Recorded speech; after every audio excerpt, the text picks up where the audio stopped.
Good evening, morning, wherever, whatever time it might be for you. It's here, it's now, it's the 31st of May for me, which is Wednesday, hence the Onesie Wednesdays, and it's the Live in the Labs session with Sigma Prepper. So thank you for joining me. Got headphones on today because we're doing something a little bit different. I need to be listening to stuff, and I've got stuff on the desk as well. So we've got Live in the Labs going on. Thank you for those that have joined me already there in the chat. I should be able to hear everything that's going on. I'm just getting a few things tweaked up here, so thank you everyone for joining me. I do appreciate it. I have put an announcement over on the Discord server, so please join if you haven't already, because YouTube has a habit of not letting people know when I'm doing a live show. So if you sign up to and join Discord, it's completely free. When I do an announcement, you should get notified that I'm doing a live in the lab or whatever it might be, walk and talk video. If you haven't caught up with the walk and talk video, please do go and check that out. I spend a reasonable amount of time shooting the video and editing them, so it's worth checking out once a week. So that one's up for you over on the channel, and of course you can always see me on the website sigmaprepper.com. Links in the description for everything I'm talking about. So what we're going to be doing today, ultimate new product. Yes, we've got another new product that I'm going to be rocking with. So we're going to be designing some more survival gear and gadgetry. Premium survival gear by Sigma Prepper. So I like to show you behind the scenes as what it takes to actually prototype, design and engineer products into life. And there's a few on here. I've got loads to add on, but I'm waiting for things to settle down with the supply chain and things. But we're getting a little bit better with that. Survival hotspots are coming soon. We've got a new batch coming. We should have about maybe 5. I'm hoping 10, but I just don't have the budget to buy the stock. So I'm hoping we can run with 5. And they are going to be absolute ultimate premium kits. And in fact, on my part of what I've been doing today, I've got to get this out there by tomorrow morning, or this morning now. I've got about 7 hours to get this finished as well. This is the design for the new EDC aluminium Raspberry Pi case. So this is the pattern that's going to be laser engraved into the aluminium, which is essentially anodized black aluminium. So I've sent those off. They're being laser etched this week. So I need to send my guy the files for that. So that's the front. That'll be the back. I need to just finish this off and make sure I'm happy with that. That's to scale as well. So I designed these plates based on taking accurate measurements of all of the angles, and rebuilt it the way it is so it will fit perfectly. So I've got that going on in the background as well that I need to get done today. But also what I'm doing is to do with ham radio. I'm building a new gadget to do with ham radios. It's kind of top secret, but it's not. But there's a bunch of features I'm not going to get into that it will do, which will be sort of key differentiators. But it's going to be a ham radio helper. I've got communications, SHTF Scenario based communications for security in an SHTF scenario. Tactical comms and stuff like that, right? So I'm going to be doing a show about that. And as part of that, I want to do a cheat sheet as well for programming the Baofeng radios and so on, right? So we're talking about the Il Classico Baofeng radio and all that, right? So we'll be doing a complete guide on that. And in part of that, there's a few little things I wanted to get built basically for the tactical comms kit, which will be becoming exclusive from Sigma Prepper, right? Now, part of that includes a bunch of stuff to do with ham radios, surveillance bugs, radio transmission gear, and some other stuff that will come as part of that kit, right? Now, there's a long journey ahead for those that don't know what it takes to bring a product to life. There's a lot of things I've got to get figured out along the way, so I thought we might as well be together while I figure it out. For the Onesie Wednesday, because it is officially Wednesday, it's been Wednesday for 46 minutes where I am. So wherever you are, let us know live in the chat. Looks like Daily Survival was the first to be catching up with us live. And Robert McNamara, gotta be love going out to you. I don't know if you saw Robert McNamara, but I did a walk and talk, as I mentioned. It will be linked in the description below if you haven't seen it. And I did mention about Robert, for those that haven't seen it. I mentioned on the walk and talk about Robert being near losing his doggy that he's had for many years, and Noelle Marie, who Bear passed away about a week before that, last Sunday I think it was. So it's been pretty tricky, and that was one of the reasons why I didn't do many videos last week. I had so many things happening with so many friends and people I'm close to. It was just, it really plays on you, and you know, so it's tricky. And as I said on the walk and talk, you know, I'd rather not pretend to be someone I'm not and pretend to be happy when I'm not, right? So, you know, we'll see how we can get through tonight, but I thought, you know what, at the very least, it gives us, the Wolfpack, a chance to get together, to be as one, to come together in the chat live, and we can share our time together, we can share our feelings and our thoughts, and particularly now is the time we need each other the most, where we've got Robert going through deep loss, and of course, as we have, oh, and she's here actually, Noelle Marie. If I scroll down, here she is. So Noelle Marie, look. I'm so sorry, my bear passed last. Yes, so Noelle Marie's doggy's passed away as well. And I said to Robert earlier on today, when he let me know what had happened behind the scenes over on Discord, and I said that I've been hugging Hugo quite regularly compared to normal, and I hug him quite regularly normally, right? So Hugo's been getting epic levels of love from me as a result, because I think it's good to, you know, to make sure you acknowledge your animals while you have them, you know, and your best friends and your loved ones, yeah, because you never know when you're going to look back and think, I wish I'd hugged my little bear or hugged my little Zeus, you know, just a few extra times, because I know there's at least 6 doggies in my life that I'd love to hug right now. So hearts out to you, and again, Wolfpack's here for you, fine guys. And of course, Purple Flurple there's had some issues coming up with her doggy, who's coming up to like 16 soon. Got some arthritis issues or back leg issues and things, so of course these are all things we have to consider. And Connie Richards with us as well, great to see you, my darling. So yes, it's lovely to have you all with us, and we can just, you know, be chilling out basically. So cheers to all of you, cheers to the lives that you gave your animals while you did, because as I said to Robert, you know, your pets know how cool you are and what sort of cool life you had. Because I don't know if you know, but when they go to the park and they see other doggies, what they're doing when they're yapping at each other is they're saying, my house is better than your house. I go, nah, my owner's much better than your owner. It's like, no, my daddy's much better than your daddy. And that's how it's going down, right? Because they're like showing all the stuff they've done when you've, you know, taken care of them, given loads of love. So cheers to you for being such cool animal lovers. Cheers.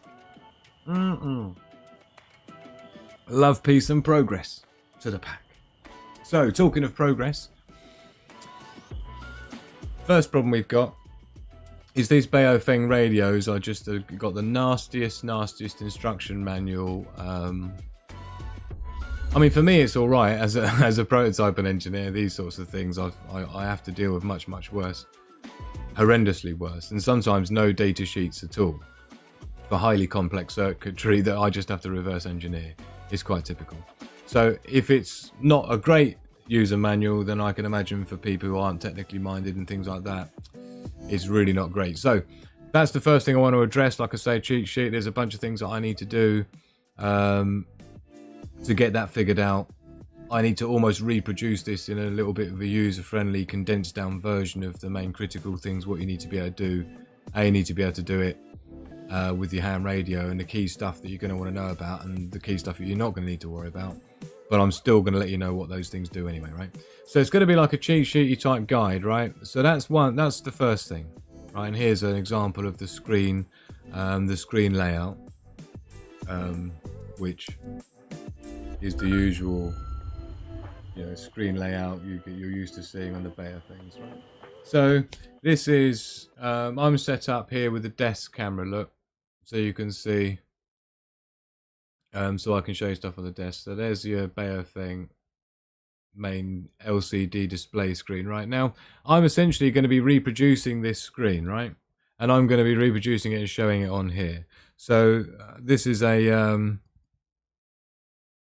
little system that I've built, and it's still in sort of prototype format. This is essentially TIA inside, the Tactical Intelligence Assistant, which is exclusive to Sigma Prepper, essentially an AI tactical intelligence unit, which is like a security node feature, which keeps track of everything that's going on in your environment and security, and gives you notifications, and she speaks. Yes, she speaks. Should we hear her speak? Yes, I think we should do. Although, oh, I don't know, we might be alright. Let's try it, shall we? Do you want to hear her speak first of all, and you'll see what's going on. So let's put it off here. Self-diagnostics initiated. The time is 52 minutes past 12. There's Tia, look. Today's date is the 31st of May 2023. So this is a project I've been building for some time. To 5. The full thing is about 1 million lines of code. Past 9.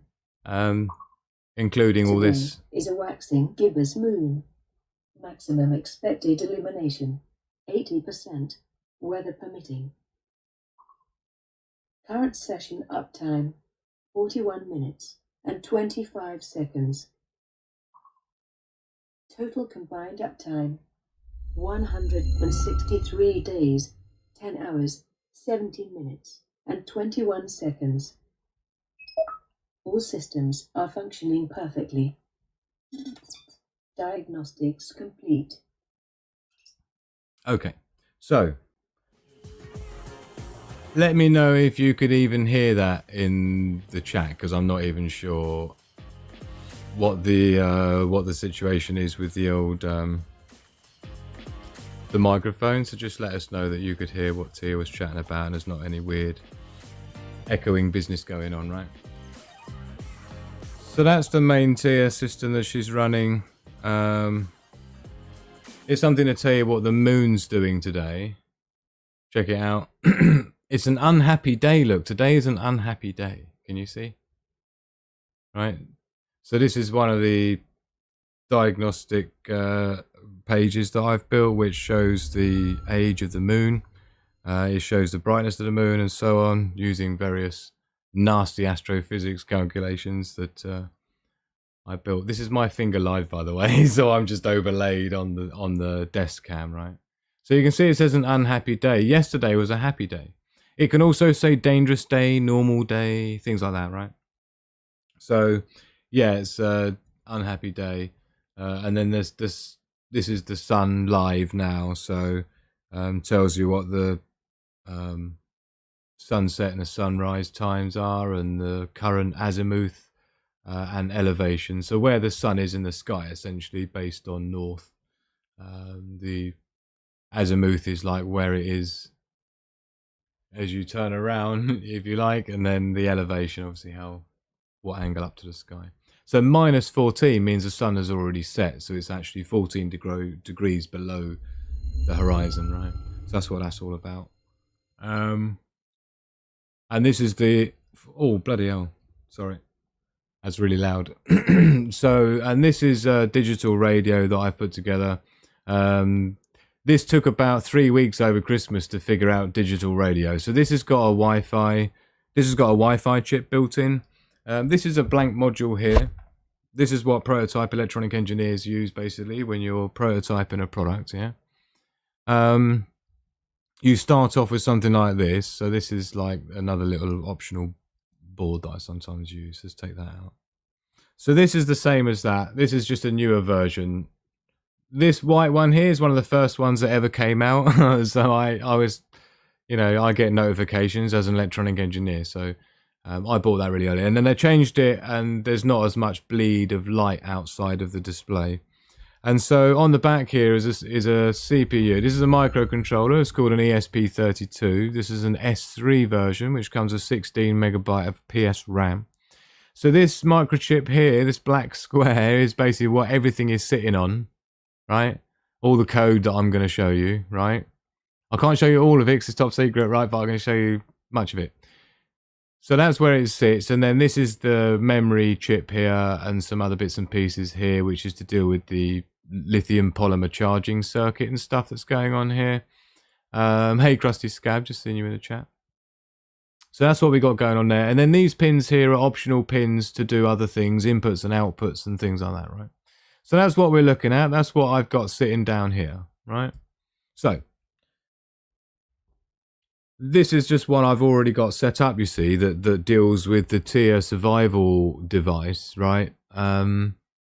With the voice system. So this is the voice system here, which is essentially it's a VS1053, which is a MP3 decoder processor. So that's what we're looking at there. This chip there, babe. And then there's an SD card there which contains Tia's voice. So that SD card contains Tia's voice samples that I use to build her speech up, as you saw when she does a diagnostic report, right? Now, normally the diagnostic report is stuff like Geiger counter, environmental sensors, gas sensors, motion sensors, laser tripwire things for your bug out location, and your perimeter defenses for your property and so on, right? Should be taking care of all of that. And the thing that I built with Tia a long time ago was the ability. I've not got the circuitry on here. Where is the circuitry for that? I should have it somewhere. Give us 5 seconds. I might be able to grab it for you.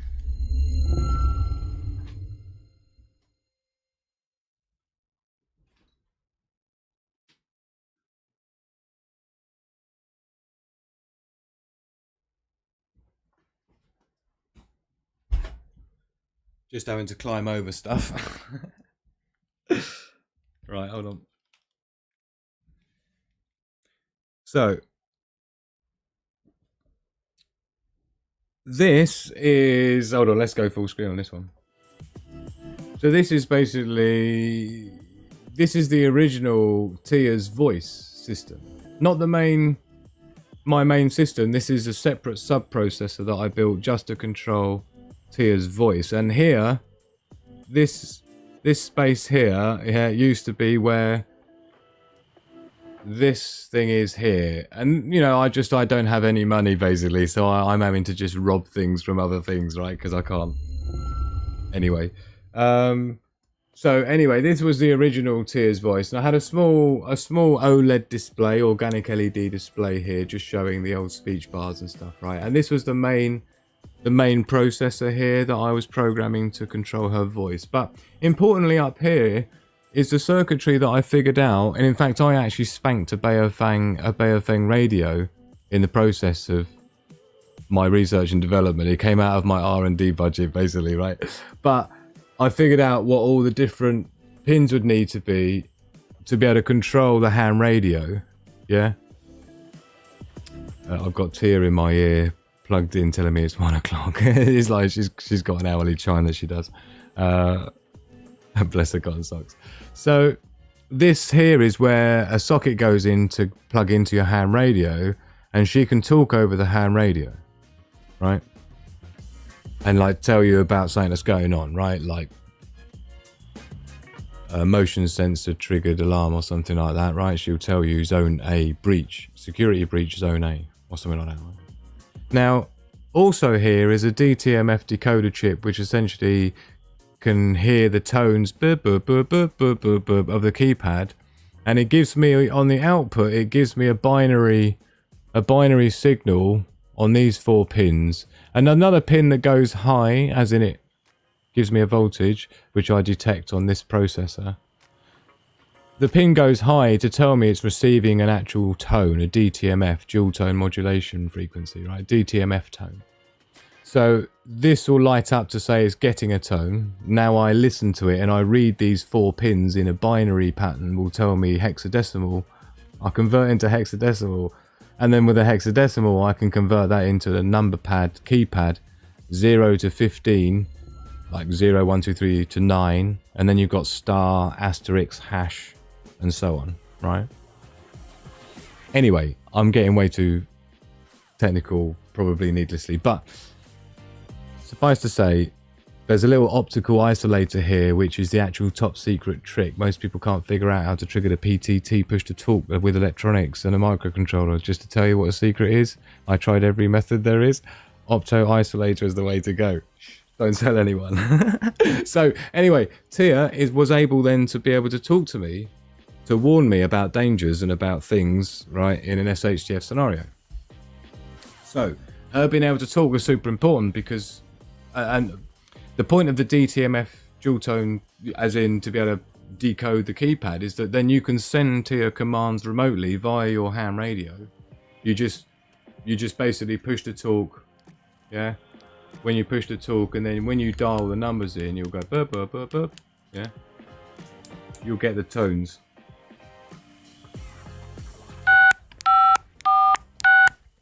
Yeah.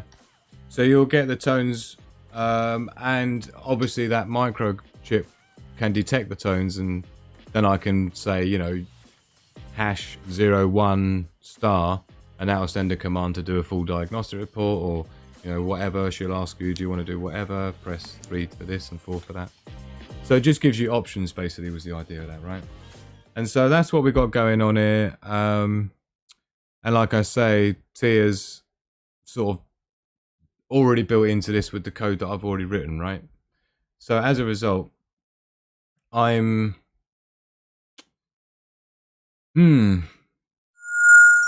oh, look across the sky. Peace. Yeah, thank you so very much, Krusty Scam. I really appreciate it.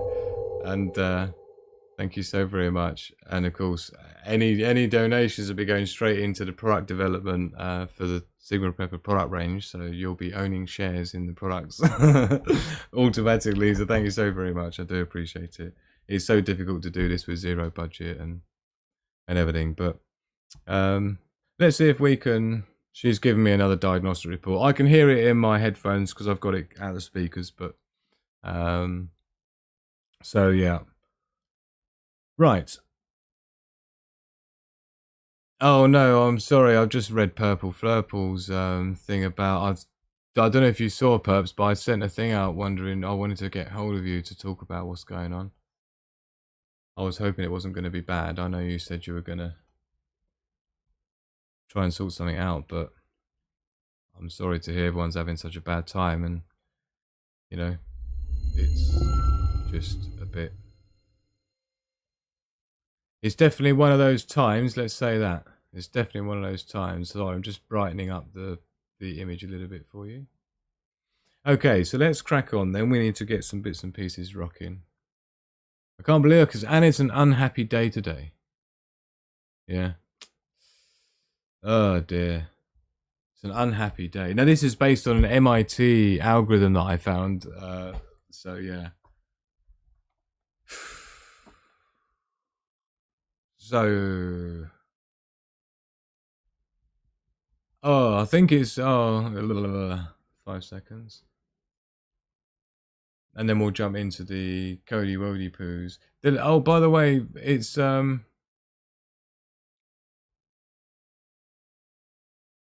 in the description below, Noel. I was just looking to see and make sure it is as well. Thank you so much, my darling. I do appreciate you.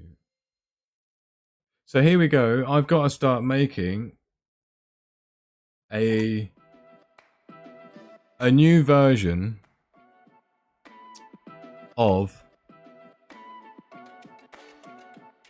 a bunch of stuff. So first of all, I need to reproduce this because I'm going to be making my own Sigma Prepper ham radio guide, right? So it's going to be a million times cooler, basically, as you'd expect, right?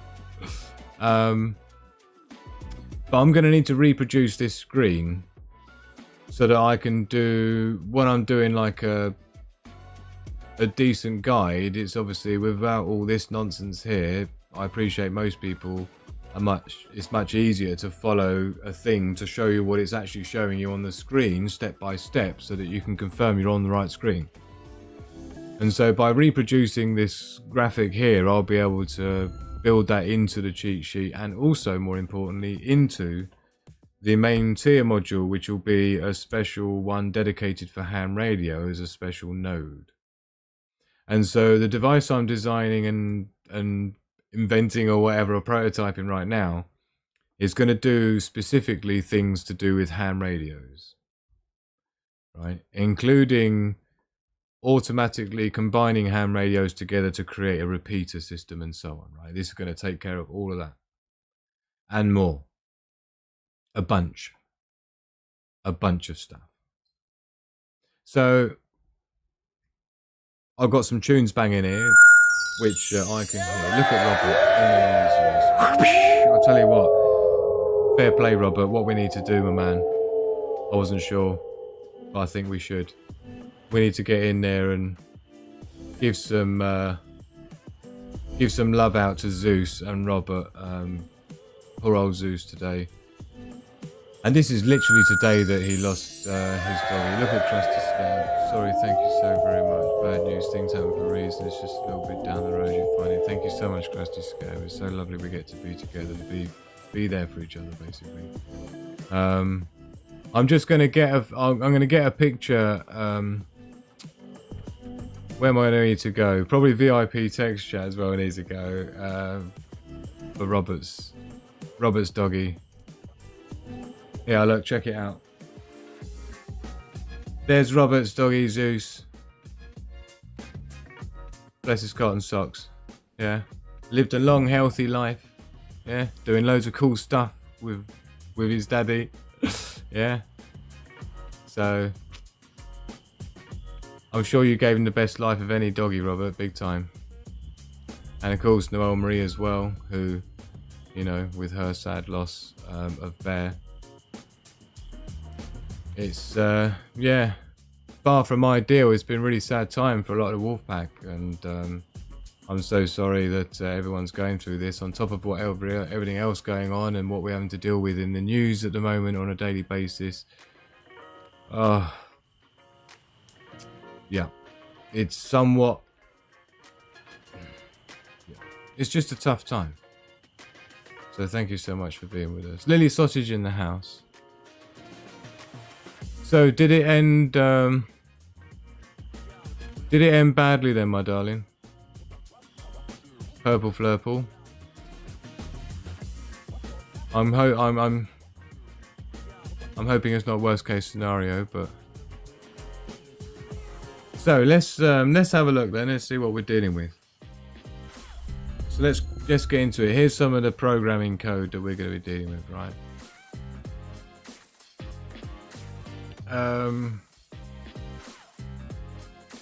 So this is basically all my own kind of stuff, right? This is extremely bespoke and customers you can get.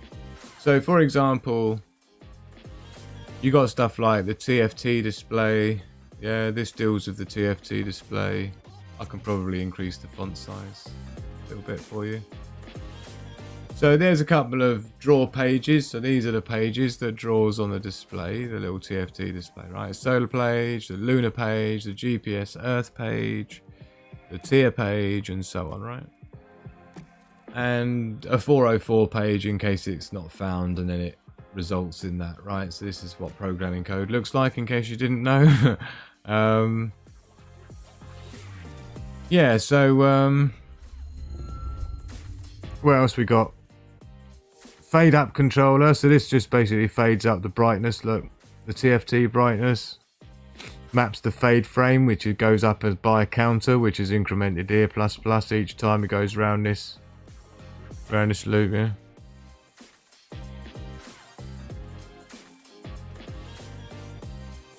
There's a lot of stuff going on there. But basically that deals with TFT screen. We've got things like the FFT. FFT is the do you see where you got the little bars jumping up and down? This is a thing that I spent like the entirety of Christmas figuring out, right? And this is my own equalizer bar graphics. Like when you're designing a product, there's no like, you know, drag and drop stuff. This is literally drawing stuff pixel by pixel in sort of binary form, pretty much, right? So I'll show you what I mean. So this is the FFT handler. So first of all, I've got to set up the sampling period in microseconds, right? And I round it up and I divide it by sampling frequency so I know how many hertz we're talking about. And I set this up on a separate core. So this processor, the processor that I showed you that I'm using here, the SP32S3, is a dual core processor. So it's got two cores on it, right? And if you know what you're doing, famous last words, if you know what you're doing, you can actually, you can cleverly offload because computers can't really do two things at once. It's basically on a clock timer, and it will just do a task very quickly, and then it will do the next task very quickly, and then do the next task very quickly, and goes back to the beginning and redoes the first task again. And because it's doing that 1,000 times a second, you just don't notice it. It looks like it's doing it all at the same time, but it's not. That's what they call threading. And so this processor has dual core, but there's a lot of hokery pokery to actually know what you're doing to use dual core. Most people struggle to use one core, let alone two. But you can get it figured out. Now, what I've done is, and I've only just opened all this back up after months, so I need to refamiliarize myself. So the system here is where I've got the separate processes set up, right? So here's the test setup FFT. And because it's a really intensive task and it needs to make sure it's doing it every n number of microseconds to track the frequency of the audio to give you the bars bobbing about. So what I'm doing is I'm setting it up, I'm giving the task a priority, and I'm telling it which CPU core, in this case it's 0, where that task is going to run. I've got other stuff as well, like the equalizer, which also that runs on core 1. I've got the HID and the TFT display, which runs on core 0, and so on. I've got the buzzer that runs on core 0, which is another thing that needs to be making sure it's doing stuff when it needs to. So I've got the buzzer running on its own handler as well. And stuff, right? So there's basically a lot of, there's a reasonable amount going on here, right? You don't have to get too bogged down in the technicals, but this is what we've got going on. I'm just catching up with fine people in the chat.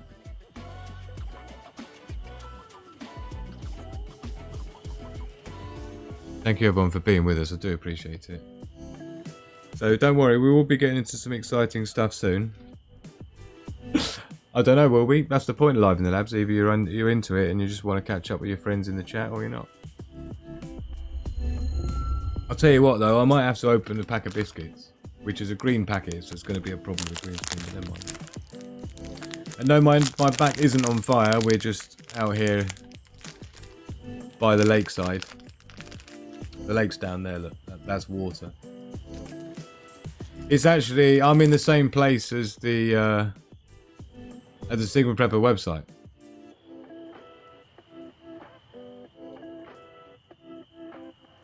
It's the same scene, look, on that animates on the website when you go there.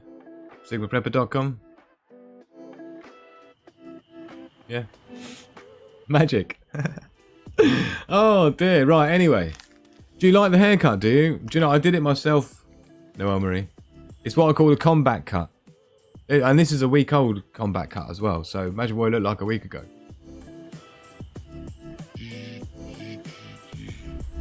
The only thing I do get is magic hand just to blend in where it goes into the neck. Just in case I've got someone standing behind me in a queue. In a line, as you would call it. Yeah? When you're standing in a line, you feel like someone's inspecting the back of your neck, so you feel like it has to be perfectly presented. If no other part of your body is well presented, needs to be the back of your neck in case you're in a line. Or the bank. I would have no reason to be standing in a line at a bank. No money to take out and no money to put in. Thank you so much for the super chats tonight, guys. I really appreciate it. Cheers to you. I'm just going to have a little scoffy of a biscuit. Yummy. And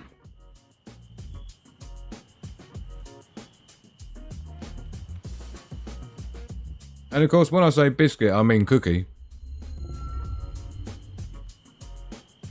I'm really getting tricky with the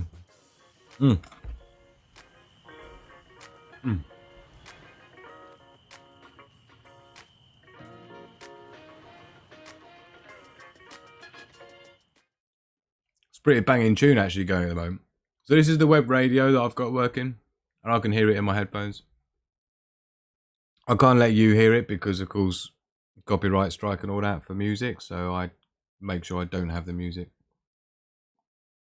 The only music you'll hear is the music I've produced myself for the show, yeah? So that's supposed to be there, but that's not what I'm listening to, put it that way. Yum yum. Did you see the walk and talk, Noel? I mentioned you in it. And Robert. And Purple Flurple. Did you see the walk and talk, Purple Flurple?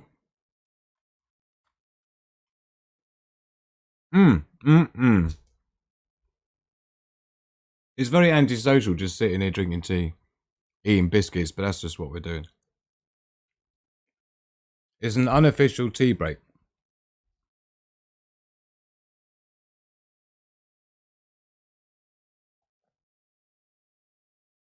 Gotta boost the brain power. With sugar. Or whatever it is. Right. Should we get into it then? What we got to do? Loads. Oh yes, of course. I remember you saying, Noel Marie. I hope you had a good time there. Looked like a lovely location. Right. So let's get back to it. The next task I've got to do is I'm making fonts. So I need to simulate on the display. I need to simulate the ham radio display. Right? For another reason. Which I'm not going to get into. You'll know when the time's right? But the Baofeng ham radio menu system is going to be reproduced by me. On here. Pixel by pixel. That's the idea. Right? So when I say pixel by pixel, like when you see these graphical equalizer bars bobbing up and down, right? This isn't like some app or anything. This is literally done with XY coordinates and filling in pixels and not filling in pixels. So this is the FFT code that I wrote to manage the This took me ages to get it working. So basically this is what's going on to do those graphical equalizer bars, and they're going to be important for the ham radio stuff, and you'll see as time goes on why they're so critical. Now I've got a big problem to solve for this, because I'm going to have to split this into two, and I'm going to have to be sampling two at the same time. I'm not even sure if it's going to be possible. If it's not, I've already got a plan B, but we'll get into that as we go. There is a plan C, but it's not great. Plan B, you wouldn't notice as the end user of the product, right? Just so you know. So what's going on here basically is I'm setting up how many bands in an array that we want to track, how many graphical equalizer bands, right? And the way I'm doing it is I'm reading this analog read pin, and I'll set up the pins here for the FFT audio. So before it even boots up, I have to basically set up the pin numbers as to what pin I want to do what. I have to give it a name.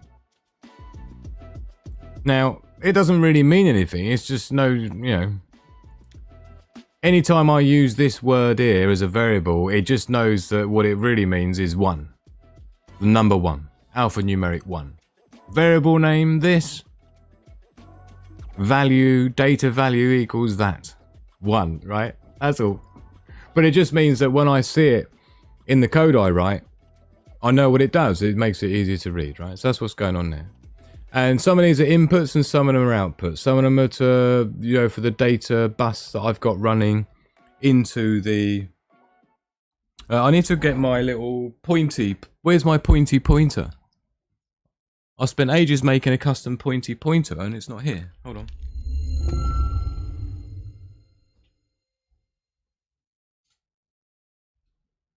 I say I spent ages, that's a bit of a lie. I probably spent about half an hour on it. But this is my pointy pointer device, which is just a combination of carbon fiber rod, heat shrink, and a little end cap thing. What are we doing? Oh yeah, so these wires I've put in here connect on the SPI bus, the main processor in here, TIA, basically, where TIA's living, to to this processor here, which decodes MP3 audio and some other stuff, right? But I have to tell in the programming code, I've got to actually name what these pins are going to be called coming into here. And that looks like this on underneath, don't forget, on a brand new one that hasn't been done anything. It's still got the protective thing on the display, look. You can see you got these pins here that do different stuff, numbered. They're the available ones. There's a whole bunch of pins already used for the display. Some push buttons. Yeah. So there's a couple of push buttons. You've got the TFT display, takes about 12 input-output connectors itself. You've got a few input-output connectors taken by the RAM, by the voltage regulator board. So these are the ones I've got left over to use, right? And so they're the ones you see set up here in the programming code, refer to all those available pins. And this is one of my problems, is that I am using, for this project here, I'm using every single pin available. There's none spare. This is it. And it took me about 3 weeks just to juggle these pins around, just to get everything to be working happily with each other, right? It was nasty. Super nasty. So, don't have to worry about this sys key, by the way. There's nothing secret anywhere. It's just made up. But it is used elsewhere. So anyway. Yeah, FFT audio pin, look. Which is an analog input pin. And so we read that, right? And we're reading it like a couple of million times a second. Yeah. So we're reading out audio from, in this respect, it's the output from the digital radio that I've basically invented in there, not invented, but designed into that, right? It just happens to do that as well. And so what we're doing here is we're using FFT, which essentially will split up these frequencies into different bands. And we look to see which is the array ID number, and so which band of frequencies that should lie in, and what the actual volume level or signal level, how much voltage, yeah, amplitude at that moment in time, at that frequency was what. And we log that into like memory basically. Right. And then that gives me the data I need to convert that into heights of bars. So that's what I do here, process the FFT data into bar heights, right? Scale the bars for the display. So I can just say I want the bar height to be the equalizer bar height, which is equal to about like 80 pixels or something, and it will automatically stretch it out for me because that's how I built the code to do it. So that I can just give it a number and it will just go whoop, and it will change it about, right? So, and this is like doing it bit by bit, moves the peak up, because you've got a separate peak of the bar if you look at the bars closely. Let's get right in there and I'll adjust the focus for you. Which is this one, and this one. Boom. That's about as good as I can get it for you. So you can see the graphical equalizer bars, and you can see it's got the little top bits that sort of like get pushed up and then come down slowly, right? And there's a little drop shadow underneath it and all that sort of stuff, right? You've got bevels going on. This is all done pixel by pixel. I'm a little bit of a perfectionist, but you have to be to do this sort of work. So you'll see that here. So what we're doing is we're doing them into bar heights, and then we've got the separate peak where we need to move up separately, right? And be a different color and all that kind of stuff, right? So we deal with that there. And then you've got the delay peak, right? So this is where you see... This is where you see the peaks, which in this instance is blue. If I get here to do a tactical intelligence SHTF survival report, you'll see I've just made it do red and white rather than blue and white. Oh, hold on. Right, it's back here. So, yeah, so these are the peaks that are bobbing up, and you see they fade down slowly.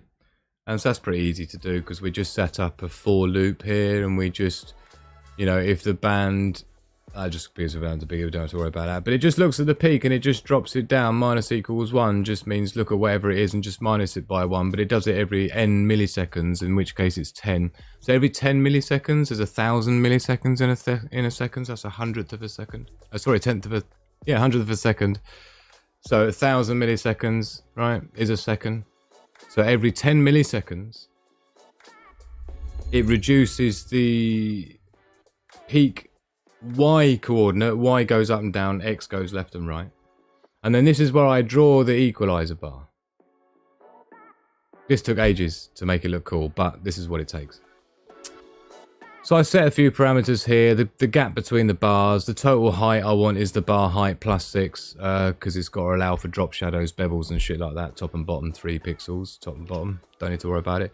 Total width, this took a while to get it right, but you know, you only got to do it once, and now I've templated this as my own function algorithm that will, and you can see at the top here, this top row here is how I inject data into the function, right? And then I can just change that bar graph however I want, right? Even the color, the width of them, the height of them and all that, right? Just from the code. It takes longer for me to write this function to do that, but it means once I've done it, I can reuse this equalizer, graphical equalizer, plonk it anywhere I want on a TFT screen, and it will look how I want, work how I want, and be the size I want, right? So I set the alpha RGB value here so it knows what's transparent. And then I just set the color depth of the TFT imagery. I'm setting up a sprite here, which is just a portion of memory to store some pixel data. And I need to create the total width and height of that, which is the total width and height I've just set here, which is the bar height plus 6, plus the total width is made up of the number of bands times the bar width, plus the number of bands minus 1, plus the bar times the bar gap plus 2. Anyway, nasty little bit of algebra there for anyone who likes algebra. And let me know anytime if you see any of my math here that can be shortened or simplified or transposed. Don't get me into transposition of formulae. Nasty. We like to avoid it. So anyway, and we just got to do a little hokey pokey to set the swaps, set swap bytes, just because of the way it handles RGBs differently to the way my TFT screen here happens to handle it. And then what we do here is we just draw a line, literally x0, y0 for the total width that I've set up there in black. And then I go shadow 1, shadow 2, shadow 3, which is my own CSS styles that I've set up. You can't do CSS in microcontrollers, but Andy can. Sigma Prepper can. So I've built my own CSS system, which is actually here, look. And you'll see the way I built it is to define a whole bunch of variables about the menu button width, the height, the standard buttons, the icons, the data. So I set this up as like configured, and I do it for layouts of PA, which is panoramic, is portrait, or landscape. You got landscape A, portrait A, landscape B, portrait B. So there's 4 different rotations of the screen, and it will automatically squidge it about, right? So the only way you can do that is you've got to set it up like I've done here, but most of it's held outside of here with all my theme stuff that sets the colors. Anyway, we don't need to get into that.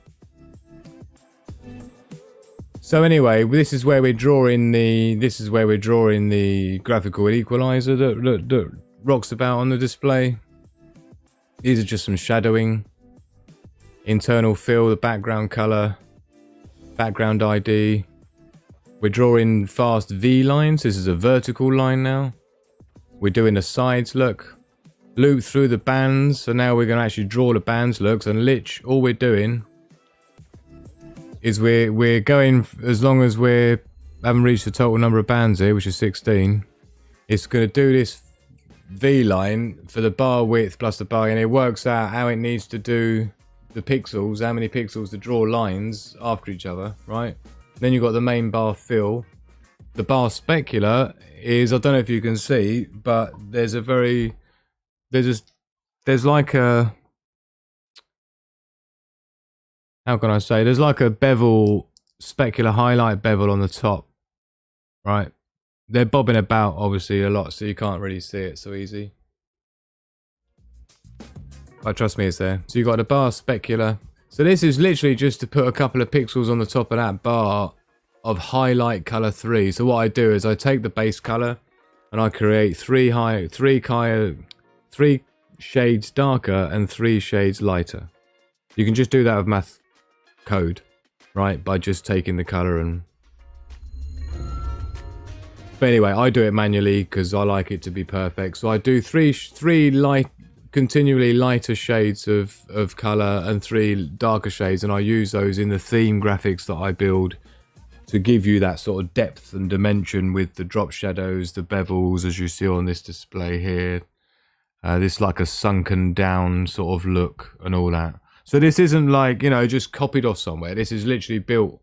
Every shade of color I've specifically chosen for tier and the theme as a whole, right? And I've built a bunch of themes actually. Let me show you what that looks like. Have I already got that open? I'm just looking on my... I'm sure I've got it open here, have I? It's not a major draw. I have tier themes. Here we go. What do I want to do? I'm going to need to put it over here. And then we can look at this. Boom. So this is the themes code, and this is where all the different values of the colors for the different shades. That's a blue. This is cyan, Sigma blue, look. So this is the official Sigma Prepper blue. Yeah. So this is all the exact shades of red, green and blue pixel color that make up the exact shades of the highlight 1, highlight 2, highlight 3 and the shadows and so on, right? And I've done that for loads and loads of colors, right? For loads of different things and lots of other, you know, let's just say there's lots and lots, right? So that's what we got going on with that. Just to give you an insight of what I'm talking about. Oh, sorry, wrong one. This one. And then we come through here, bar specular, bar shadow, the peaks of the bars, which are a separate little bar. And then we push the sprite. So what we're doing is we're pushing this image we've just built into this little space in the memory. We've built up this image of the bars at this frame in time, which is a millionth of a second in time. We're suspended here. We're paused in a millionth of a second time frame. And we're zipping down here. We're building these pixel by pixel, how it's going to look in the memory. We get to the bottom, and this SEQ that we've been dumping all this stuff into up here, this SEQ, which is a sprite for the equalizer, SEQ. I'm just pushing that sprite now straight to the TFT screen, X and Y coordinate, whatever I set those way up here somewhere, that get pushed into the function. And that's my beauties, is how we do that. So, before I go into the next phase of what I actually need to do to get it rocking, I'll just check in with you in the chat, because I can't do both on there and then see the chat. So let's see. Hello, you marvellous lot. Hello, my Sandy Poos. Yeah. No one's ignoring anyone. That's the whole, hey, no doll and Ghost Cowboy in the house. Love and respect to you, my fine people. Great to see you. PCV and Co. Nom. Yummy. Lovely to see you all with us. And again, if nothing else, it gives us an opportunity to get together, doesn't it, while I'm messing around here. Because I'm going to be messing around here whether you're with me or not. So it's just up to you. If you're just bored, then see you later. You know what I mean? We don't have to be bothered about it. But it could be interesting, because as this starts to develop, you'll be, well, man, I know how that works inside under the hood, right? No one else will know. No one else gonna know. So anyway, what I'm showing you there is just the programming code, or not even all of it. A tiny fragment of it, because there's loads of other stuff that goes on other places. Just even drawing that line onto the screen, right? But don't worry about that. But you can see what it takes just to draw that frame, and then it goes back round and it does it again, like several thousand times a second, basically. Yeah. So that's what's going on there. Now, I need to make a new page, and I need to test a new font I've just made. So let me take you through that. So the way fonts work, if you want to make a font for like electronic engineering and in integrated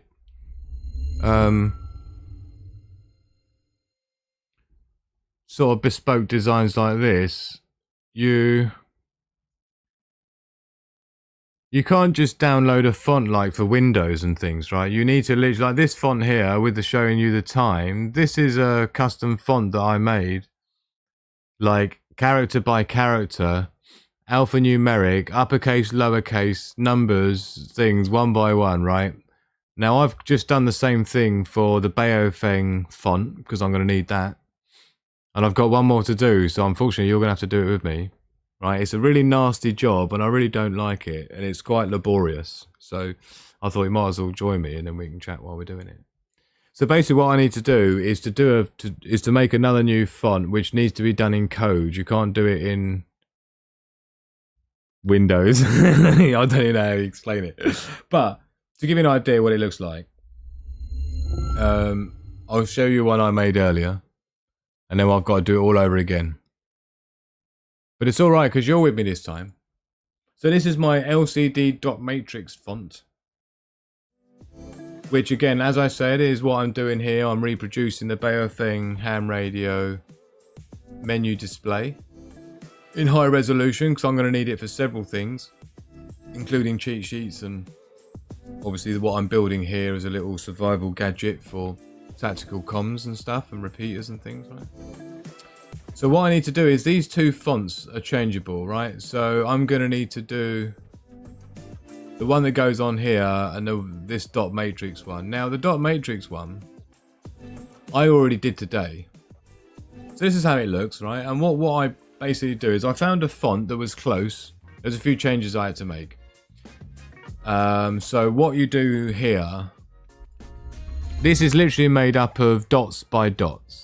So if I highlight that there, you can see all these rectangles above me is literally what this thing's made up of. So if we zoom into it, let's turn the grid on.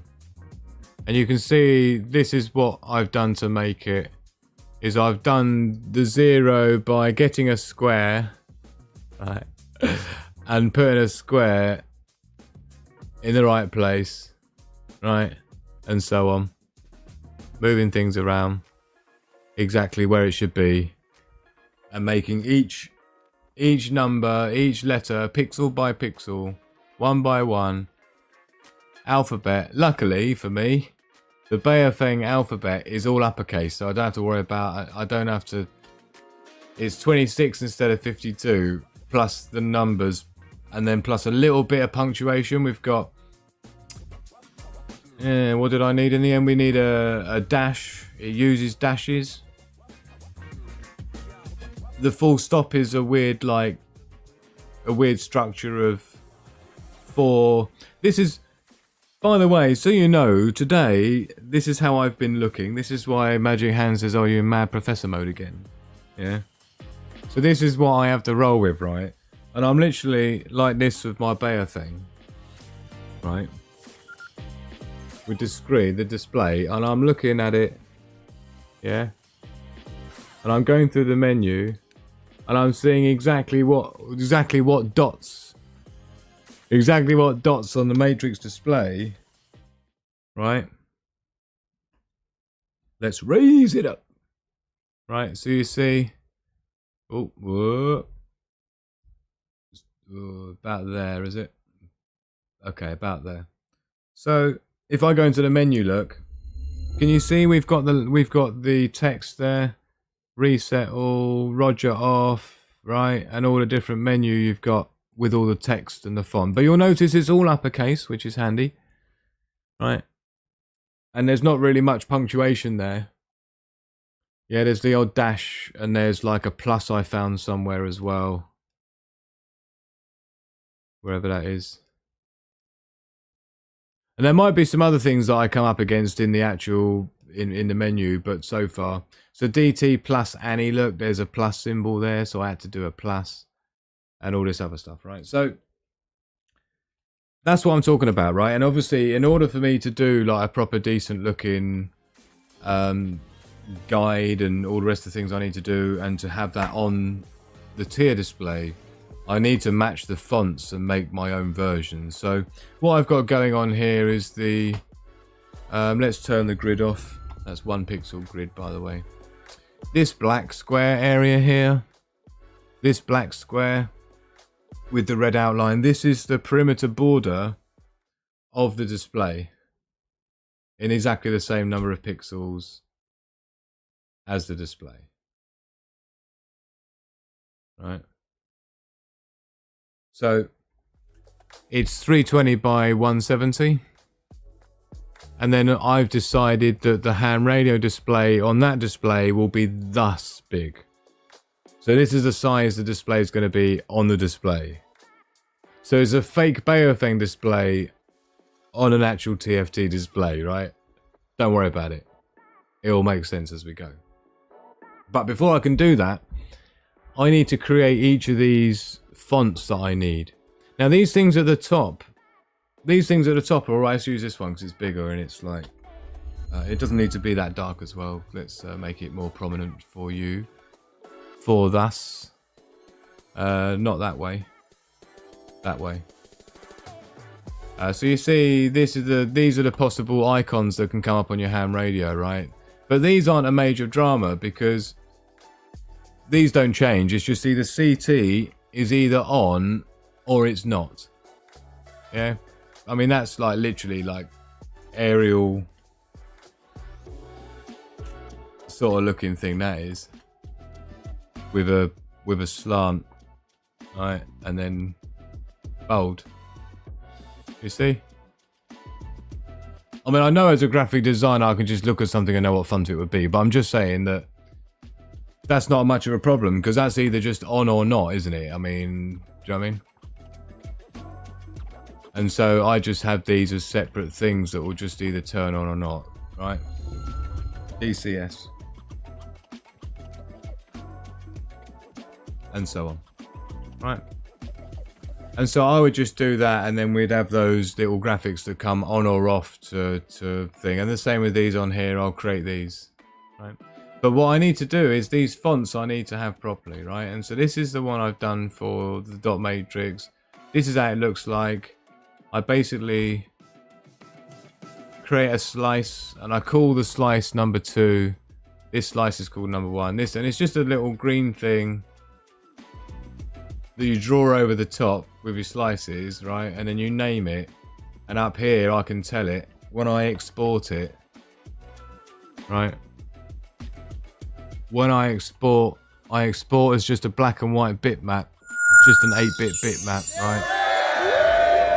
Oh, look at Krusty Scab.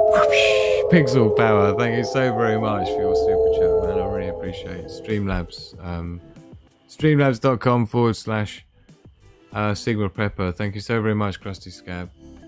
I might even be able to replace my display that I broke a few days ago, because this is supposed to be a touchscreen, by the way. This was supposed to be a touchscreen, but it broke. I've still got the microchip part of it, but the touchscreen part of it is just not going to be. It's not going to be usable anymore. It's really unfortunate, but there you go. But yeah, about £30 with the touch display. Let me show you what the touch display version looks like, and you'll see the difference. So that's that. This is the touch display. Look, you see? It's a very different looking thing. It's got a home button on it. Oh, it's got a home button on it and stuff. So this is the little survival trinket thing that I'm designing. And you can see the difference in the display here. There's no touch. There's no touch on it, right? And the colours are a bit weird on this one as well. But that's what we're rolling with, right? That's what we're dealing with. But yeah, thank you so much, Krusty Scab. I really appreciate your super chats, my man. But I spanked a screen. I was trying to remove it, and I had a scalpel went straight through the ribbon cable. It happens. Sorry, wrong screen. This one. So basically what we do is we export it out here. The reason I like to do this in Fireworks, Adobe Fireworks, it used to be Macromedia Fireworks, is the way it handles slices is a little bit better. So I export those slices out of there, and what it ends up in, and don't forget, you got to be doing this next one with me, because we've got to get it figured out, man. I've got to do this next one. Is it here? It is. I'm waiting for my folder to respond. Here we go. So we end up being here. So this is what it looks like, yeah? When I export them, you end up with a bunch of... It won't even let me show you in big, but you end up with a bunch of individual clips, or in this case, bitmaps, right?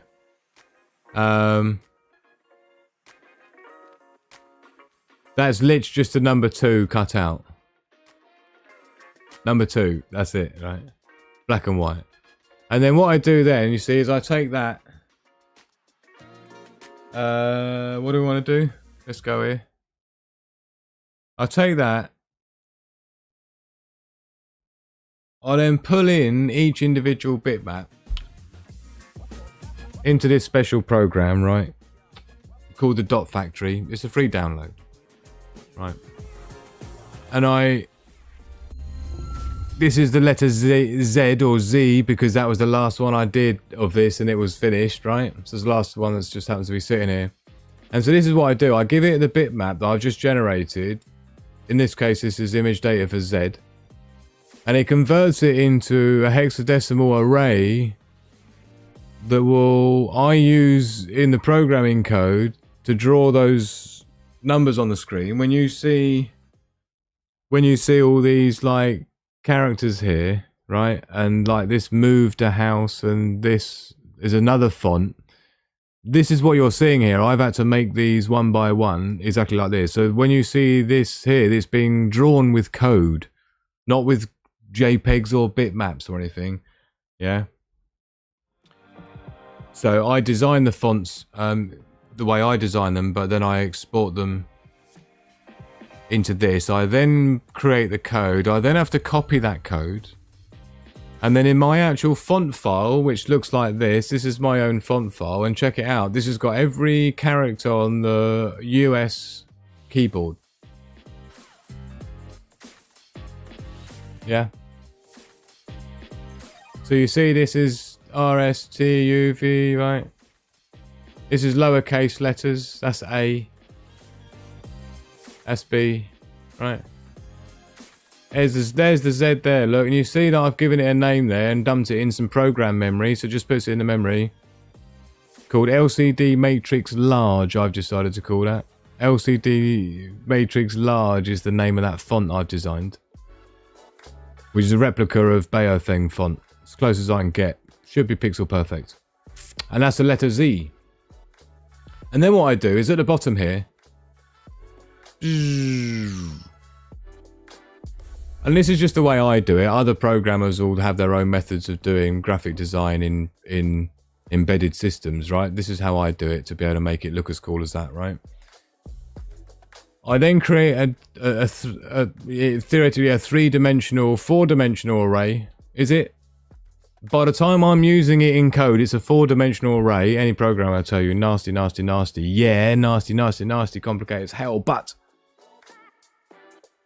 it works beautifully.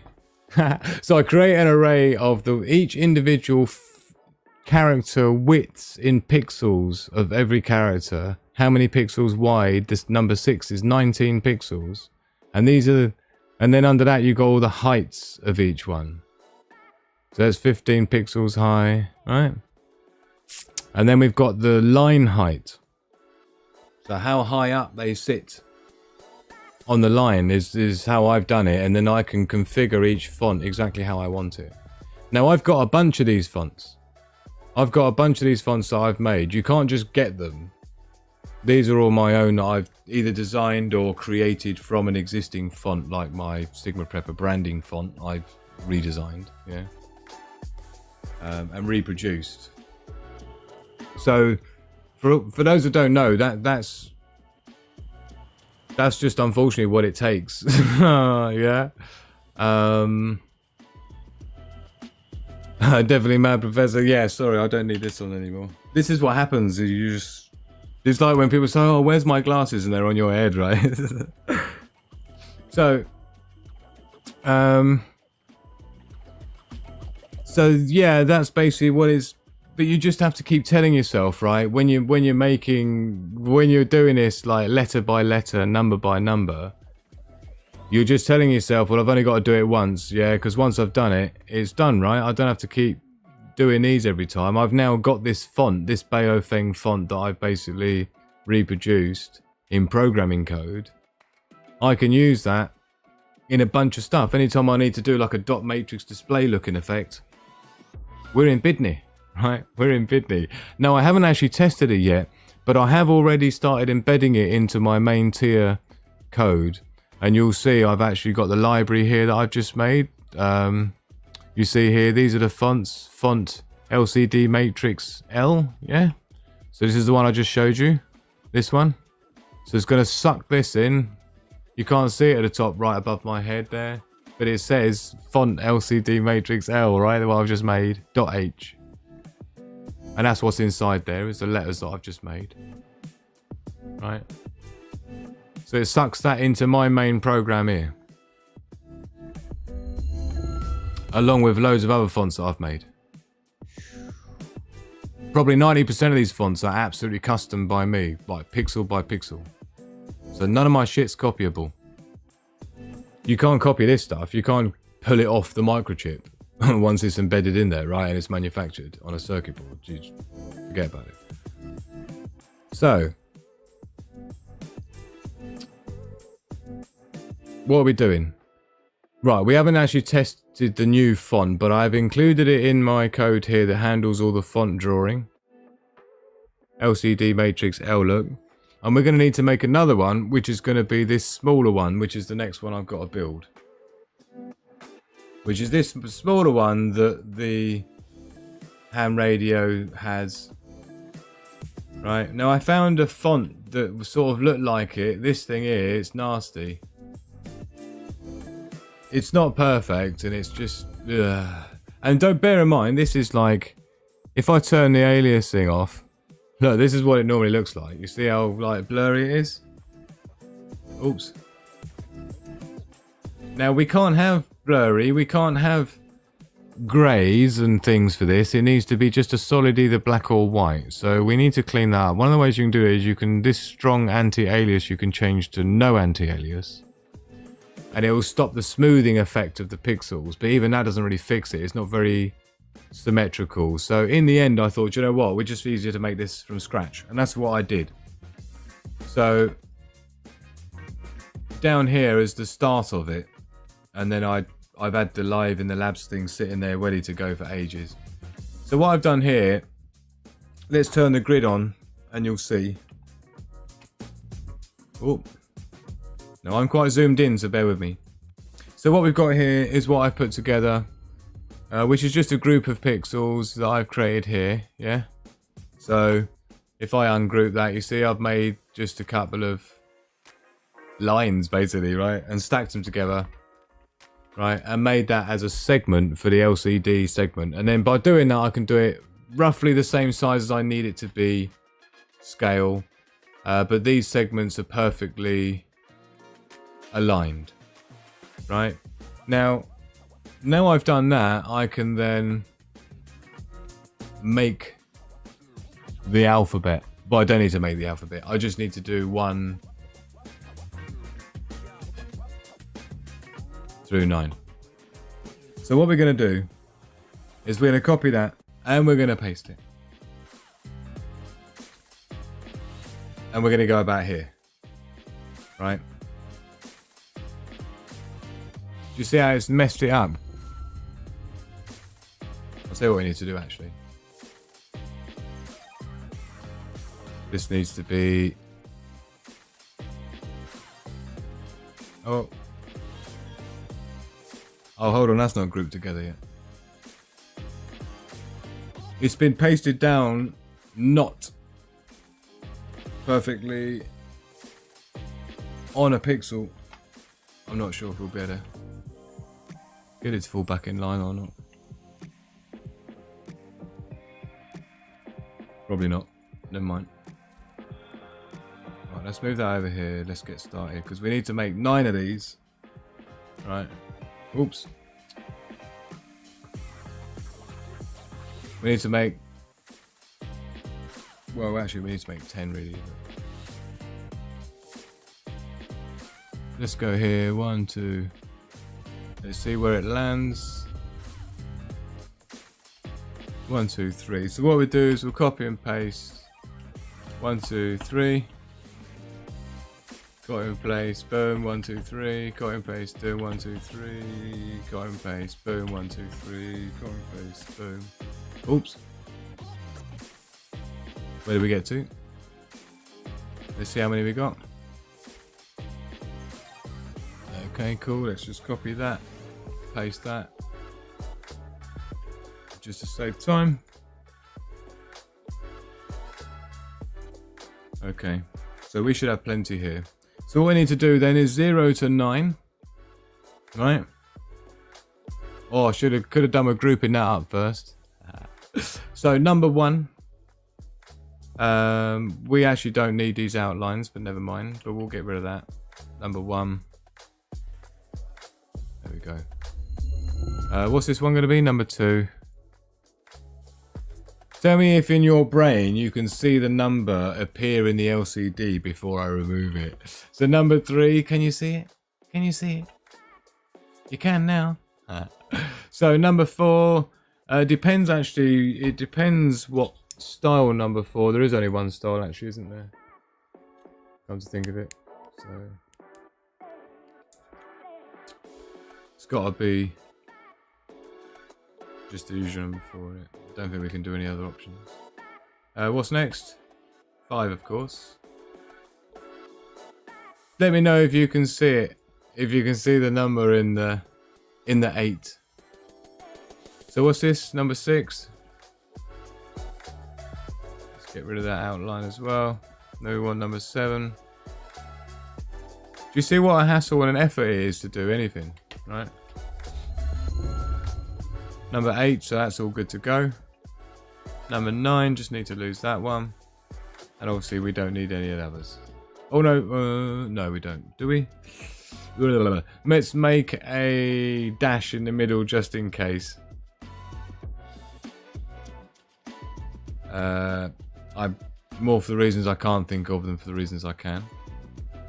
And that should be it. Maybe an underscore. So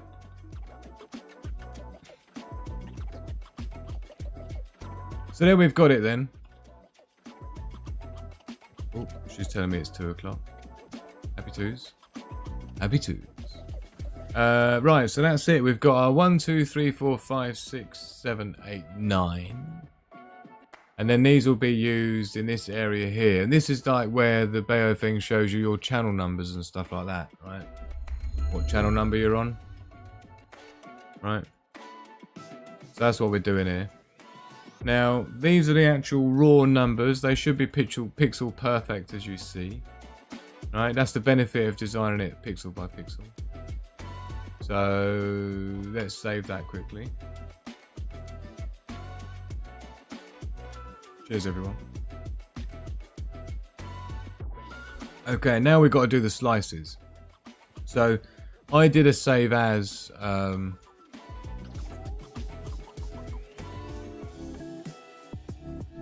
I don't think we've got anything in it. Is there nothing in the web layer? There's not. Okay, so let's just do that then. So what we need to do, don't forget now, is we need to create separate bitmaps of each of these numbers. Yeah. And then we're going to put them into the dot factory little plugin thing. Convert it into hexadecimal array, byte array. Yeah. Hence a bitmap. It's a map of bits. Yeah. Now, bear in mind, just so you know, this green business here is just...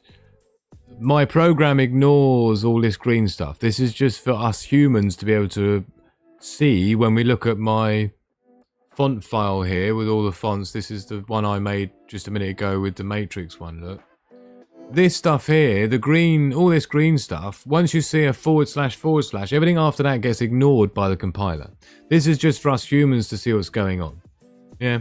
So you see where it says here, like /19 by 27. It's just so I can see. It's called like commenting in the code, right? But this program's quite handy because it puts it after the actual hexadecimal data. It'll ignore this green Z. It just is interested in this stuff. So this is just for us humans, so we can look down here and we know what we're talking about. Right, so we can see it. So don't worry too much about that. So yeah, we need to get them into bitmaps first of all, so then we can put them in here and then turn them into byte arrays, literally maps of bits in an array of numbers, right? Is what we're doing next. So we've made that, that's cool. So let's get it rocking then, shall we? Let's stop messing about. Boom. So what we're going to do, this is the slice tool. So we're going to draw a slice around that, look.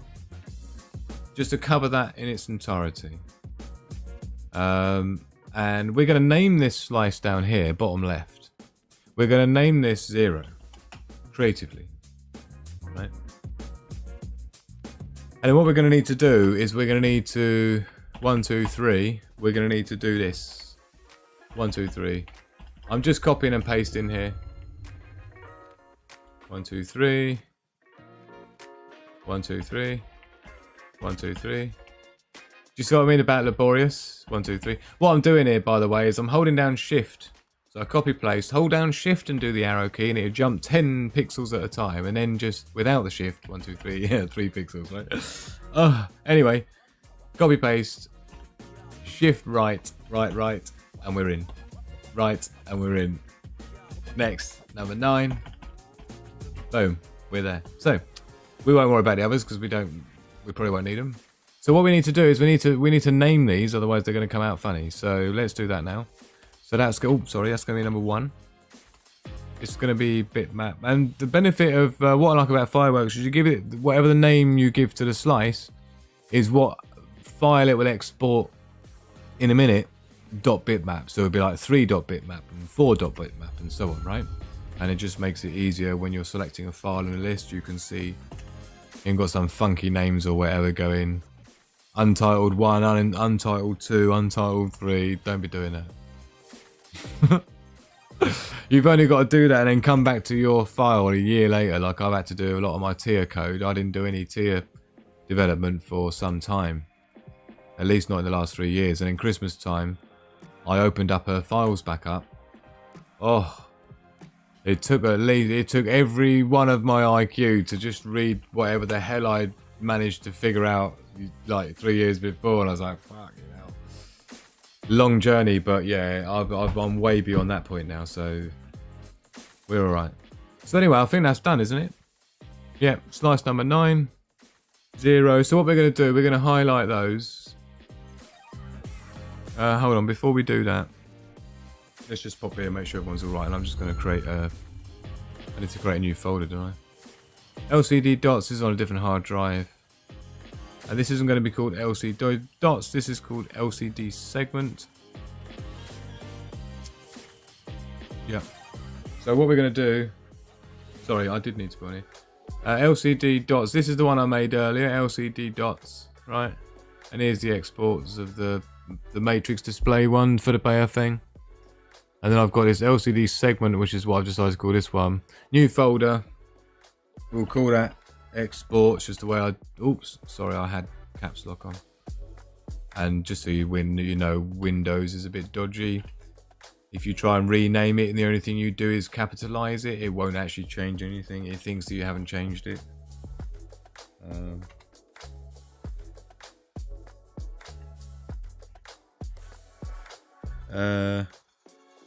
Sorry, all my function locks and num locks and caps lock are all skew with for some reason. So let's try that again.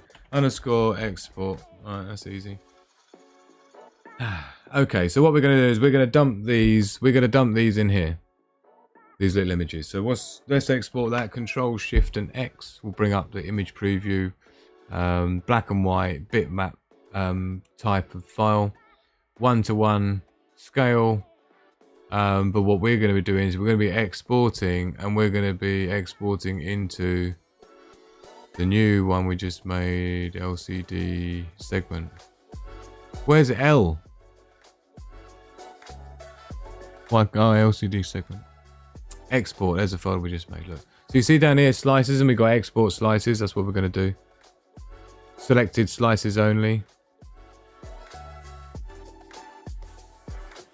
Boom. Boom. She's in. Ooh. Why didn't it? Oh, God. We got all this nasty crap in there as well. Oh, no, we don't need that. Like I said, we wanted to have selected slices only for some reason. So here we go. That's all we wanted. That's cool. So now we need to jump into the dot factory then. And we need to pull these in one by one. LCD dots, we're done with that. We're now into LCD segment. Boom, boom. We want start with 0. And then we go generate. Boom. And you can see that's 11 by 20 pixels. 11 by 20 pixels is how that's worked out. Oh, look, I can make it bigger for you. But before we do that, we need to set up a new font.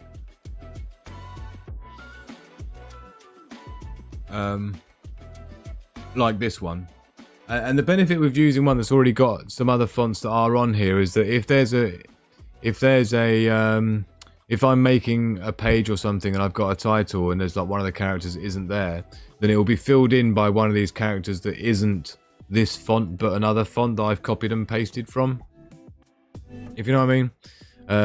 Otherwise it's just blank and it makes it difficult to see what's going on. You won't, it's like debugging it and trying to figure out why your LCD screen is showing blank rather than right, because there's some fonts where, like this one we've just done, there's some fonts where we're only doing the numbers, like this one. So what we're going to do is we're gonna basically file save as, right, and then we've got this one in here, font LCD matrix. Oh, sorry, up here. And then what we're going to call this though is LCD. Now this is matrix L large. This is going to be LCD segment because it's more of a LCD segment type looking thing, and this is kind of more of a. This is more of a small, to be honest, for the size it's going to be compared to all my other fonts. This is LCD segment small is what we're going to call it. Boom, right? So we've done that. We'll change the name up here, LCD dot matrix. This is now LCD segment. Oh, I'm sitting skew with to my keyboard for you, so ignore that. Let's have a look what we're doing. So pixel height is 20, so I'll make a note of it here. Look, it's kind of a medium-sized font, really, but it's fine. I can go extra small for anything smaller. I just don't think you'd actually be able to get the effect. If you look at how many pixels we're using on that, I don't think if you were to shrink it down much, you would be able to keep the... Yeah. You wouldn't be able to go much smaller than that and still keep that LCD segment display effect, really. So this is what we're going to use. We've saved as, right? LCD segment small. We'll save on that. And then what we're going to do is we're going to take this F, which stands for font, so I can identify this variable from other ones I've got. So I'm going to call that LCD segment, and we're going to call that S. So I'm going to copy that. Right, and then what I'm going to do is highlight this, then do Control F, and it will automatically put into the window here the thing I had selected. I've already got the thing on my clipboard, so I paste that in. Find what LCD matrix L and replace it with LCD segment S. Replace all, and that's it. No, not really. But you'll see all of these all the way down now has replaced all that, right? So that's cool. We're done. So what we need to do now is go through the alpha, because we don't need anything else but the numbers. So these are the numbers starting here. So let's start swapping these out then, and we'll know. You'll see straight away the difference in size. So here's the dot factory. That's the one we've just created. That's the 0, the first one. So let's copy that and let's paste it into here. There we go. You see what I mean about the comments that this program, the font, this dot factory for converting bitmaps into programming code, basically, gives you sort of a glimpse of what it looks like, which is handy. So we need to do the next one then. So number 1, and then what I do, right, is because these tasks are like super boring.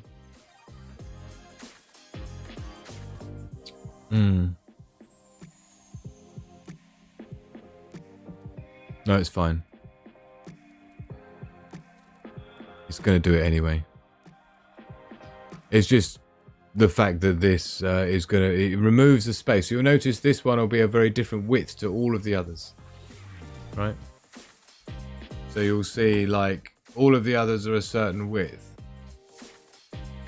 Yeah. Like 7's not as wide. 5's full width. 4's full width. 3 is not full width. So in fact, what I need to do...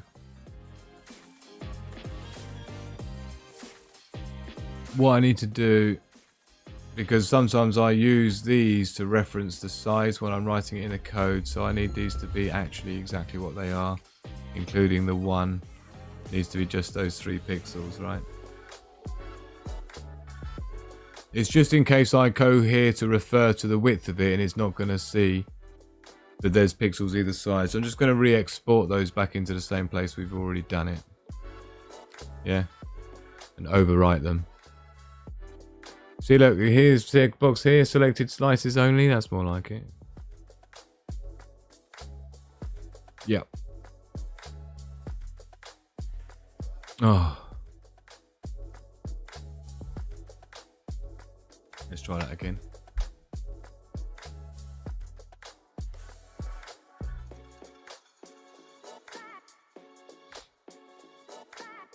Okay. Where am I? Oh, we've got to open that back up again.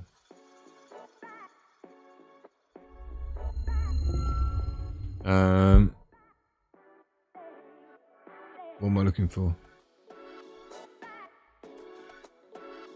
Where's it gone? It's in here, innit? No.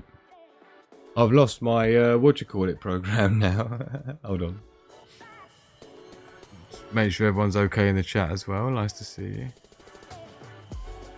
Nice to see you. Size isn't everything, Andy, says Lily Sausage. Oh dear. Do you see the sort of boringness that I have to go through? Right? I'm sorry to have to make you endure it as well. It's just how it is. Right, we need this one. So let's try that again. Image. LCD segment. Let's just do number 1. Generate.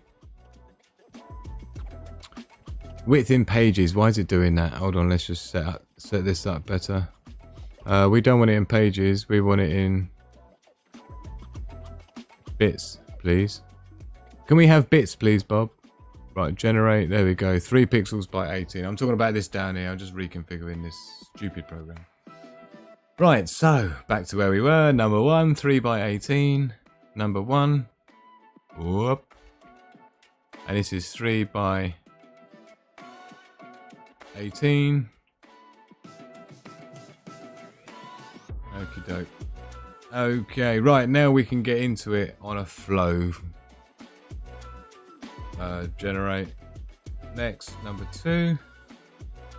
I bet it's quite funny, isn't it? Because I bet when people see all live in the labs and it's a prepping channel, I bet it's nothing like what they think it's going to be. Oh dear.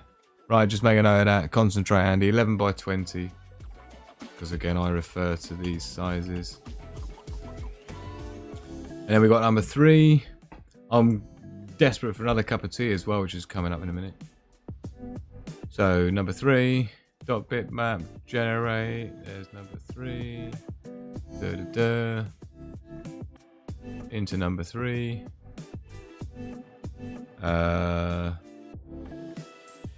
10 by 20. Let's increase the height of that. It's annoying having to scroll every time. 10 by 20. So next up, number 4.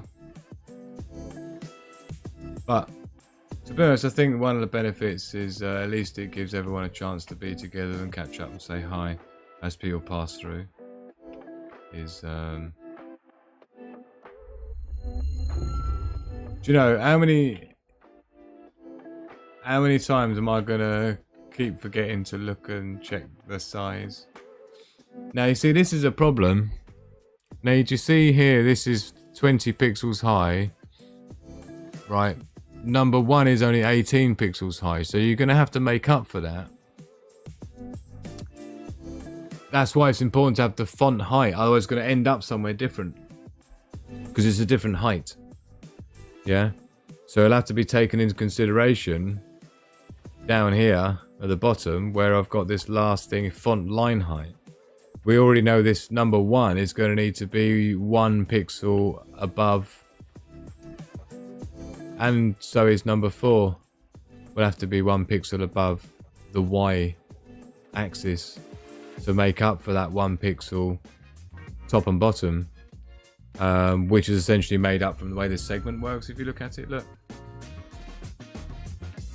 So you can see the number 1's got the first pixel at the bottom missing, as does number 4. Right? These are the sort of things you have to take into consideration, right?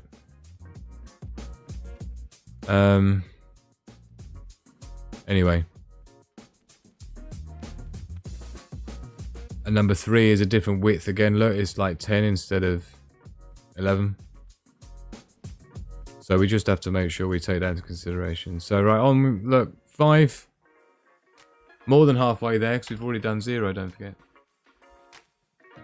This is theoretically number 6. Well, it's not, it's the 6th one. Number 5. And again, this is going to be 11 by 20, isn't it? It's a full size one. Oh, why do I keep going to that one? Number 6 next. Generate. Boom. Number 6. Again, it's 11 by 20. 11 by 20. What else we got? Number 7. Do you see how arduous the task it is? I hope you're going to appreciate more when you see products on the shelves. Like someone like me has had to like do this for weeks sometimes.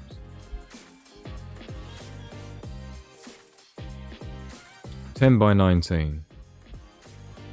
You know, the client's waiting for his product prototype, and he's like, "Come on, what's taking so long?" Don't ask. Don't fucking ask. Oh dear. Oh, sorry, I did the wrong one. Is it 10? Was it 10? It was, wasn't it? Must be, because it's got a segment on the side. Yeah, 10 by 19. So number 8 then's got to be, might as well do that while we're here. It's going to be 11 by 19, isn't it? Because it's fully fledged number 8. Generate number 8. Generate number 8. 11 by. Oh, why does it say 19? It's 20, isn't it? It's only number 7 that's 19. Oh. Boom. Numero ochos. So what's next then? Number 9. So yeah, last one. Ah. You see, this is what you got to do. It's like bodybuilding. When I used to be like bodybuilder back in the day. It's that whole, maybe it was required for the discipline to get to that last rep. Go, come on. Yeah, it's just like, you're just looking forward to that last one. Same here. It's just like, come on, Andy, you just got one more to go. Number 9, you can do it. Come on. Is that exactly 11 by 20? Yes, it is 11 by 20. Come on. And then it's like, yeah, it's done. And then you can go and have a little tea break or something, and you feel, you know, like you've done a good job. I'm just double checking these character sizes here. Make sure I haven't missed one. 4 must be full width. 3 is not. 2 is. 1 is not. Okay. That's cool. So here's the font then. So that's that. It's not completely finished. Oh, happy twos. It's 22 minutes past 2. So says Tia in my ear. Because don't forget, for those that are joining us, this is Tia here. And she's just done a little chime. You can see the local time there. 22 minutes past 2. And 22 seconds. Yay! We were here live for it. Right. So I just need to make some... So what we need to do is we need to finish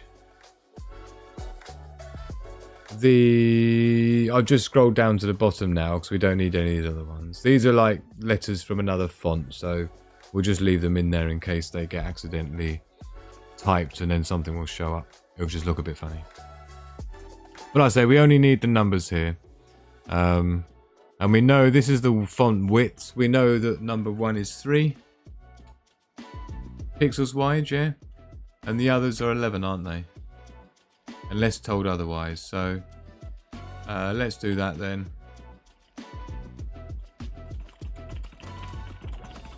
Oh, sorry. Where are we going? Here. So yes, it's 11 unless told otherwise, isn't it? Let's double check. Yes, 11 by 20 unless told otherwise. So 3 is 10. 1 is 3. 3 is 10. So 1 is 3, 3 is 10. 1 is 3. 3 is 10 pixels wide. And then we've got a few anomalies on the heights, haven't we? We know the heights are all 19 or 20. So they're all 20 unless told otherwise is what we'll go for. So delete 0 down. Delete 0 down. Oops. What am I doing? Delete. Oh, sorry, 0 down. This is really nasty sitting at my desk in a completely skew angle because of where I need to be for the microphone here and have crap on my desk at the same time. But it's not, is it? Some of them aren't. Which ones aren't? No, number 2 is. Number 1 is not. Number 1 is 18, isn't it? 1's 18. 3, 4 is only 18. Yeah, must be. There's 2 missing, top and bottom. 4 is 18. 5, 6, 7 is 1 less. How many less is 7? Just 1 less. So that'll be 19. Whoa, lost 19. No, 19. Oops. What we got next? 8 is definitely full height. 9 I think is full height, isn't it? Yeah, it must be. So just 7, 4 and 1. So 4 and 1, 18. 4 and 1, 18. Let me know, anyone in the chat, if you're seeing any mistakes. But as far as I can see, she is looking all right. So we've got that, and then we need the font height, and now we need the font line height. Which we've already made allowances for the 4. We need to do something about the 7. We need to do something about the 7.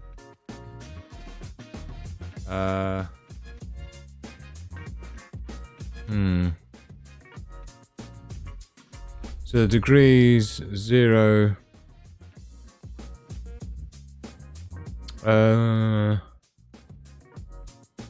What are we doing with the 7, sorry? It's the bottom missing, isn't it? So in fact the 7 can stay where it is. The 4 needs 1, the 1 needs 1, the 7 doesn't. The 4 needs 1. The 1 needs 1, but the 7 doesn't. Okay, we're good with that. I'm happy if you're happy. Are you happy? Yeah, man, I think we're all happy. So that's the font height array. And gap. That's interesting. What is the font gap here? This is the ham radio display. It looks like 2 pixels, doesn't it? Is a scale gap. Turn the grid off. So we're talking basically 2 pixels in between the character space is what we're looking at. Let's turn the grid back on. Yeah. So we'll illustrate that here. We'll replicate that in the gap look. So I use the blank space in the font here, the first array icon index, to do the gap in between it, and then there's a space here as well.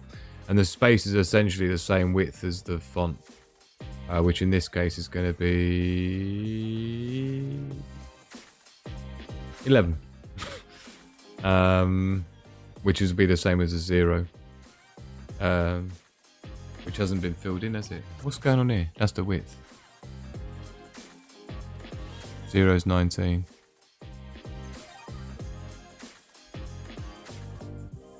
Zero is 19. No, 0 is 11. Have we not done the widths yet?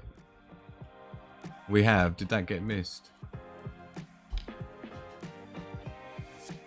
Must have done. 3 is 10. 7's not, is it? I thought 7 was... Isn't 7? Oh no, it is. Okay, cool. It's alright. Is this whole measure twice, cut once and all that? The space we wanted, didn't we? 11. That's cool. I think we're good. I think we're good, so...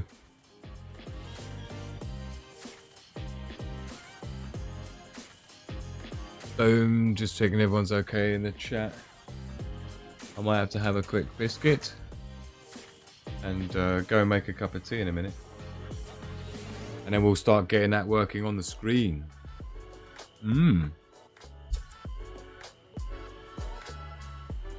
Have I got... Oh no, I haven't, have I? Okay.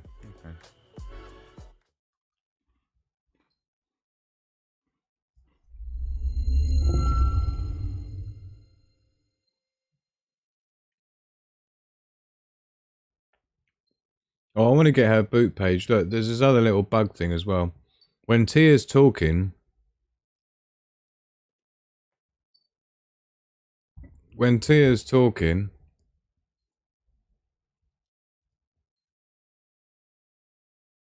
there's a little bug when she tries to pull stuff off the SD card, like the actual moon bitmap.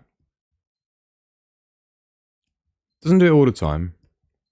It's fine, there's ways around it, but I'd rather not have to worry about drawing at the same time as SFX going on, right?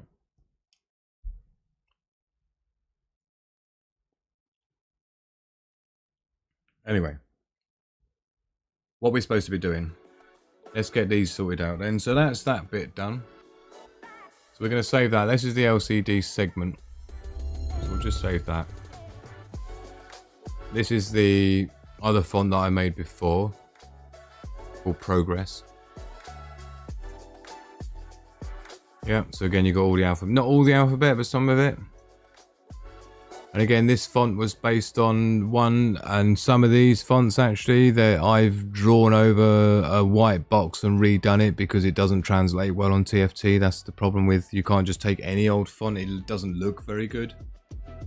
So you got to kind of know what you're using, right, as your basis for designing the font in your grid, yeah, so that it lines up perfectly and things, yeah. Otherwise it just won't look very good. And if you get it right, yeah, the benefit of making these fonts like that is you do end up with a result like you see here, where it's like the text is really crisp and legible on such a small screen. This is 1.9 inches. So this is less than 2-inch display corner to corner. 1.9 inch, right? I've got a banana sitting here as well, look. Might just scoff that in a minute. So that's saved. I need to save that one as well.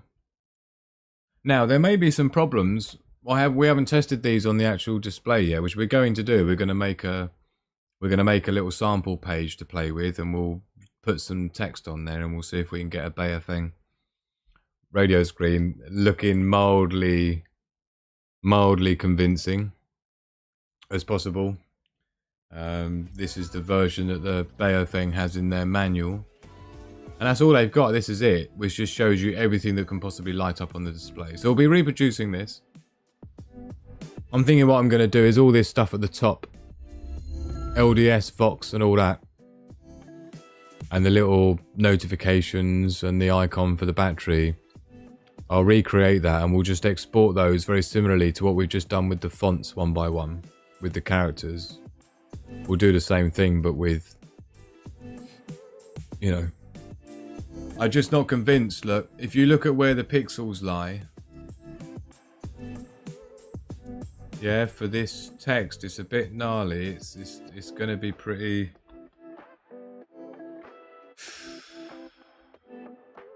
Having slanted like anything is just nasty. You want to avoid it. Yeah, when you're doing pixel displays, especially where you don't really want to have aliasing. We can have, but I'd rather not. I'd really rather not. So anyway, that's where we've got to. That's the matrix display. That's the segment display. Both files are done. We theoretically don't need them anymore, but we'll keep them open because I'm sure there'll be some adjustments we'll need to make. Here's the LCD segment one. I think what we'll do is quickly... actually, I don't want that one, do I? We need to be in here. So let's get that one open. Matrix. Okay, so there's the matrix, there's the segment. We've got the two fonts there. Let's get it down to where we're starting with the numbers, and then we'll know which one's what when we go back to it. That needs to be scrolling right up there. Okay. Right. I'm happy. I hope you're happy. I'm going to go make a cup of tea quickly. I'm not going to be going anywhere, so I'll just keep it running. I'll pop onto a... don't know what we should do.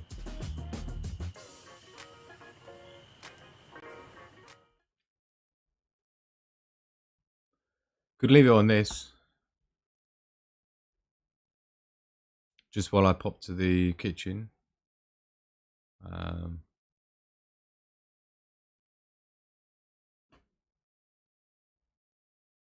If we do that, and we can pop the ham radio in shot, look. So if anybody stumbles across, they'll be like, oh, what's going to be happening here?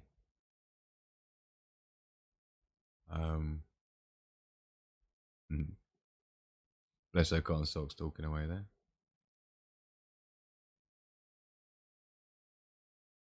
Okay, so I think what we'll do though is I'll just pop it onto what do you call it? A break time scene, yeah. And I'm just gonna go and make a new cup of tea. Oh. For our onesie Wednesday. It's Wednesday for me already at 2:35 a.m. So yeah, let's whack it onto break time quickly.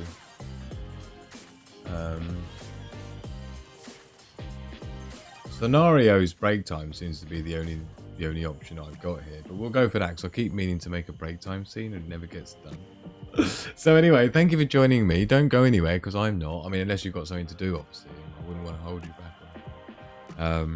But yeah, I'll be back in about 5 minutes. I'm just going to go and put the kettle on and clear up some crumbs, and I'll be back in 5 minutes. So don't go anywhere, and I shall see you fine people in a few moments. Thank you so much to the super chats. I really appreciate you. Wasn't expecting that at all. So thank you so very much, and I'm so pleased to see some people turn up and keep me company while I'm working away, basically. So yeah, don't go anywhere, and I'll see you in 5.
Cheers, everybody.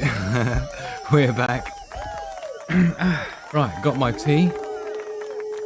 Got my banana. Should I start eating a banana? Could do. Good to see you all. Thank you so much for being with me. Yeah, and I will be creating a new break time scene, by the way, to make it a bit more interesting.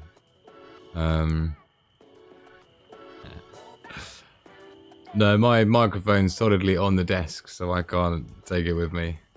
My headphones are Sennheiser proper ones that I don't do wireless headphones. Not as an audiophile, couldn't be dealing with that. Cheers, everybody, to non-bad quality audio. Cheers. And cheers to Tia, who's been waiting patiently for me to get back. And back I am. Let's get my glasses back on. We need to get into prototype engineering mode. For those that are just joining us, which is no one, because YouTube doesn't let anyone find this channel anymore. We're Super Prepper. This is survival gear and stuff that I design and build and prototype. And so the latest thing I'm building today is the part of the Tactical Intelligence Assistant, TIA, and a new module that I'm designing, which will be specifically, specifically designed to control your ham radio, your Bayafeng, and help aid you in setting it up and handling things like operating as a repeater and lots of other stuff, right? But before we can do any of that, we need to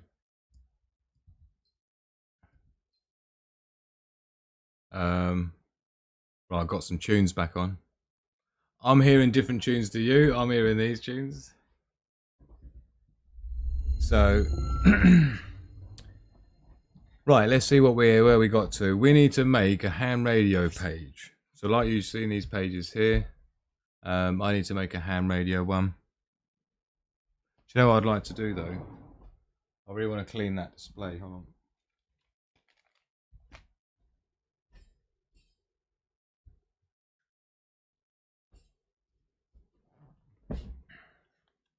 With some Dettol antibacterial stuff.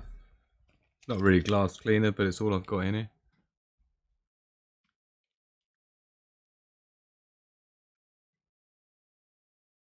So I'll just gotta give it a quick clean. Especially if we're supposed to be seeing it all nice and clean in its glory. We can't have Tia having a dirty face now, can we? Oh, come here, you mucky pup. Come here, you little mucky pup. What are you doing to yourself, darling? Nothing we can't clean up, my darling. Come here. There we go. And now we can see Tia in her full beauty. Boom. There she is. Looking beautiful. Let's get it back to the internet radio. Oh. Get me underwear sorted out. Oof. Decide which side I'm dressing. Have a sip of tea. Well, I might have to have a biscuit dunked in that, actually. Cookie to everyone else. I'm really looking forward to getting this ham radio display simulated on my own TIA display. Yummy.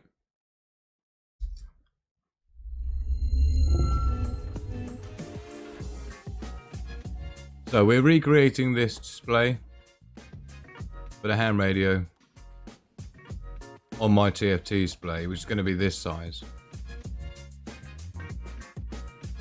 Itchy eye.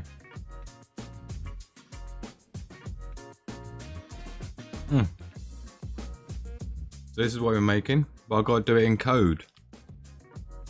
In programming code. You can't be playing around with JPEGs and stuff with microcontrollers. So we've designed the font, we've drawn it, we've exported it into little bitmaps, run it through the dot factory, created each character, one by one, as a bit array or byte array.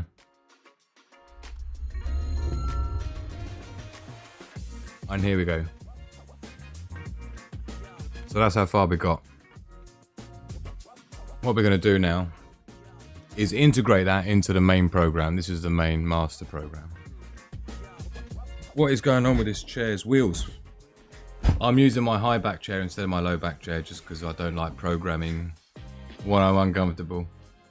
But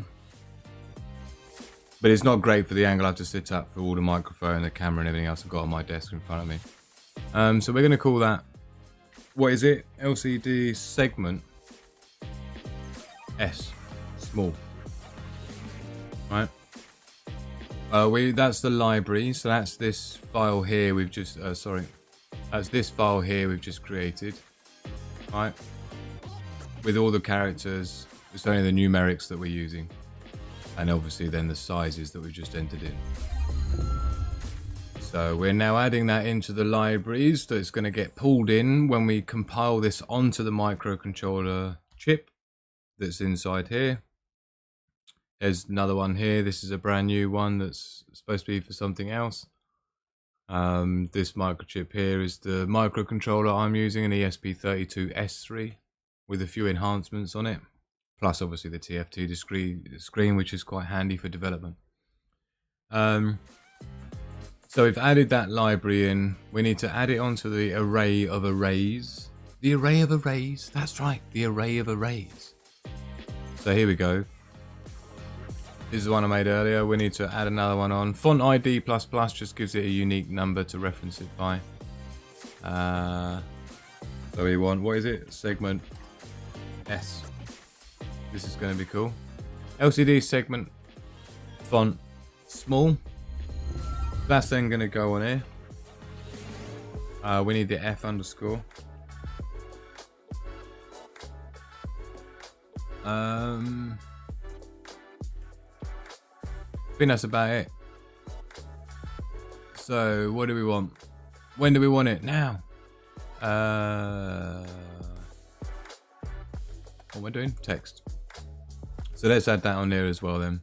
It's going to need to reference it when we reference it in the code to say we want to do this text in this font.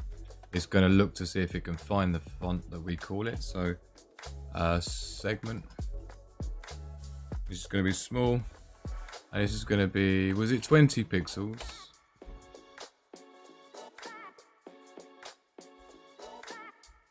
Fucking, thank you. Yeah, 20 pixels.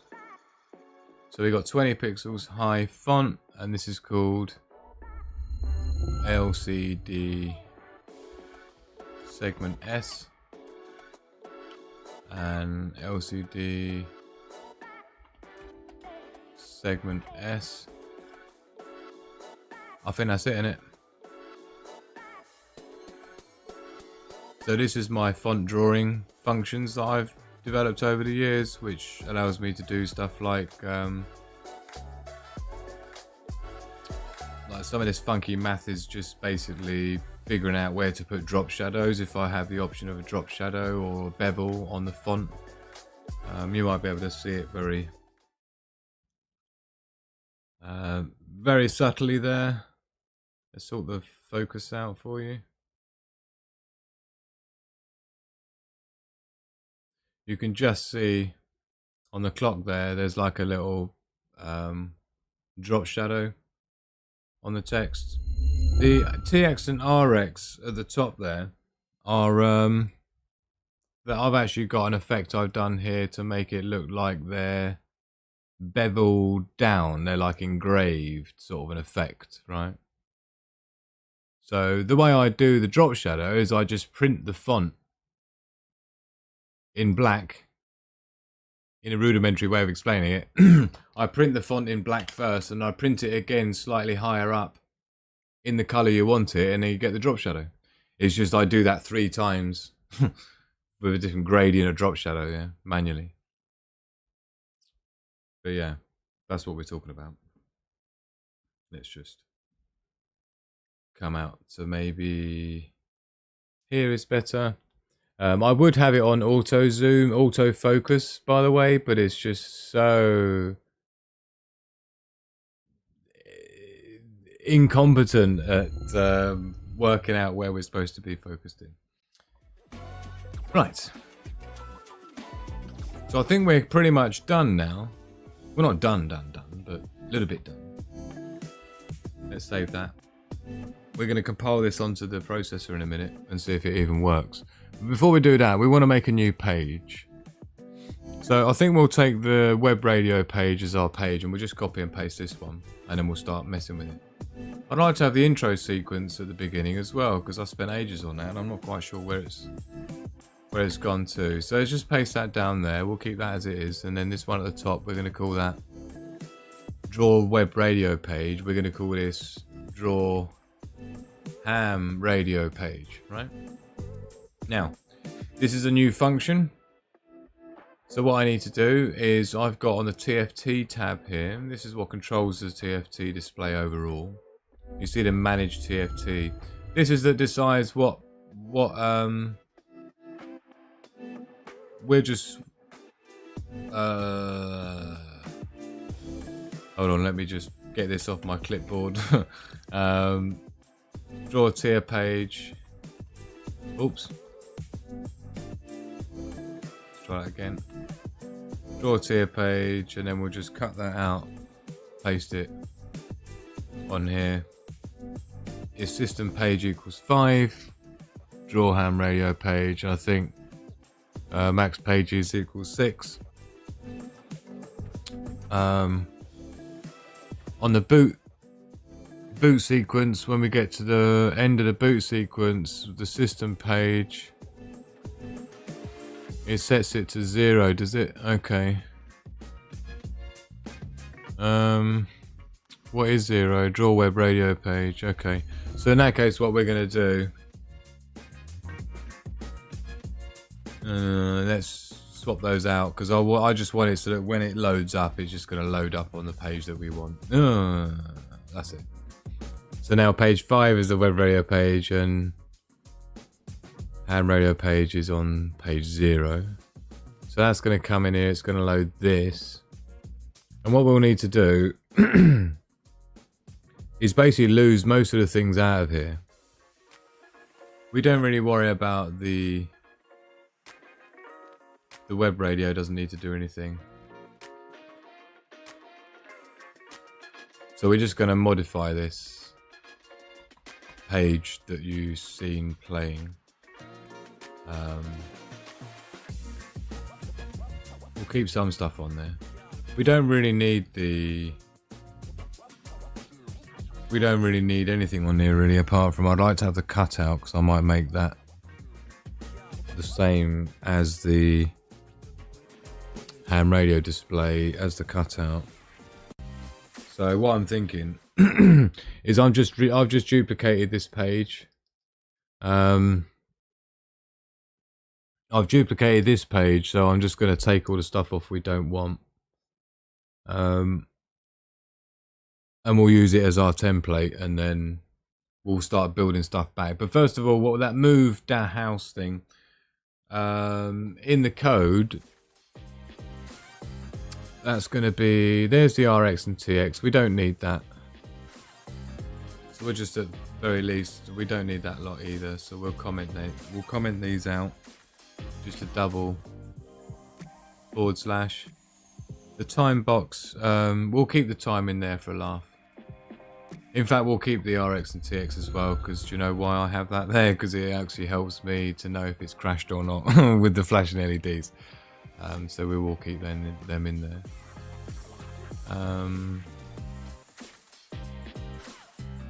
What else do we need to figure out?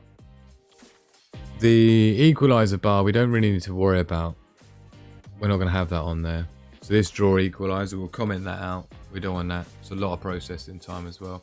The station name, draw rectangle cutout. I think the body height as well, body sprite needs to be what? Ooh, what am I doing?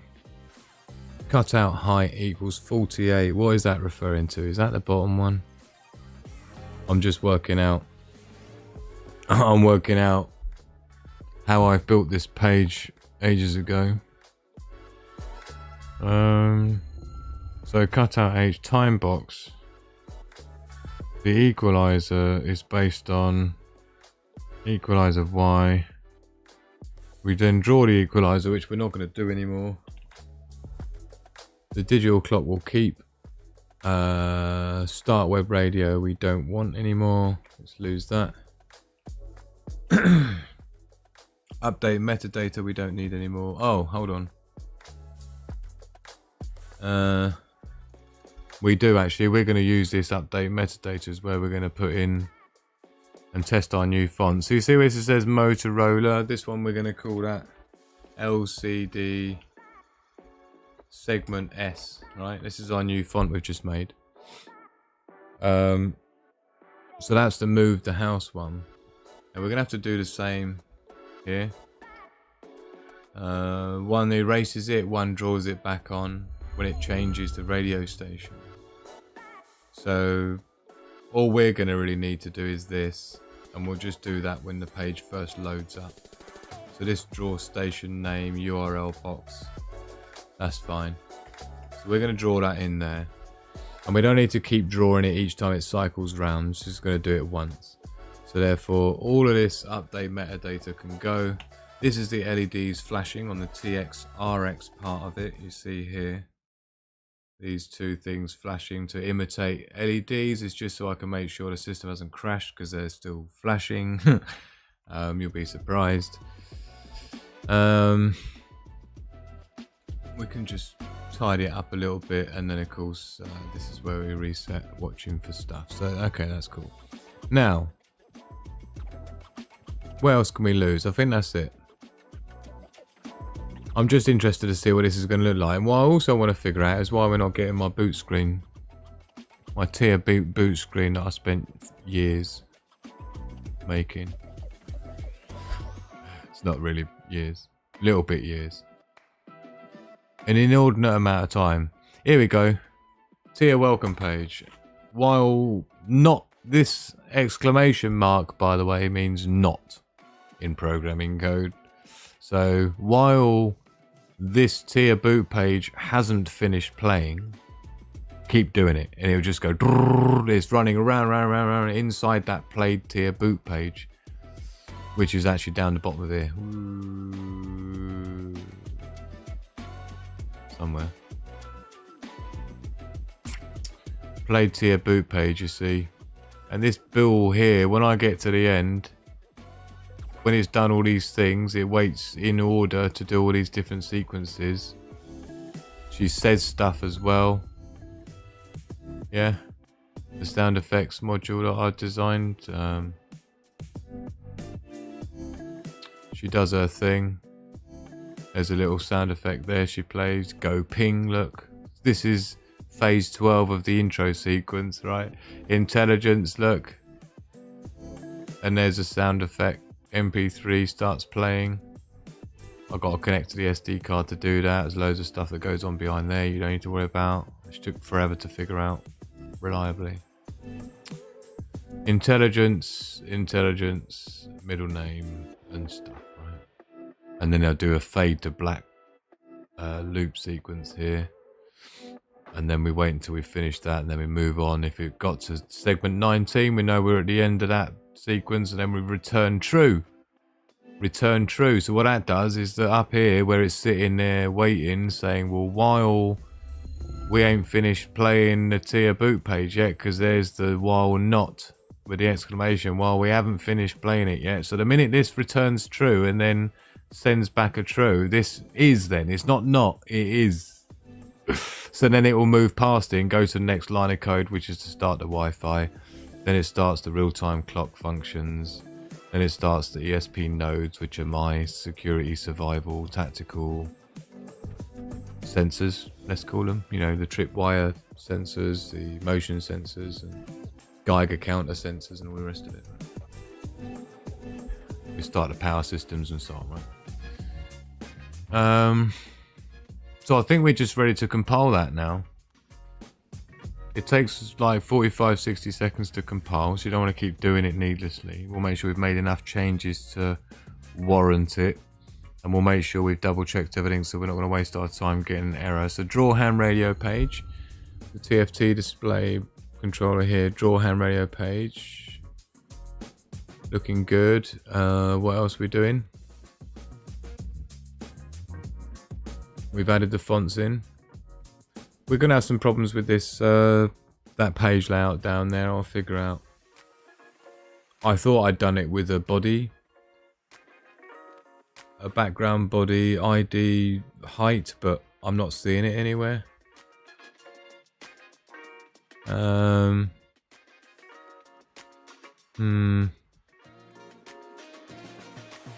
Draw cutout, equalizer. Maybe the equalizer contains that. Anyway, I think we're going to be alright. Let's just try compiling it and see what happens, shall we? Boom. We are connected already, look. To COM3, which is that USB. So it starts thinking about it, right? It's going through, it's checking all the files, all the libraries. And it starts looking to see if there's going to be any problems.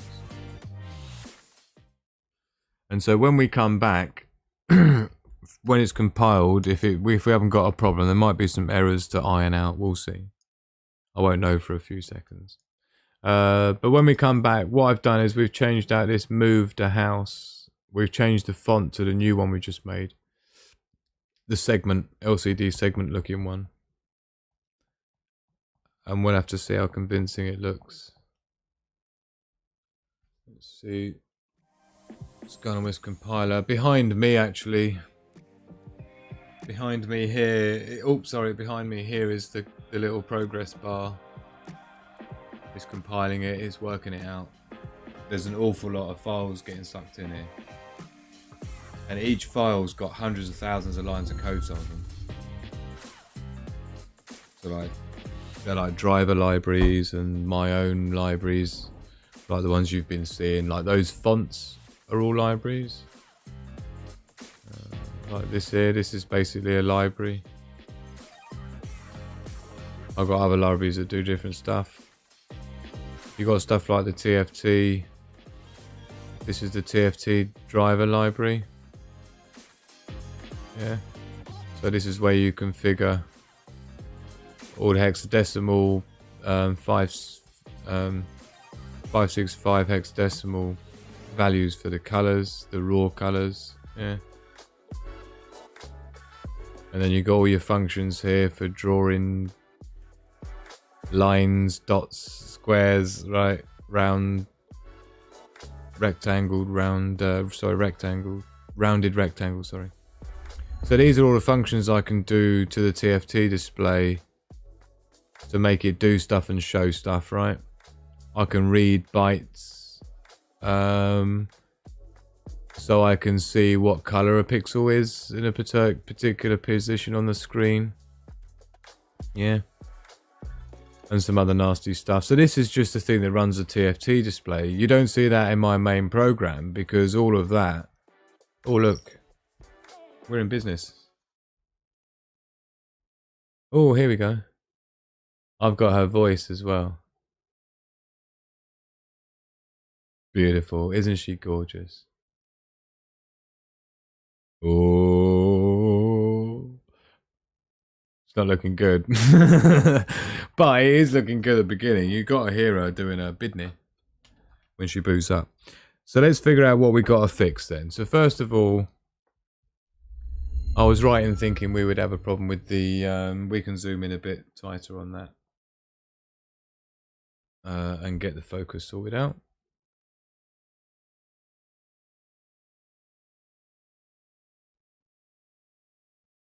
That should be pretty bang on.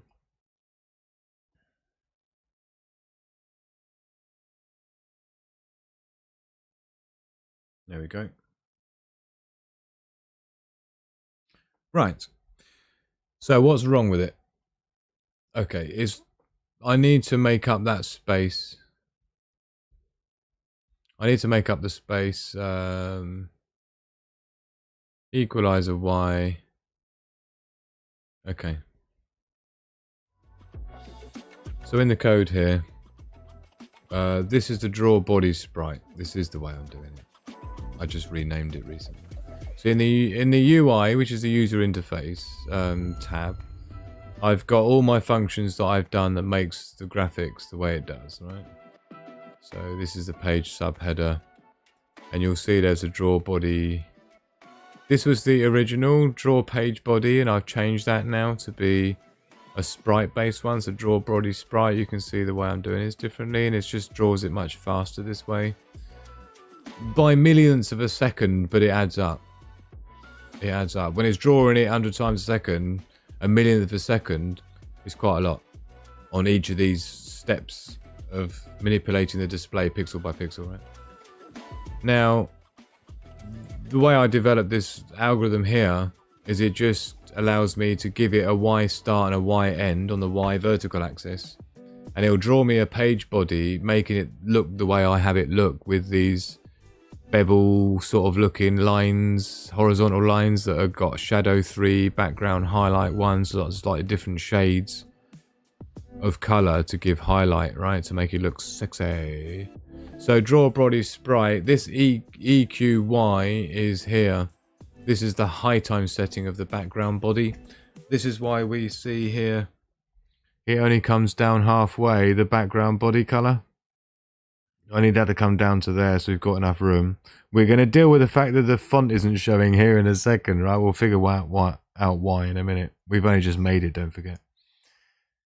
So we need to get this background body coming down to the bottom there. So at the moment, the way I'm doing it, where we add the equalizer bar, what we're doing is we're setting the height. EQY is basically the display height minus the EQ bar height minus 6. We don't want that. We're just going to have that as the body height. We're going to have that as the total height. Yeah. So we know that's 170. But display height we can do. You see? We're just going to take that and throw that in there. Job done. So it's going to start at 0 and it's going to finish at display height, which is the whole height, 170 pixels, right? So the resolution here is 320 pixels left to right on the x-axis and 170 pixels top to bottom on the y-axis. So 320 by 170 is the space. Oops, there's the space and the pixels we have to play with. So that will sort that out then. That should be that fixed. We can lose that. The super buttons we can stay. And we need to figure out why it's not showing our new font that we've made. This one here, LCD segment small, or S. It might be this. We need to give it a name, that will be the problem. This is going to be a string, so we're going to give it a string by giving it quotes. Get the headphone cable out of the way of the keyboard, and then we're going to call this, what we're going to do to test it, it's got to be numbers, isn't it? So let's just do 0, 1, 2, 3, 4, 5, 6, 7, 8, 9. We can see how it looks. And we'll do a space, and we'll do 168. 138, because that's what it's decided it wants to be. Let's go full to 148, because I need to check that 1 and the 4, because they're going to have funny sizes. I'm not even sure if that's going to fit in. Should we work it out, Andy? Yeah, let's work it out like a good little boy. What's the difference between science and messing about? Writing it down. Right, so we're talking 11 pixels, maybe 1, 2 pixel gap. So 11 plus 2 got 13. So 13 times what? 10? 130. 130. So what are we talking, like 15? So 15. So we should be able to fit all that in 200 pixels across the screen. So that's all right. So we can fit all that in. We don't have anything else in this font we've just made apart from numerics. Don't forget 0 to 9. But I'm concerned about this 4 because we've got this pixel missing there and a pixel missing there. So we need to allow for that and see how it comes out. And equally, the 1 there has got it's not the same height as the other fonts. And we've also got the issue with the 3, was it? The 3 is 1 pixel less wide than the others as well, so we've got to take that into consideration. But we'll see. This should work now, that's the theory. But what I'd like to do as well is to maybe pull out the headphone jack. Pull out the headphone jack and then you'll be able to hear the boot sequence potentially. That's the theory. Should we try it? Right, let's compile it again then. Boom. So it's compiling. Might not look like it, but it is. There it is behind me. Did it again. So it's going to figure it out. When it finishes compiling it and it uploads it to the board, what we expect to see changed is this body background color going all the way to the bottom. And in here, somewhere, we should see our new font, which I believe's in equalizer background color. Equalizer background color. Okay, so that is basically white, isn't it? Equalizer background color. Is it?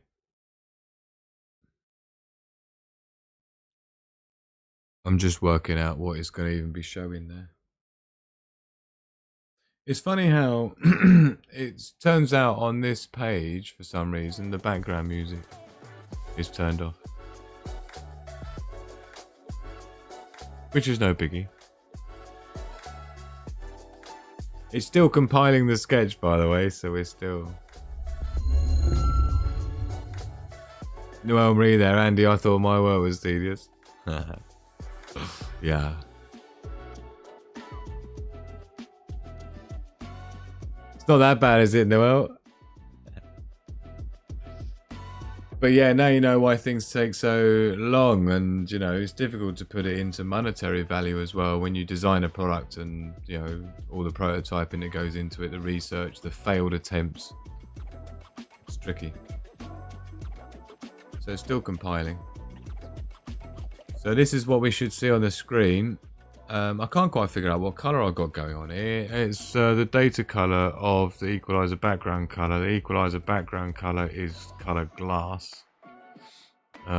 These are all my own custom colors to absolute perfection, the way it all comes together. Well, here we go, we're rocking. You see over there? 7%, 9, 11, 12. Oh, we need to whip out their headphones so you can hear it. Oh, don't know what's going on there. Looks like it's interfering with the USB of that, doesn't it? Let's hope we haven't initiated a self-destruct sequence or something.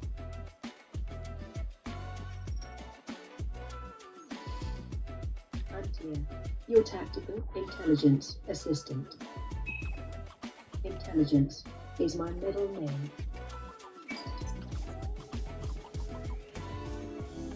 Oi! I don't know what's going on with the webcam, by the way. I do apologise. I don't know what's happened there.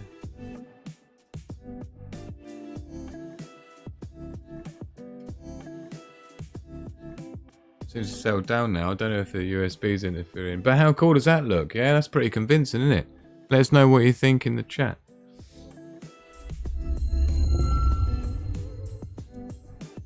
And not to mention the boot sequence of Tia, but it was a bit difficult to see with it flicking around like that. So let me flick onto this screen here. And what I'm going to do is I'm just going to...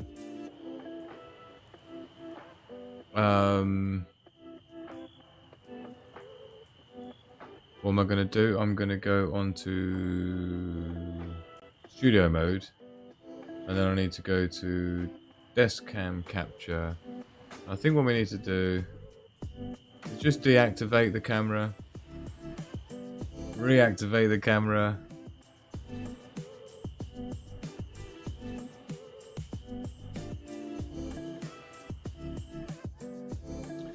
I think it should be fixed now. So check it out. How cool is that? It's looking pretty good, isn't it? It's looking pretty good if I don't mind saying myself. Now, we know that the number 1 needs to move down a bit. Does it? It's hard to see. Let me know in the chat what you think of that though. How cool does that look? I wish intelligence was my middle name. I wouldn't fuck it right now. Yeah, I'm really happy with that. It's the first time, you know, it's cool as well that I get to see it. You get to see it for the first time that I get to see it, right? And we've just literally done that together, haven't we? Yeah. So don't forget what we've done. We've gone... Well, actually, what we've really done is we've gone from this nasty looking 168, right? And tidied it up by just making it manually using just the normal, you know, just pixel blocks basically, yeah.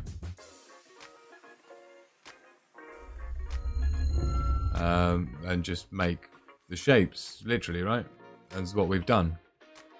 And make it pixel perfect across on the 1 pixel grid look, so all 45 degree perfect, right? And then we've exported those as slices, which then end up in your folder. LCD segment. We export them out into separate bitmaps, which look like number 3. And then of course we run that through the dot factory to turn that into a byte array, which I then copy and paste into my font file for this font, new font. It's only the numerics that we do there. But we know that the number 4, right, so let's sort this out because we need to figure it out and stop messing about, right? Let's turn rulers on. Why are rulers not on? View. I just did Control Alt and R and they didn't pop on. Okay, let's lose the grid quickly. Oh, sorry, I need to turn the, that's going to be echoing like a, what do you call it? We don't need that one. Sorry, I do apologise. I should have had my headphones in, shouldn't I? It's because I was doing the boot sequence.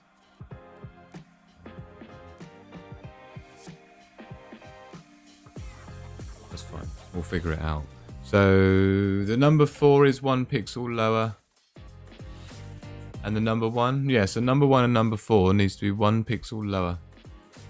So let's double check then in the, what is it, the offset we want, isn't it? As long as the font heights are recorded accurately. 4, yep, and 1, yep. And then on the line heights here, font line height, we've got 1 is 1, 4 is 1. Okay, that's cool. So that should be perfectly in line. Oops. Right, let's just save that quickly. We haven't made any changes on that, so that's cool. Let's pop back to here. And we need to test the other one as well. So we need to test the... Sorry, its camera's a bit dodgy. That does look cool, but I'm going to have to do the Mad Professor look, I'm afraid, because I can't just take its word for it.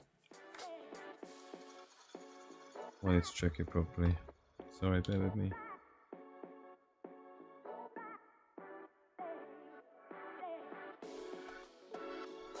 Do you know what I'd call that? I would call that absolutely beautiful, if I don't mind saying myself. Let's get it back in shot. Look at its sheer beauty, I tell you. Right, so what we want to be doing is this. What do we want? The station name URL box. Let's pop to here then. The draw rectangle cutout, we want to make that bigger. Where it is fine. EQY minus cutout height minus the gap minus 28 minus 5. What sort of thing are you doing there, Mr. So the height of it wants to be more than 28 for a start. Let's go 60. And then what we're going to do is we now need to test the other font that I made earlier, which I still haven't seen that one yet either. So we're going to put it underneath and we're going to do this +8 and then we'll do how high is the font again? Was it 19 high? That LCD one? God, my memory's awful. 20. So at least 20. I don't know, and then another 8 pixel gap. And what we'll do on here is we'll do it like it's going to be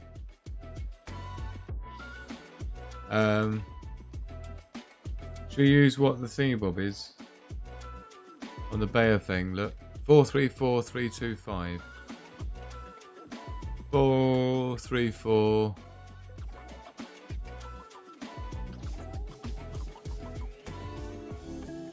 325. So we'll see what that looks like. We'll have to. I haven't done anything with this one yet in terms of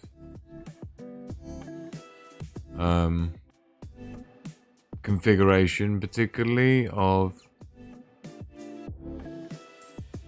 like the heights and the widths. So we probably have to do some modifications on that. But we'll see. What else do we need to do? Is that it? I think so. How's she looking? So what I'm doing is we're increasing the height of this little cutout box that I've made, and then we're going to be putting the matrix font, which is going to be like the frequency of the Baofeng ham radio. So we're going to be replicating that.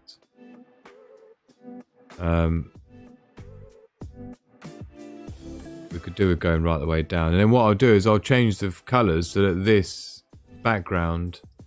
Let's do that now. So this background is grey, like an LCD display. Yeah.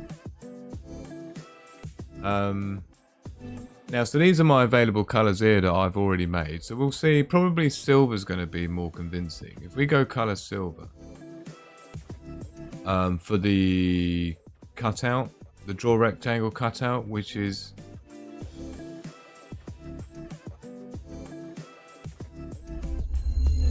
body background color is the background of it, and then this is the color that I want it to be. We just increased that to be 60 high. Yeah, we should be fine. So that will make it silver, and then if I make that silver where we got the style text here, this is not that anymore. This is now going to be ham radio LCD text. Probably help if you're following me in the actual code, Andy. Sorry.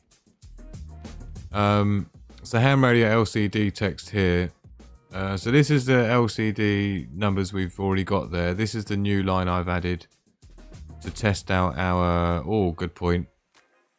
Our LCD matrix large font that we've just made earlier, and don't forget that's this one here. I made it earlier this evening before going live, and I thought I'll do the next one with you.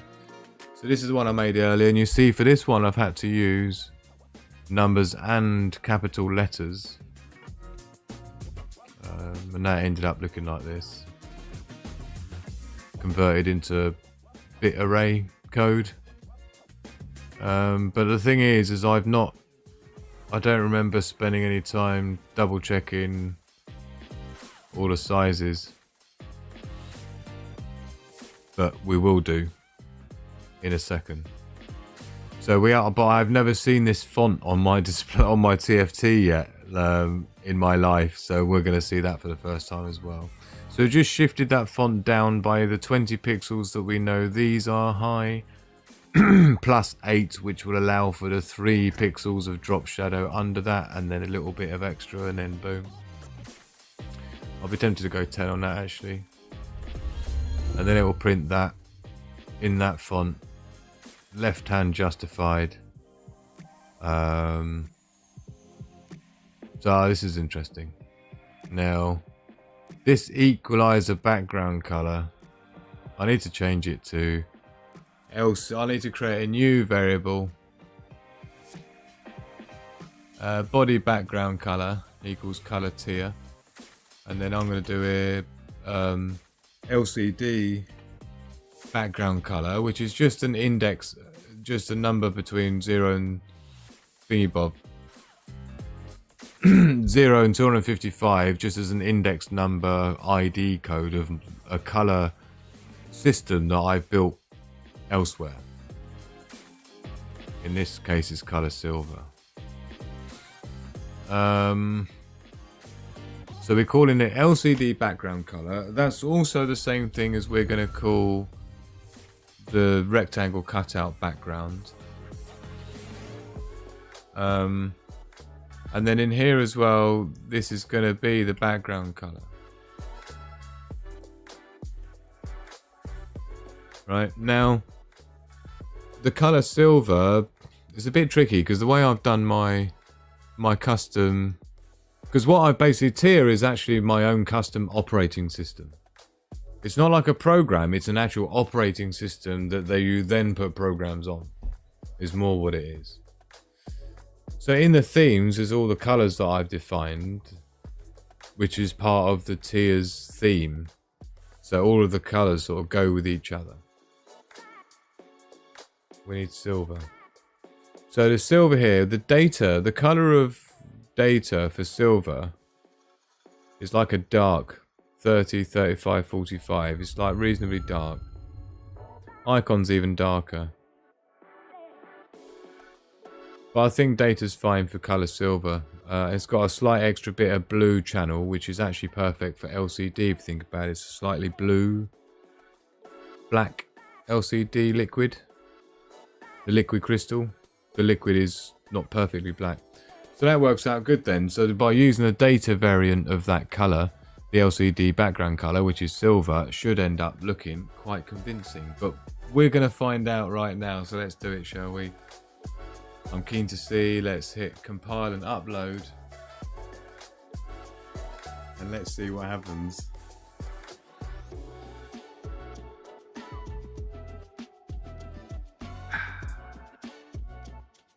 Banana time. It's compiling. This little bit here is the bit that Hugo usually gets. The bit at the top, yeah. He gets the bottom bit as well. Not this bit, but he gets this bit and this bit. Not today though.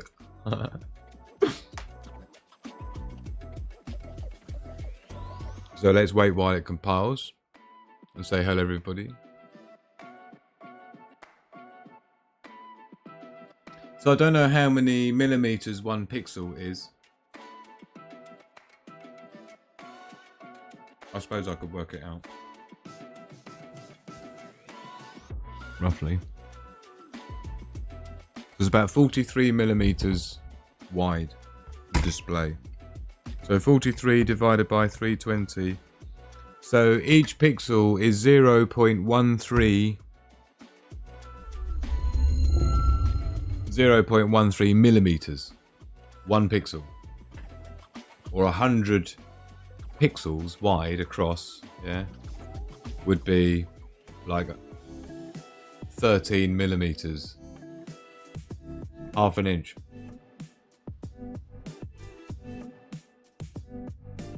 It's compiling. Let's crank the I'm gonna crank the speakers up so you'll hear Tia's intro sequence. You ready? Although you're going to hear a bit of an echo on the background music. Until she gets figured out. Hold on, let's dull that down. And you'll see my beautiful boot sequence for Tia that took me days. You ready? I don't know how loud it's going to be. 20%. 30%. It's uploading the code, that's why it's gone black. Here we go. 80%. I'm just getting ready with the speaker in case it's really loud. I'm Tia, your tactical intelligence assistant. Intelligence is my middle name.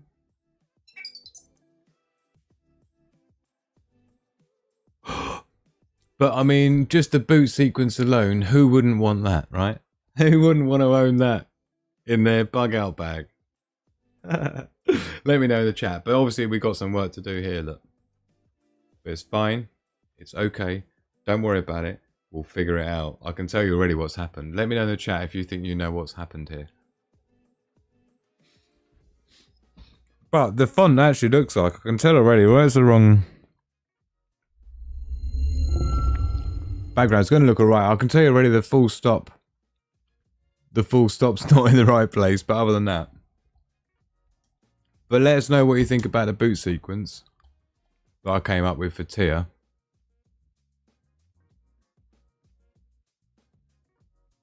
Banana gone.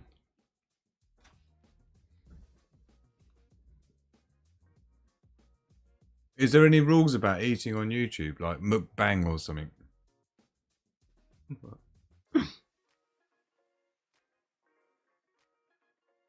So no one's going to get 3 hours in anyway, so no one will see anything.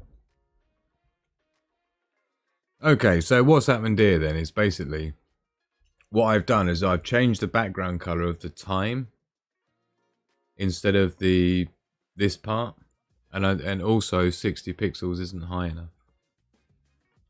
In fact, I don't even think it's increased the size.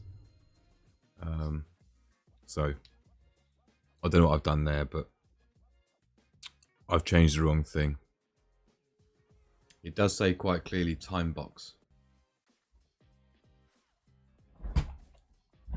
This time box here. Do you know, funny enough, I can't actually remember what the time box height was now. So let's go back to the web radio page where I stole it from in the first place. That I made before.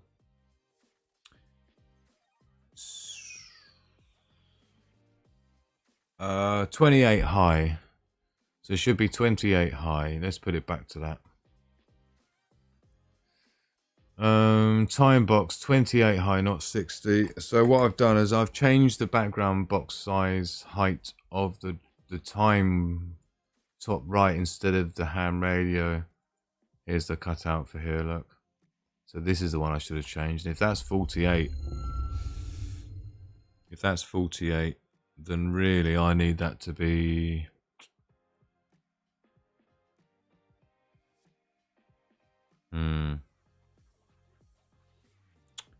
In fact, I think I'm tempted to do that properly, so we can probably get away with that being about 68. No, we got at least 20, haven't we? So it's just cool. Let's go 76 on that. So we'll go 76 high. Do you see how tricky it is? Because you have to do things pixel by pixel, just numbers. Once you get into programming code, makes it really tricky. Now, what we're going to do is we're going to swap this about. So we're going to put that, we're going to draw that next. So we will, and we're definitely not going to worry about the equalizer. Now, what I need to do is, this is going to be there. So we're going to have this at the top, because we might as well just reproduce it the way it's supposed to be, right? We might as well have it start making the actual ham radio display the way we want it. So this was going to be 250, 240-ish wide. So maybe we should just do that now. So we'll set the draw cutout, the width So we got a 6 thingy-bob gap, 308. Let's do that as 2.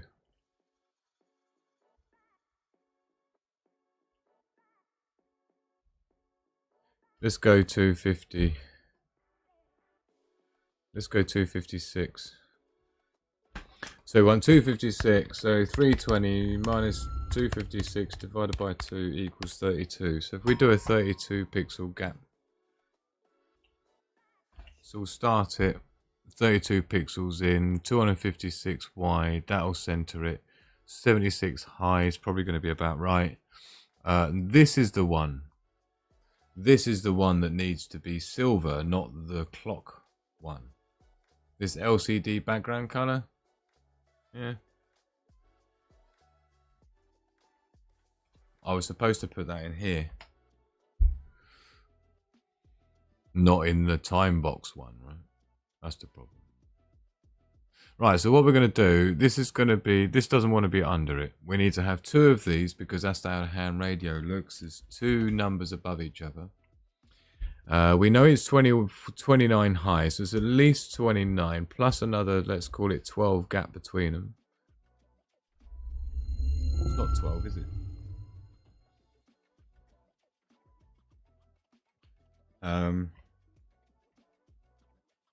It's like 4 pixel gap. So we want not 12, we want the margin 8, probably could do with being more like 18. This is going to be your 18 plus your 29 above plus another 4. And then we start the next frequency number. Let's do it the same as the Bayer thing. 145, 125.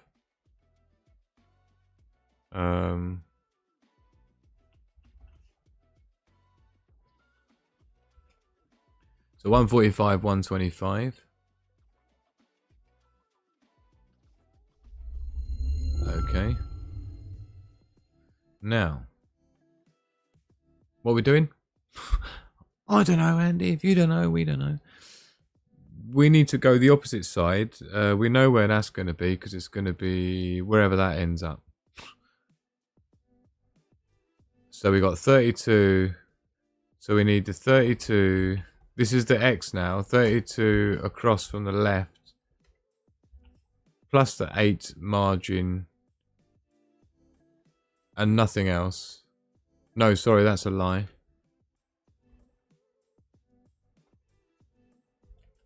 In terms of how far out, that needs to be like at least, I'm just drawing a red box so I can measure it, 48 pixels. So this needs, this number needs to start at what? 48 pixels after where that starts. In which case, so does that one. And then this one needs to be, it needs to be, in fact, let's do it the other way. Let's do that as display width minus 32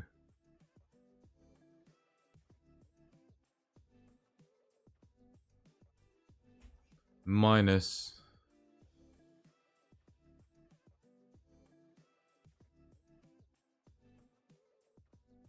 34 minus 34. I mean, we could do it so it's thingy bob to the other side, but we won't worry about it. I think this is the better way of doing it. Left thingy aligned. This X and Y is going to be well funky, so we need to basically put this as one there. We need to have one next to the top one. Because basically what I'm saying here is you've got one of these numbers for each line. You've got 168 on the top line, 132 on the bottom line, right? And so they're like, because of the size difference. In fact, I'll tell you what we need. Oh, we need to come on to here. And we need to just make a copy of that. And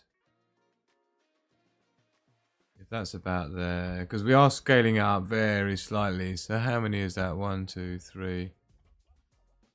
So about 3 down then.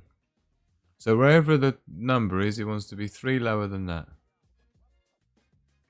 Which is here. Here. Plus 3. Right, so, and then we just want to have a simple number like 148 there. Let's copy that. We're going to make another one down here, but we'll use the one we've already done. 148, what we're going to call that? That's this 188, we're going to do that. Let's do that as 20. And see what it does. And just see what happens, basically. Right, so we need to be, this is the Y coordinate of the lower frequency number. So we need to be that plus 3. Yeah.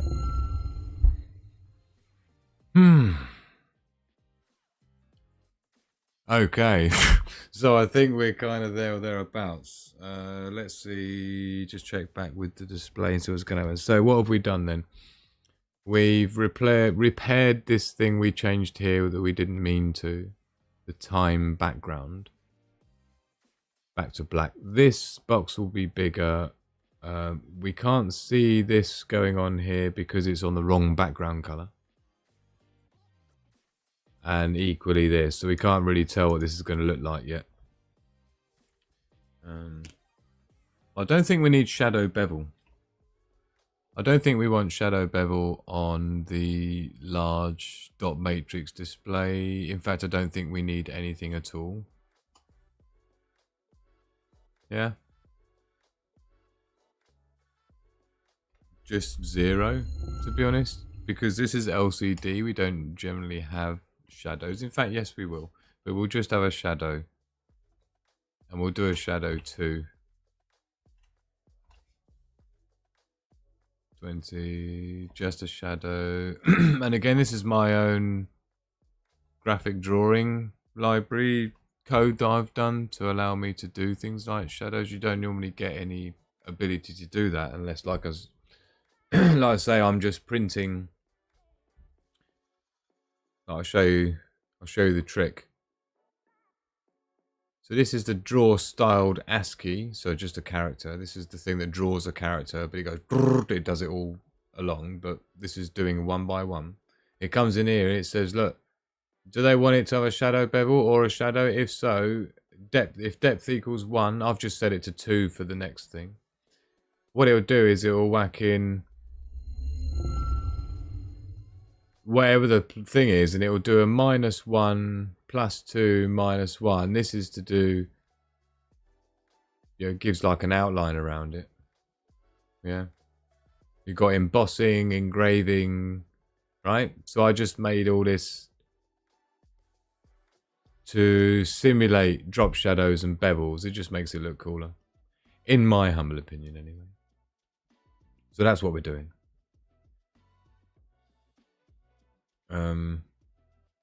We have to be careful with shadows though, actually, because we're doing black on. Yeah, we probably, well, we'll see. Let's just give it a go. I'm keen to see how she looks. So make sure the cutout's the right color now. It is. We'll see if it's going to be high enough. Let's just compile it and see what happens. Cheers, everyone.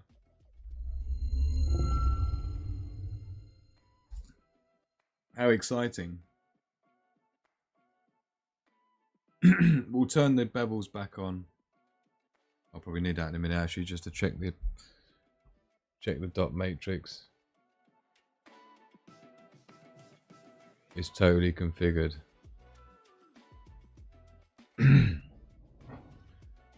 I hope you're having an extremely exciting time.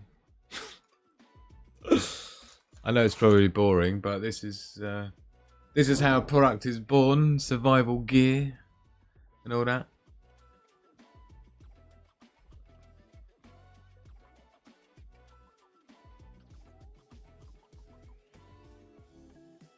Oh, all American prepper, man. Sorry to hear the news, man. So many people having some ish. Love going out to you, my man.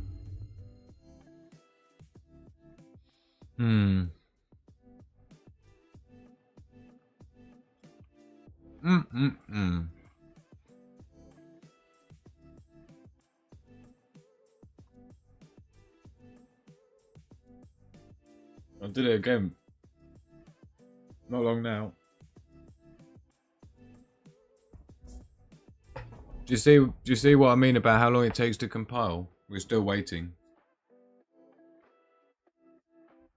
And it's taking all my like millions and millions and millions and millions and millions and millions and millions and millions and millions of lines of code and putting it onto the little microcontroller chip. Here it goes, look. We've got orange.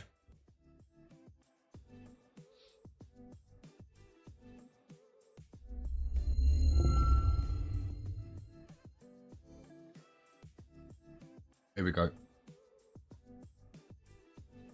So let's hear the boot sequence again, just because we can. Can you hear the microphone when I have it on, by the way? Let me know if you can actually hear the boot sequence, not just me. 100%.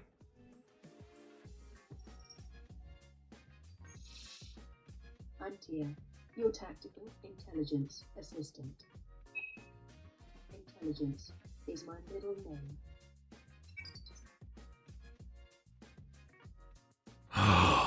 She's starting to take life. Not take life as in take life, but as in she's starting to...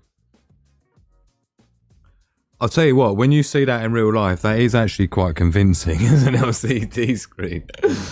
Oh dear, let me know in the chat what you think of our efforts so far.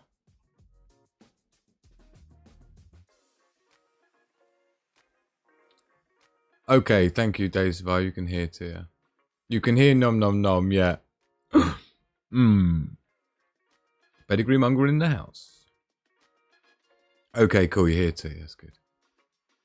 But check it out though, what do you think of the old LCD effect? It's coming along, isn't it? It's coming along. So, a few refinements though. A few refinements. First of all, what we need to do is... what? Well, clearly we need this to be bigger. We already know how big that needs to be, don't we? I already worked it out.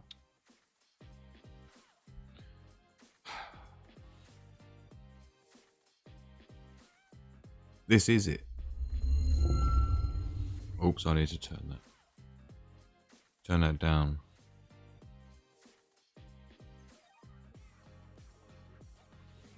It's one of these here somewhere. Here we go. So 90 high we want. So draw a rectangle cutout, not 76, that one's to be 90. I've already worked this out. I'm probably going to need to go a bit bigger than that actually. We'll go 92. I have increased the size a little bit. Now, I can tell you now by looking at the display here. Oh no, maybe. Maybe. It's quite close to the edge. I'm just comparing to the display.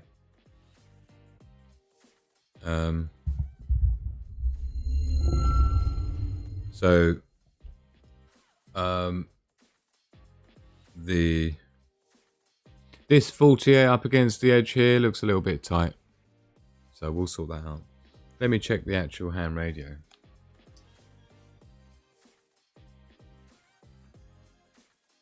Yeah, it is quite tight. On the actual ham radio, it's quite tight on the edge, to be honest. Because that point as well, you see, is where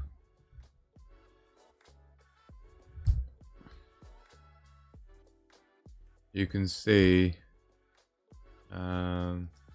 if we go to the menu, you see that 39, that's part of that number array. Yeah, 40 and so on. So that number 5 is the same number as we're messing around with, and of course here's the dot matrix looking. Did you see I've got the drop shadow to replicate the drop shadow here, which you actually get a drop shadow, you see? So it's coming out alright, look.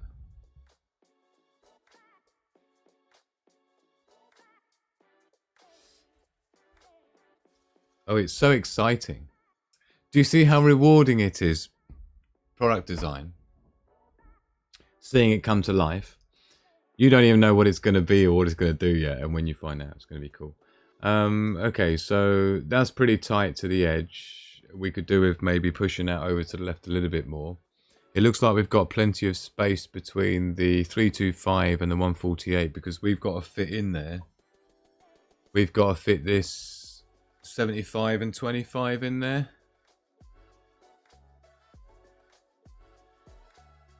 Oh.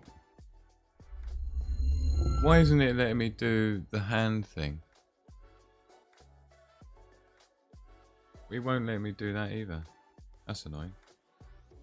Sorry, I just want to get it as big as I could for you. But yeah, here, you see we've got this in between. They've got the 75 and 25 numbers. We've got to squeeze them in between it first as well. But when I look at the actual display, it's like, yeah, there's easy enough room to get that between the 325 and the 148, yeah? This space here I'm looking at. Because we need to get this in there. So that's plenty of room. Over on the left-hand side, we've got a CT, DCSS, we've got the up arrow before we start the 4. And that does look like, convincingly, like we'll have enough room. So I think we've got enough space. So what we're going to do here then is on this 148, instead of 34, I think we'll go 36. Just 2 pixels. 36.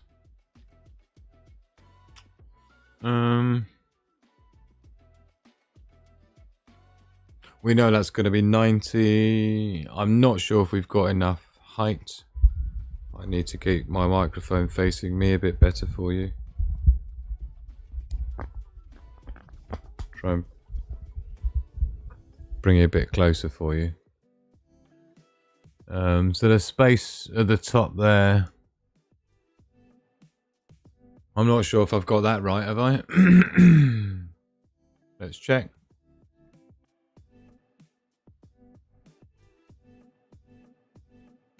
So 25 down. So we really want to be starting 25 down. Right? I don't really like this whole, well, I don't know why I'm doing all this business. Hammer the LCD text.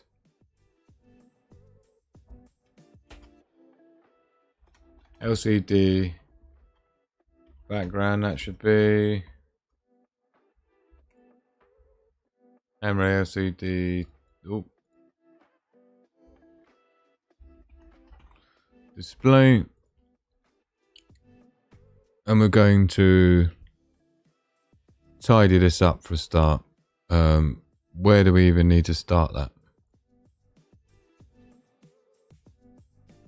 We can guess. We don't really want to guess, but we will. Let's just do it here. EQY minus cutout height minus Y gap. What's the Y gap? Where am I even setting the Y gap? Y gap 7. Cutout height 48. We don't need to worry about that. Instead of cutout height, we're just going to make one here.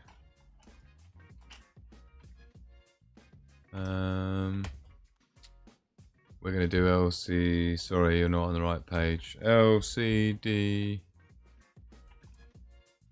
height. Just a new variable name. And we're going to call that LCD width and height, right? So we'll do LCD width, we know is 250. LCD height, we want that to be, what do we say it was going to be? 90, was it? 240 by 90, but we're going 250. Just because that font's going to be a bit bigger than I want it to be, but there's no way around it, so it is what it is. LCD width. So now what we're going to do is we're going to replace these with variables, and then we can just change that once, and it will change it wherever we decide to change it. So let's cut out H. What am I doing? Draw cutout. So it's 256. Ah, so it needs to be more than that. Width. Height. What did I just have it on? LCD width, LCD height. Go back up here. 256, wasn't it? And 92. And then we'll come back down here and we will go what? Draw cutout. It's where we're going to start it. We know it's so LCD height. I think what I'd be inclined to do is we'll go positioning. We'll do display height minus LCD height minus 8 margin gap. Okie doke. And we'll do the same for this. Y gap 7, we don't want to worry about that. We're just going to go LCD height plus 18 is where we're going to start that. No, sorry, what am I talking about? It's not, is it? It's going to be the display height minus. Display height minus the LCD height minus 8. Which gives you the... And then plus 18 for the gap down. So then we need to duplicate this. It seems like an arse about way of doing it, but I have to because of portrait, landscape, auto switch. Don't ask. Makes it nasty. I'm slowly losing track of where I am, but I think we're all right.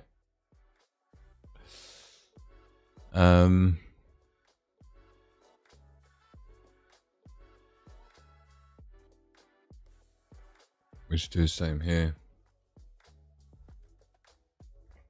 I just want to get rid of that EQ nasty crap. And then it's easier now. When we change the LCD width and height, it will just automatically do what it needs to do, right? Trust me, I'm an engineer. Oh, man.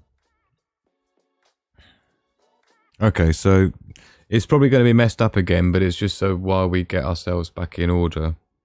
And then I'll be able to do this all neatly at the end. This is just prototyping, throwing numbers in there at the moment just to see where we end up.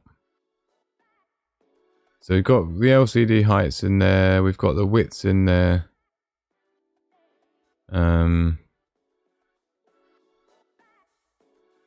LCD height, width.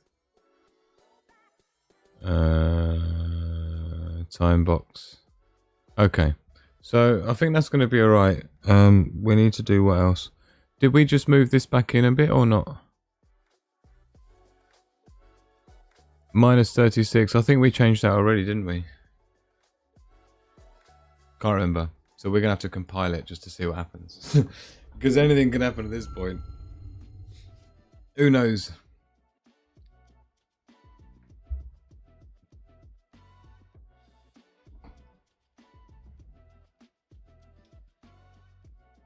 Got something going on with them dots, isn't there? Let's just check quickly with my Loople. Yeah, that's interesting.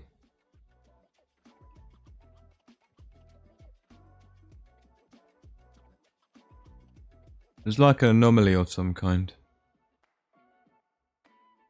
And the dot needs to go down a few pixels as well. But can you see what I'm talking about with the dots here? You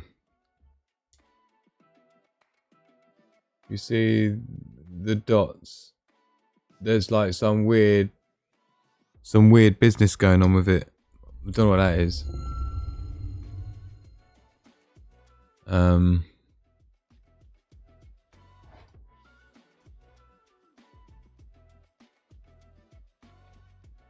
I wonder if the sizing on it is wrong. Because that dot is actually 7 by 7. The full stop is 7 by 7. Usually when it does funny stuff like that, it's because I haven't got the right size. So I'm just checking out the font file for the matrix one, for the number... Sorry, for the dot. Yeah, it says 7. This is the full stop here. 7 width. 7 height. There's not really any reason why that would be a problem. Oh, bingo. You see this was on 13, it should be on 7. Font height. Okay, so if that's the dash, then that's supposed to be 3. Yeah, I thought there might be some issue here. So this one here is the dash, which is 3 high. So that needs to be 3. Oh, she's booting. I am Tia, your tactical intelligence assistant. Intelligence is my middle name. I'm just doing it for her because I've got the speakers down. Oh man, what's going on here? We haven't got any LCD background display at all now. But it's alright, let's fix the thingy bob up first. Okay, line height for the dash.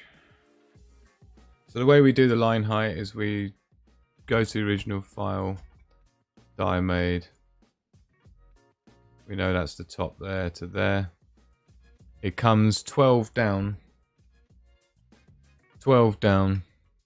So we come down to here for the line height. Oh, sorry. So I have messed this up. I was wrong, by the way. That I'm looking at line height, not height. So that wasn't the problem. Something else would be the problem. But it's alright. I need to do this anyway. So the full stop should be 20 down. The full stop should be 20 down. Okay. Oh, what about the plus? I think the plus symbol's only like 1 or... No, what is it? The plus symbol is 4 down. Plus symbol... That's because 5, look. That should be 4. Oh. 4 down. For the plus, what else are we missing? I think that's it. Font line height.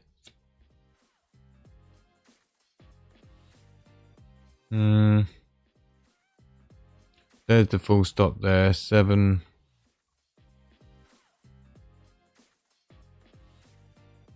By 7. 19 by...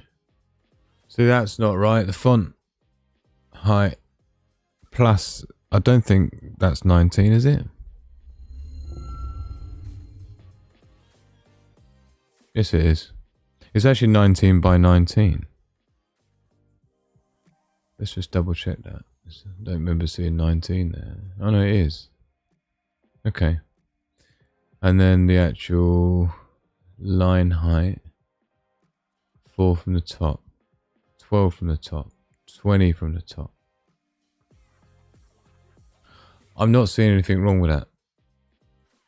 So let's save that and see what happens. And let's find out why all of a sudden our ham radio LCD backgrounds disappeared. And it'll be because of this. Okay, first of all, the LCD width 256, you can't use a 8-bit, I just thought, you can't use an 8-bit number to represent 256.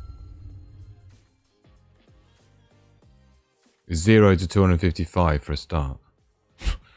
So the LCD width is wrapping around to be 0.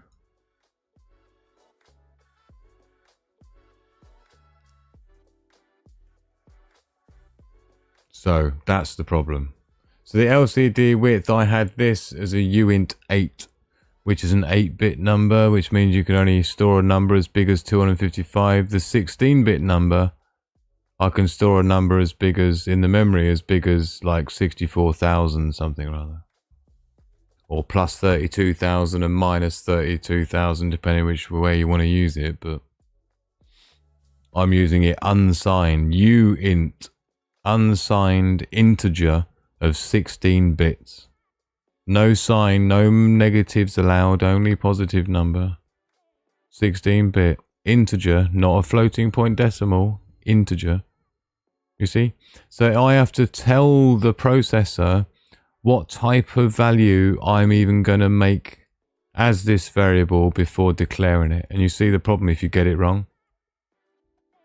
Now, I'm super experienced, so I just looked at that, and there's no other reason why that fucking LCD background shouldn't display when we just had it displaying, and the only thing I've messed around with is the coordinates. There was only two options that went through my mind. A, something's wrong with the Y coordinate or the X coordinate, so it started drawing it off screen. Or, there's something wrong with the width and the height that's gone 0. First thing I looked at, LCD width, which was an 8-bit number, trying to do a number, you see? That's wrapped round to 0. Tricky stuff, tricky stuff. Let's compile it and see if my theory's correct. Ah, right.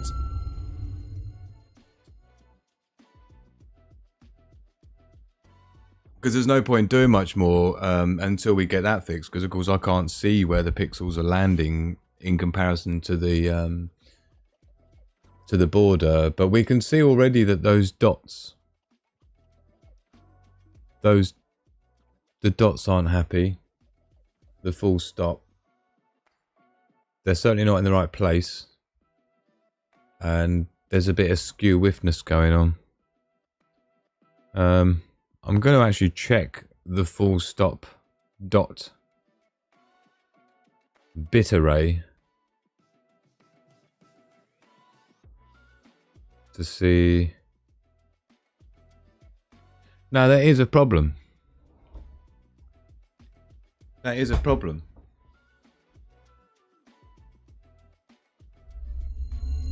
I'm just looking. This is the original here. Look, this is the plus.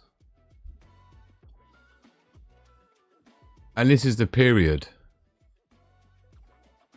That ain't looking like it should look at all, is it? So that would be the problem. What happened to that then? Did that not even get... Right, we need to generate that from scratch. Not from scratch, because to generate from scratch, you'd first need to create the universe, but you know what I mean. Sorry, wrong one. No, right one.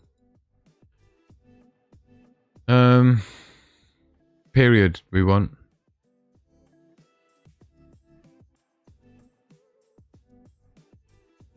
Why can't we see period? We've got plus. That'll be why it never got exported. It's here, look. Ah, it's got the wrong file name. Period. Oh, wow. Okay, cool. At least we know. Get rid of some of this stuff. As long as we select at least 2, it will be able to export it. It needs to go into the right folder, which it is. LCD display, selected slices only, replace existing. Then we need to put it into here.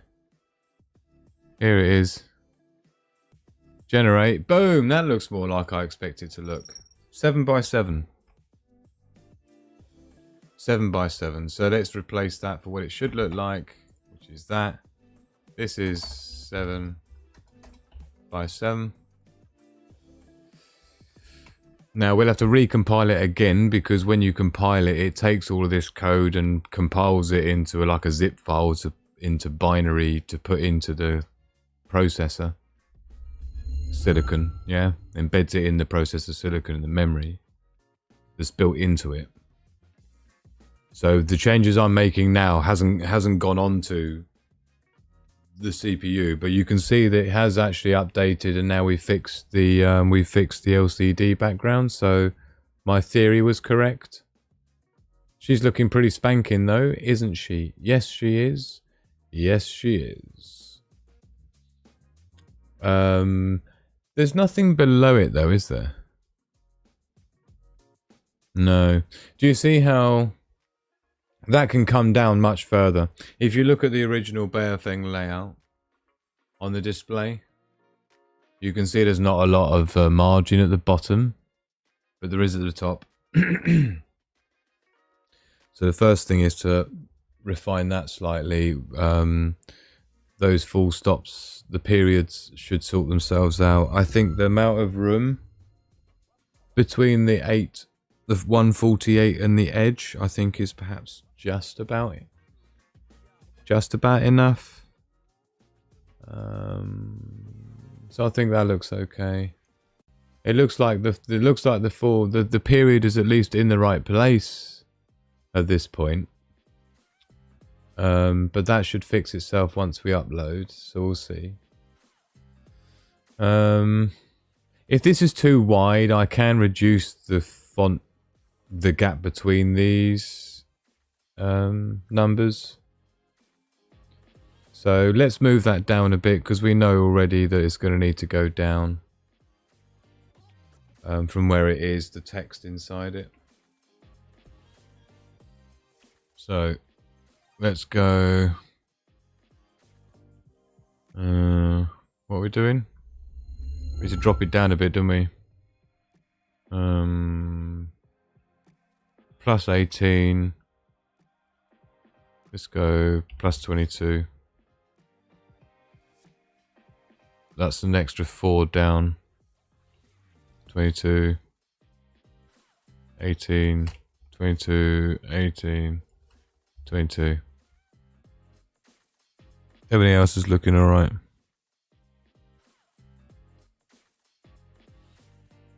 Roughly.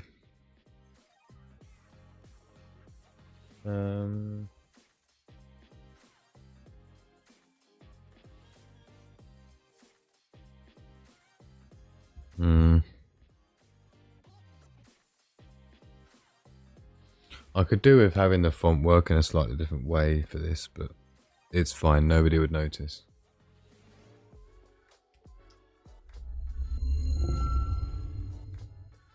Yeah, the full stop is in line.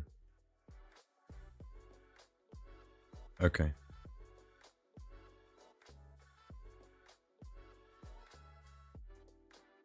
So that needs to be done as a number for a start. That will sort that out. Okay, so we've got a slight-ish.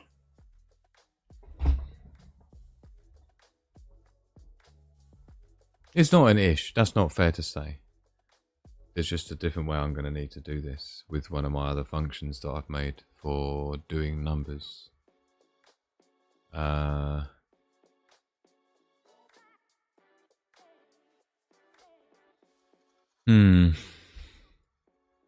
think what I need to do is, if I have it as drawing a maybe even a triple digit, it might be better doing draw triple digits, right?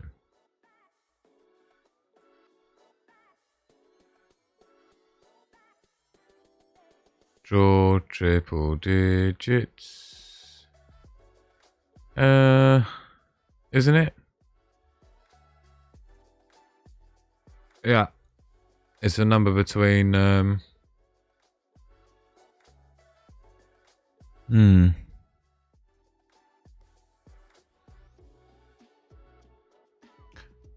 It might be better to use draw auto val. Would be better for this. Let's do let's grab that. Not sure if we've got one for frequency yet. Might have to make one. Okay, so what I'm tempted to do is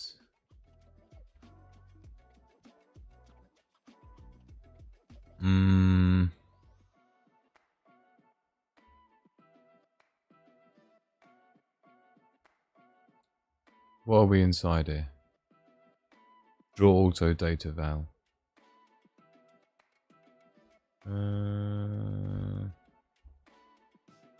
Val type data form. We can get away with that, can we? No, because we don't need the units there. We don't need the units there. We do just need that. Draw. Sorry, this is obviously very boring for you.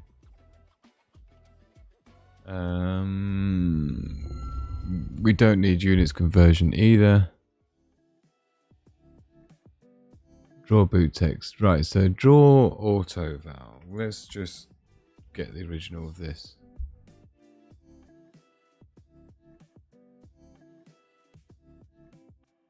Right, this will do it.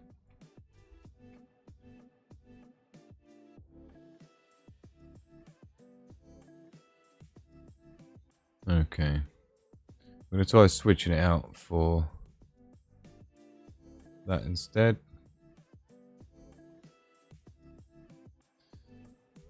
And then we're going to be in the same position as it was before.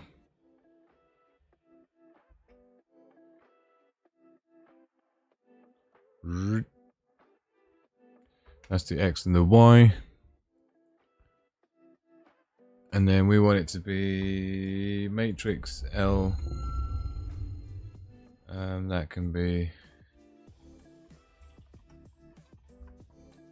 Motorola sub font. Left is good. Needs to be data color.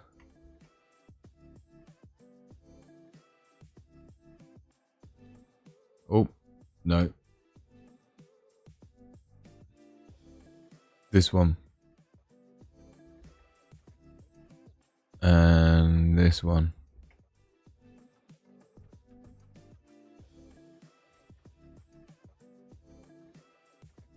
This one's to be shadow.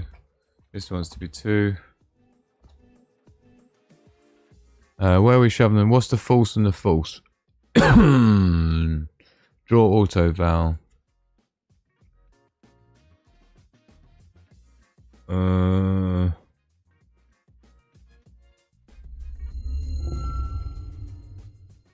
Oh, this is well annoying. Where is it? Draw auto val. Find. I want the original Here we go. Draw auto val. We need to see what order I've done these input variables as, because it's just impossible. Look at the size of it. It's just out of control. Oh god, yeah. So we've got the old value, the new value. Let's do that then. We've got the old value, then the new value, which is going to be the same. The precision, so how many decimal places. That's how we're going to have to do it. We have to do it as one big number, 3 decimal places. The old units, new units, we don't need units. Okay, that's good. We're going to comment out that top one and replace it to the draw auto val, since I spent ages making that function. But what it's going to do is it's going to not allow, theoretically, it's hard to explain, but let's try. What we got here is the dots don't line up. This one, when you're doing proper data formatting, the one, even though it's not as wide as the 4, should take up the same amount of room as the 4 to keep the numbers always in line. Right? Which is exactly how the Baofeng ham radio has done it. Yeah. The dots are in line. So we need to make sure ours are too.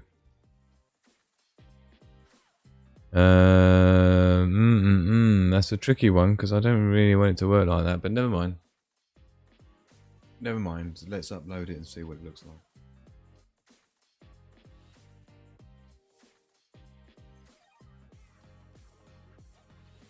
We'll see what happens. It's compiling, it'll take a minute or so.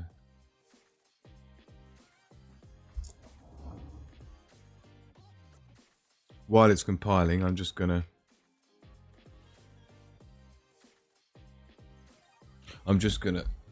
get the kettle boiling, I think.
Is it done yet?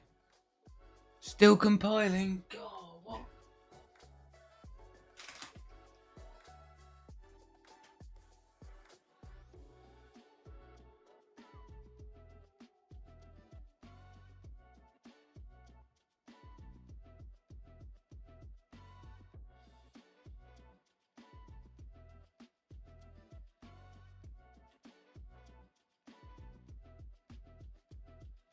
Here we go. The kettle's boiling, so make a new tea. Here we go. Come on. Please. Please. Please.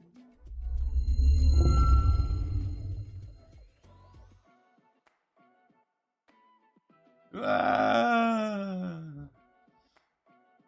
Okay, I see. Okay, well it's looking good though, because the period is cleaned up. Look, that was one of the things we were doing, wasn't it? Cleaning up the period. Who misses? Here, look. So that's looking good. It's fine. I know what the problem is. We'll address that in a minute. Just waiting for the kettle to boil.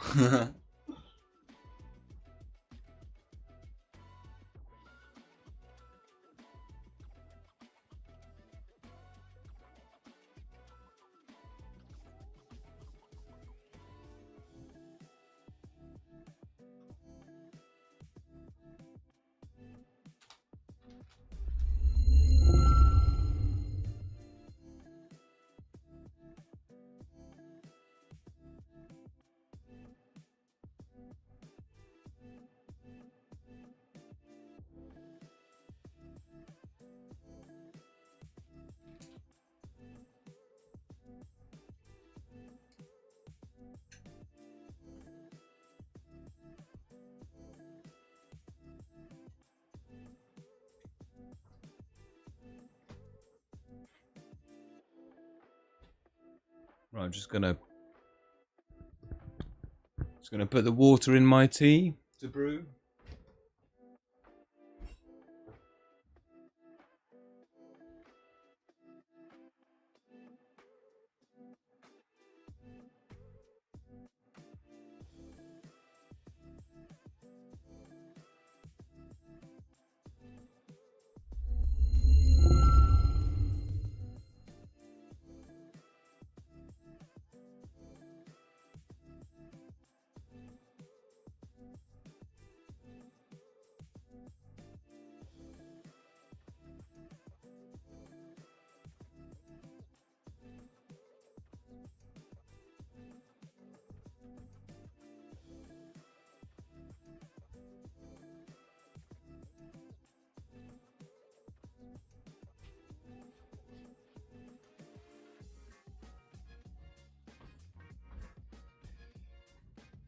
Oof, just very nearly trod on a snail.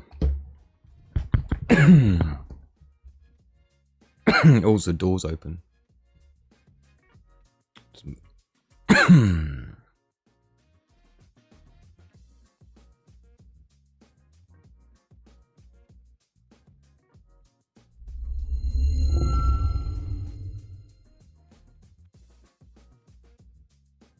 No, yeah, I'm just catching up with the chat. YouTube's doing everything they can to destroy this channel, by the way, if you hadn't noticed. It's getting a bit pathetic now, to be honest. And there's definitely enough evidence for absolutely cease and desist order to YouTube. And more than likely suing for quite a lot of money with the evidence I've got, with the amount of corruption that YouTube and Google, because I've been paying for Google ads as well, which I couldn't afford, just to test, to gain more evidence of what they're doing, removing, as you see at the top there, removing subscribers all the time. They've removed 21 last week, and I had 22 new subscribers and 21 unsubscribed. I had 2, it takes off 1 a day anyway, every day. So, it's just a joke. It's not a joke because they're sabotaging my entire business that I've invested everything I didn't have into building. Yeah. So, it's so pathetic. People who can't play fair to win. It's fine. So precision, why doesn't the 3 decimal places work? I'm not sure yet.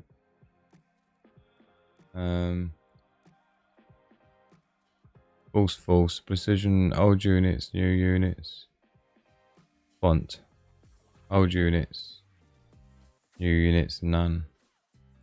Precision should be 3 decimal places, 434. It's putting 3. Don't know, we'll figure it out in a minute, because in the meantime, my tea's brewing. It should be brewed already, so let's put it back to this screen. Not that it's particularly more interesting than the other screen, but never mind. I've got to take my glasses off as well, because it's actually spitting with rain. I've got to go to the kitchen, which means going through the garden. And nothing worse than polishing your glasses and then they get speckles of rain on them. So I'll leave them there.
Tease up, rubber ducks. Tease up.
Right. We're back. Let's get this figured out.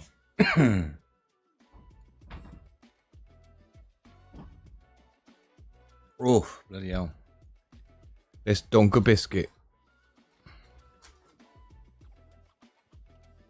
Cheers, everybody. Cheers to the wolf pack. Let's hope our weeks start getting better.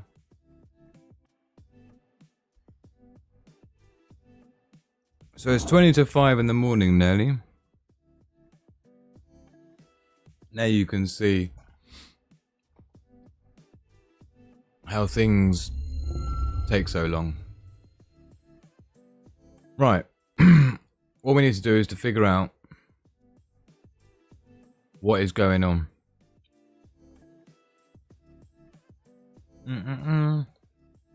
Oh, it is supposed to be a double.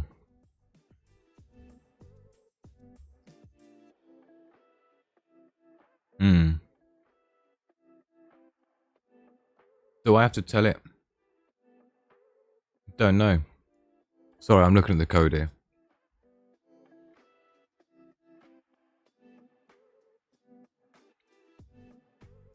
Precision 3.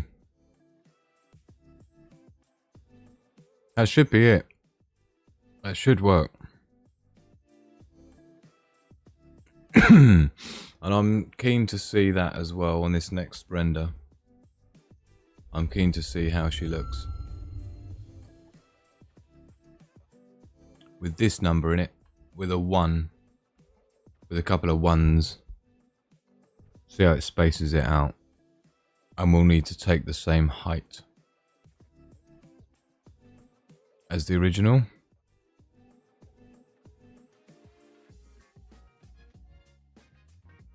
And we need to also do this one.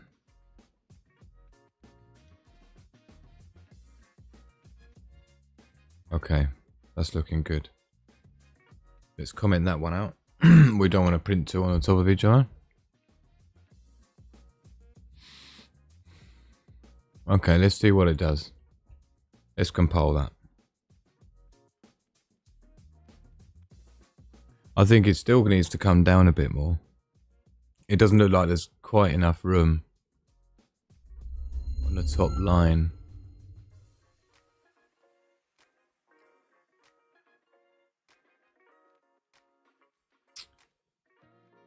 Thought we'd already worked out how tall it needs to be. It needs to be 25 from the top. Needs to be 25 from the top. Is this it here?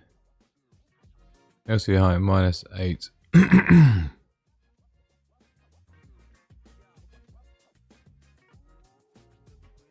Plus 22 plus 3. What did I just say it wants to be? I just said 25, didn't I? Yeah. Which is kind of what it is. So that's not going to help us.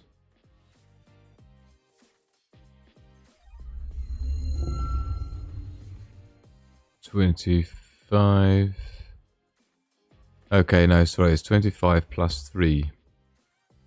That's 25. That's 25 plus 29.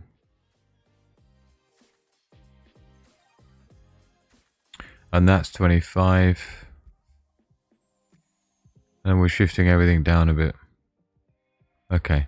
It's already compiling, so we'll have to wait until it's finished and we'll compile it again, but I'm sure there'll be some changes.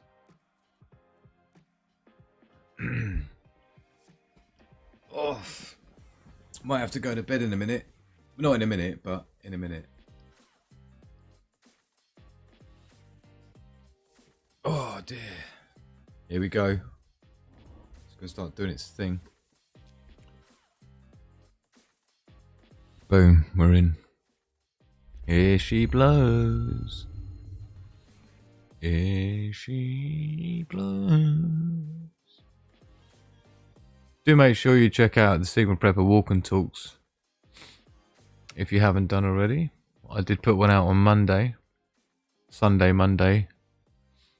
Right, here goes. 100% compiled. Boot sequence initiated. Here she is. The babe.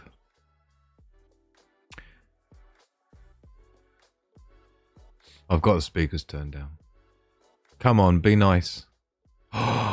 Look! Look! Do you see what I mean about my function that I built? Figures out putting things like the periods in line. Well, it's more about creating the space for the one that's not the same width as the two, but it reserves that space. And the reason I made that function do that was, if you see the other pages, it will be illustrated better.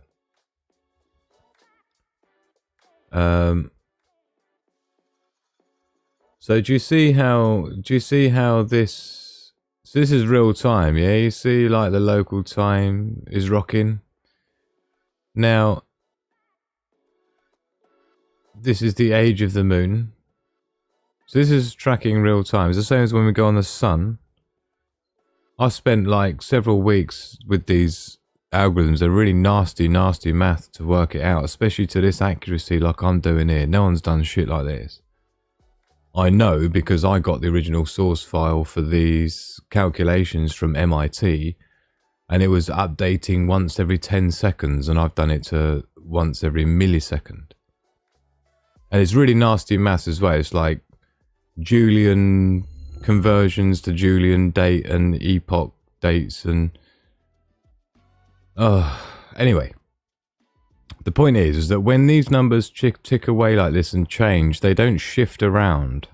If someone doesn't know what they're doing, when you can always tell when you see a product on the shelf and it's got the numbers do this and they move around, they shift about, it just means it's not thought through.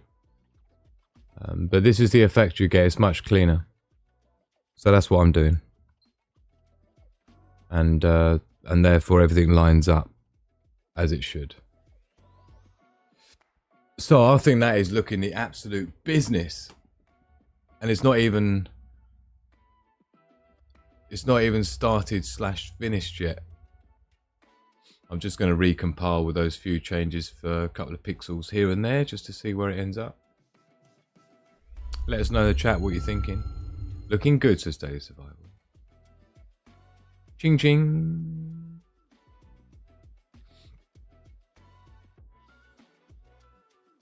Likes went from 17 to 15. Yes, it does that. It does that. Not as badly as it unsubscribes people, though. That's pretty criminal. Well, it's not pretty criminal. It is absolutely criminal. It's financial fraud, isn't it? Especially if I'm paying for Google ads to get people here because they've already removed me from the search engines when I was top everywhere. So they did that manually, remove me from the search engines. I then pay Google ads to go back on the search engines to get people on my YouTube channel to subscribe. And then when they subscribe, Google then takes them off me again. Yeah, do you see? So that's financial fraud now. Because now I'm paying for Google ads for results, and then Google's taking those results off me the minute they're added onto YouTube, you see? So that's theft at that point, because they've taken my money to give me the traffic, but then they're taking the traffic away afterwards. You see? It's not a good look, is it? Not a good look at all. And it just means it's tricky for me to know how long I can keep, dealing with it. It's still compiling the sketch. It's such a massive program. I could do with scaling it right down so that the only thing I've got on there is this one page. It would take much less time to compile. But I think it's looking pretty cool, if I don't mind saying myself. Not just pretty cool, I think it's looking amazing. Oh, Tia, you're so beautiful. So very beautiful. Here we go. Here she goes. Come on. Do you see the frustration though when you make some changes in the code and you've got to wait like a couple of minutes for it to compile, upload, reboot?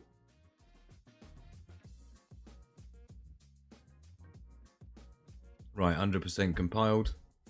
Boot sequence initiated.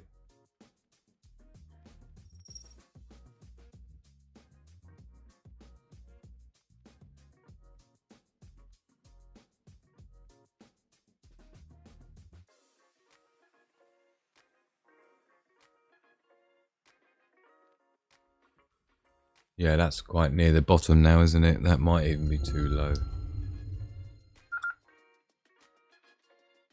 Oh, I don't know. I don't know. It is pretty low on there. Why am I looking at it on the screen? I've got it right in front of me on the desk. Hold on, let me just turn it around for me. I need to turn it around for me.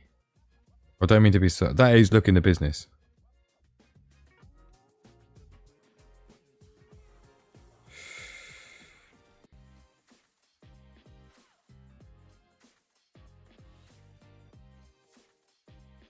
Yeah.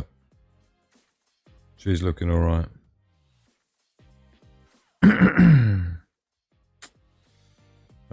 I just need to use my thingy bob.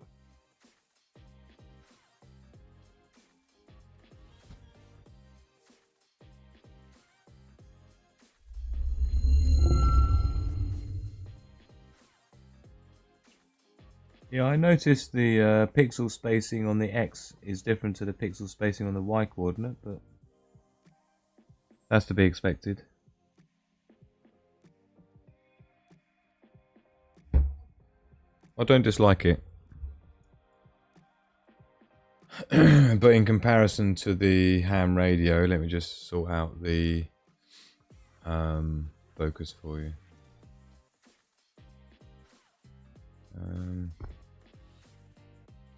If we pop that next to it, look.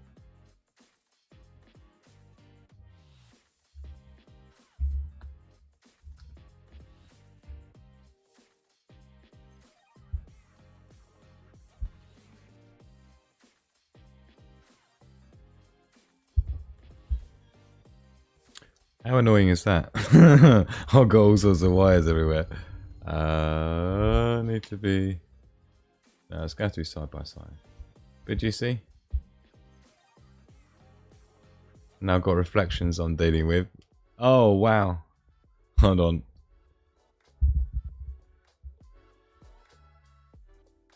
Right. Now I've got some stuff still missing on it. But you can see the main font for the number. Obviously they're not the same numbers, but you get the idea. But that's the point, is that we can then make it the numbers we want really easily, right? So 445, 445. Let's just make it look the same as what's on the actual ham radio. Well, in fact, I can just do that here, can't I? So, what is it? 4, 3, 4, 3, 2, 5. And then switch down to B. What we're doing, 145, 125. Okay, so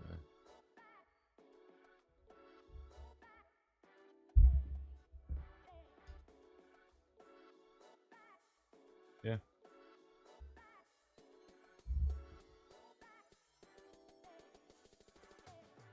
So that's what we're talking about. Looks pretty identical so far, doesn't it? Just say yes. Yes. Yes, Andy. All right. All right. We get it. We get it. So I'm quite happy with that so far. It's looking like things are kind of where I want them to be. There'll be a few a few refinements to sort out as we go. Don't need this on anymore. So, I don't need those on anymore. Which is really nasty when I've got glasses in, because it pushes my glasses into my sides of my head, right? So, that's kind of... Tia Bidney looks good, doesn't she look beautiful? The radio numbers look lower than Tia's numbers. Yeah. Well, I mean, the thing about it, though, you see, is the thing about the ham radio is that because there's like a three-dimensional, you see, it's kind of set back in the display, right? So depending on what angle you're looking at it, right?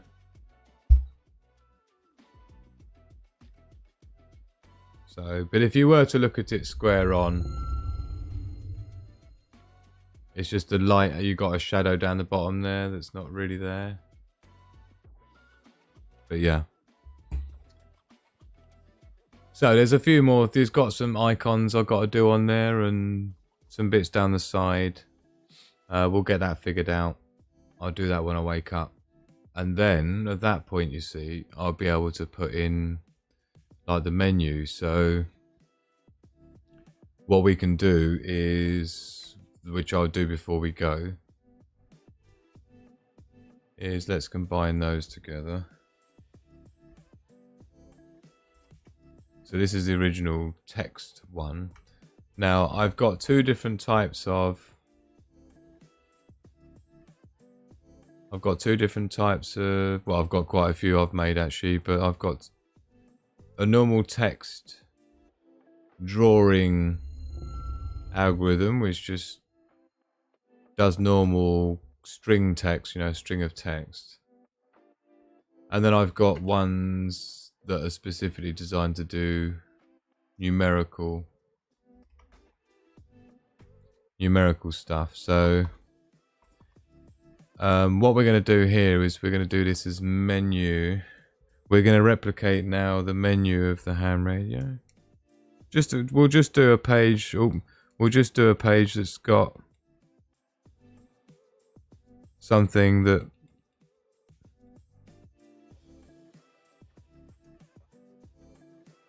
let's do del-ch. We'll replicate that with the text and see if the text comes out. All right.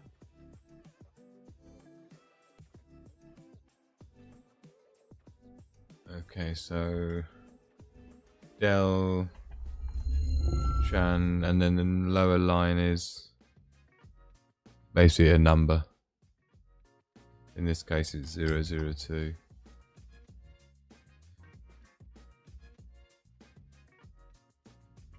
Okay. And top right is menu item 28.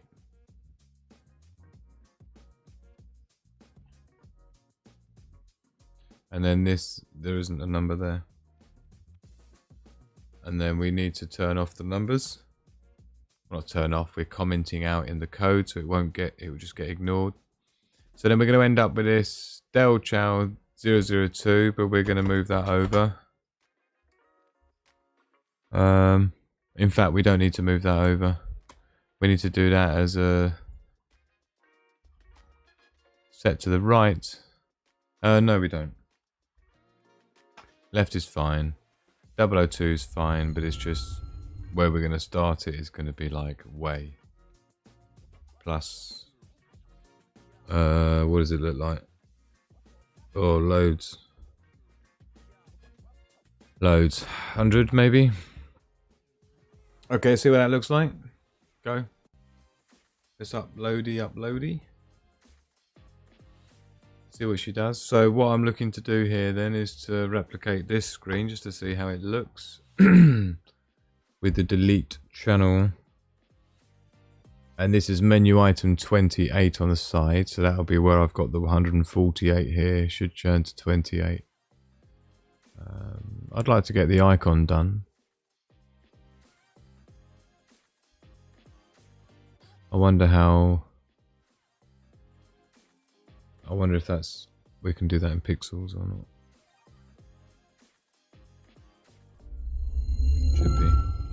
Should be alright.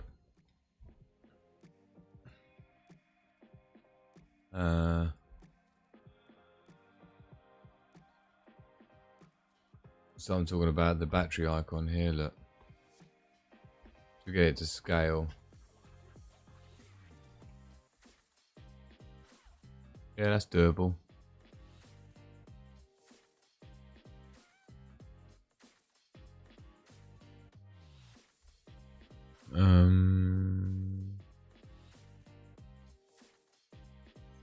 Like that maybe. That.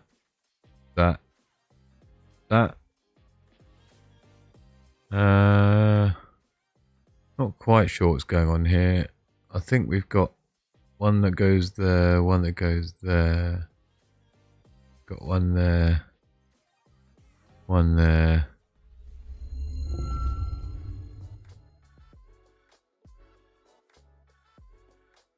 One there. This is skew width, so something needs to change there.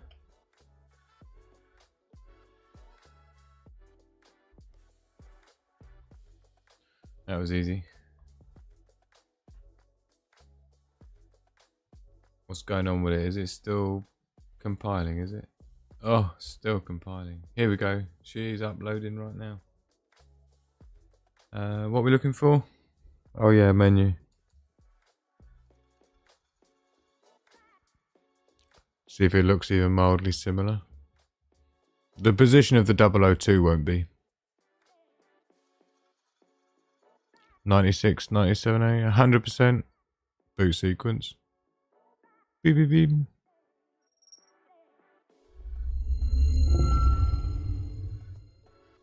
She's alive.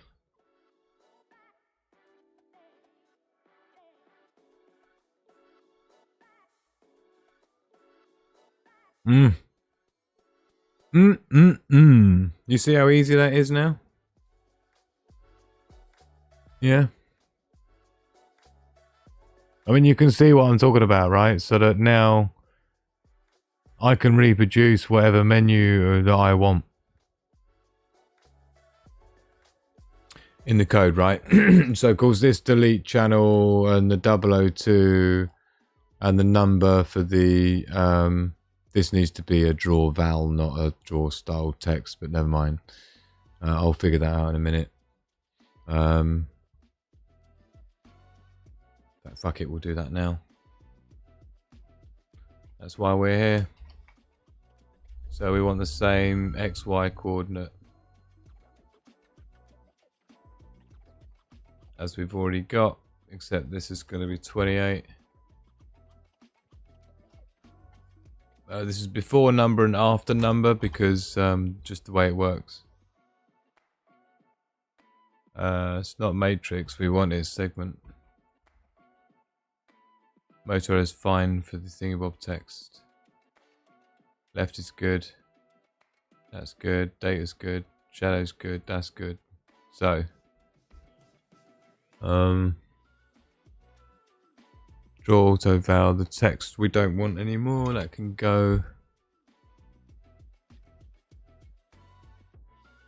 What's the 28 by 28? Oh, it is the 28. Okay.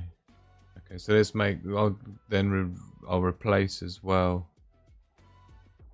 the other one, which is here. So that needs to be the same position as that one was. And then we'll have that say some other number. 122. 122. Left, false, false, 0 decimal floating point places.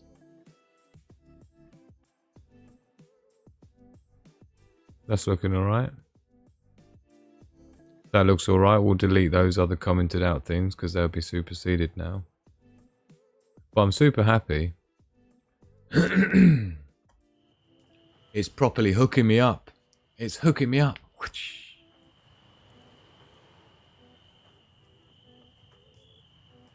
Looking good. I can't believe you're still Bidney. Bidney. I can't believe you're still with me. I know it's like probably really yeah. I let me know if this is of any, you know, of any kind of interest at all. I mean, I guess the fact that you're still here was just me babbling on. But let me know if you feel like you're learning anything or anything of use or just of curiosity or anything. I don't know.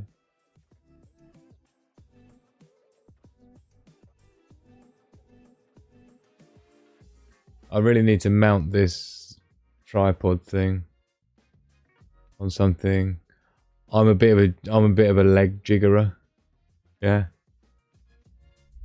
And when it jiggles the desk, it jiggles the tripod. I just did it again, I'm sorry.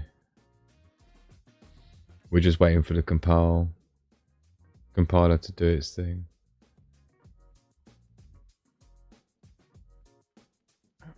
I wanted to see what the longest menu item was.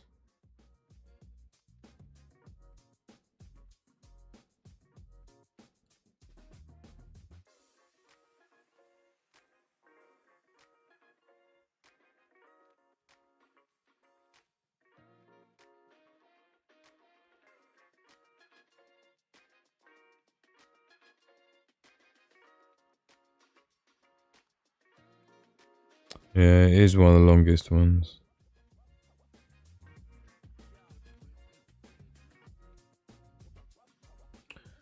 The queue's a funny one, so I'll be interested to see what that one looks like. We'll do that one next. That's what it looks like. What was it again? MDF-B, MDF-B, and then that's frequency down the bottom. Frequency. So here we go then, she is rocking. What we're looking for is to see if these, on the side here where you've got the segment, LCD segment displays, not the matrix, dot matrix, but the segment ones.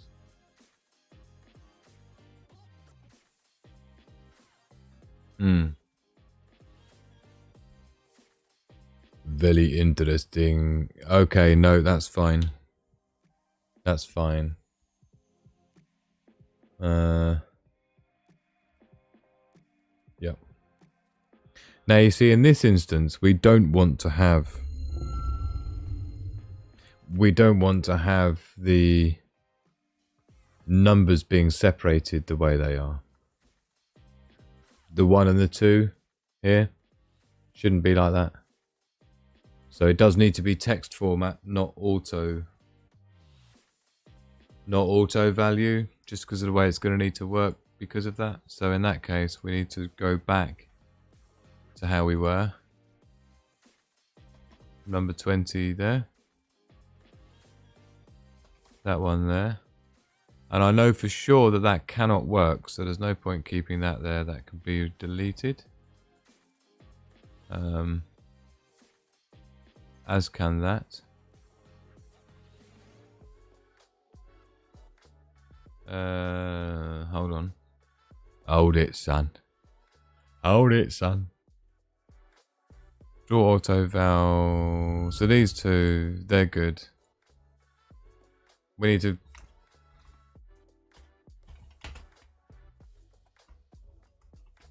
frequency numbers,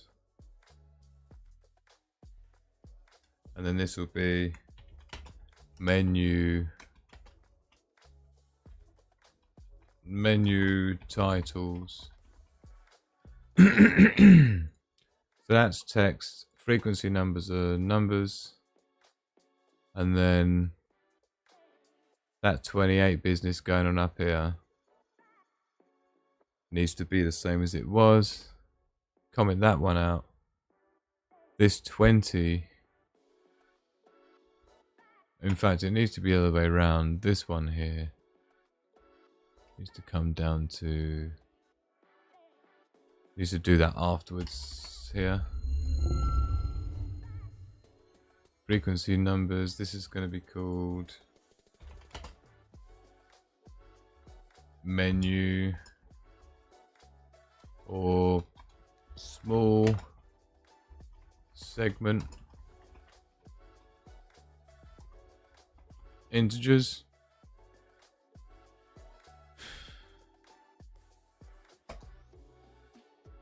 $20.28. Top line needs to be 28. They're the wrong way around by the looks of it.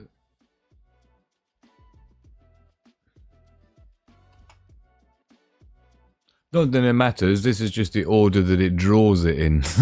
Yeah. But I just like to order the lines of code in the way it's going to draw the screen going brrr, right? So the where it draws it is controlled in the XY coordinates here, which doesn't look like an XY coordinate because I'm making it dynamic, meaning as the LCD height changes or the display height changes, it will shift itself around inside accordingly automatically. Well, not automatically because I've told it to do it, but you know, built into the code. So when we're in the menu, we don't really have anything. That should be 22 and there's no numbers at the bottom. So let's see if this fixed it. However, I do need to make sure that looks okay and doesn't bleed off the end. Okay, I think we're there. What a palaver that was. Ham radio LCD display. Don't need that. We've got the frequency numbers, which we're happy with. Got the menu titles we're going to be using. Okay, so we still need to have menu titles after frequency numbers and before segment titles.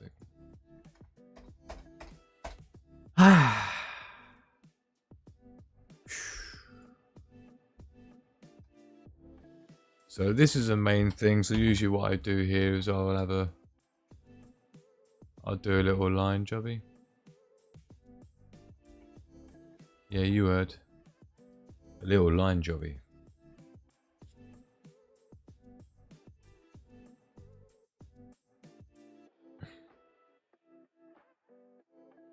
Okay. Compile. Let's do it. Let's have a sip of tea. Cheers, my darlings. All 7 of you. Or however many there are.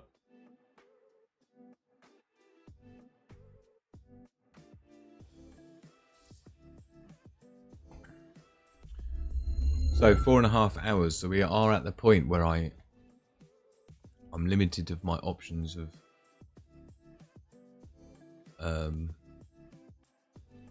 doing anything to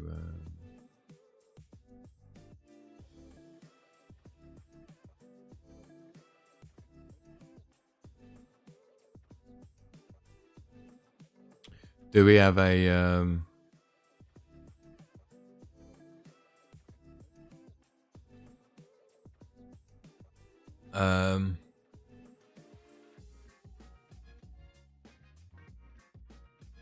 sorry, just waiting for it to compile and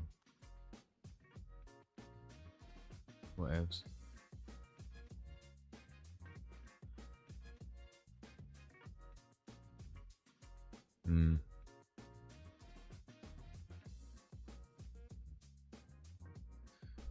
Right.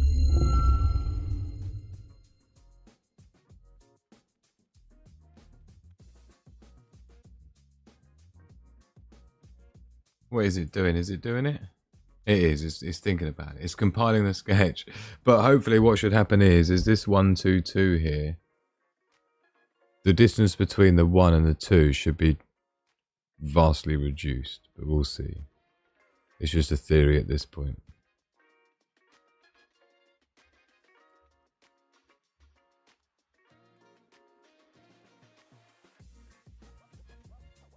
See, my font's a bit bolder than that. I wonder if I could do it in 2 instead of 3. Might be worth checking out tomorrow. Make another font that's like a not a bold version. It doesn't have to be super perfect, but it'd be nice if it was. Right, here we go. She's compiling. Yes, she is. Slightly different menu layout this time. MDF-B. Frequency.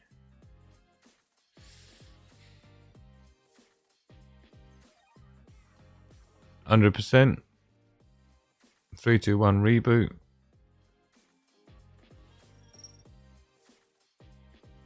She's alive.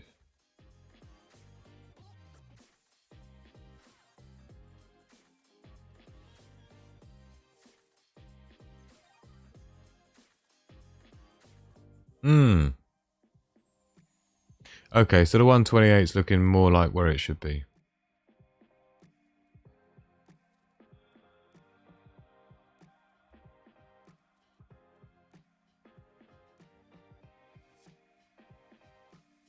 It's not quite as far over as that. It's maybe 90, not 100.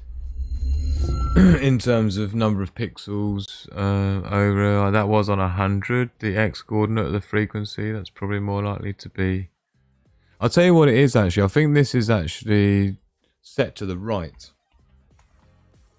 So if we've got this 128 starting at this position,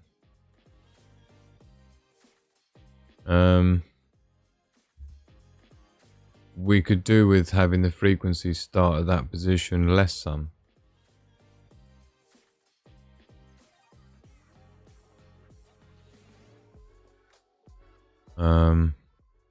One, 2, 3, 4, 5, 6, 7, 8, 9. So basically 10.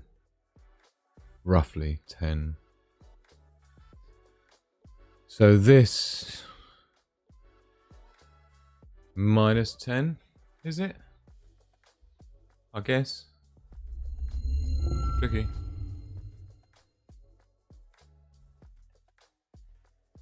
Minus 10. And then I've done it right, so it'll start drawing from the right hand side back. I think that's how this menu works.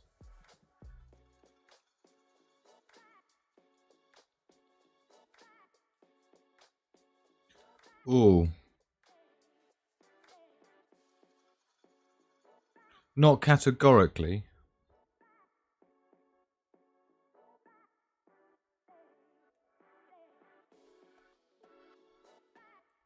It is apart from one. It is a. Oh, hold on.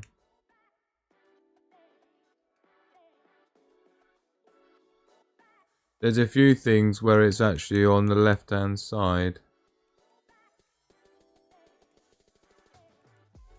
But most of them are justified to the right. And there's just a few that aren't. So that's fine.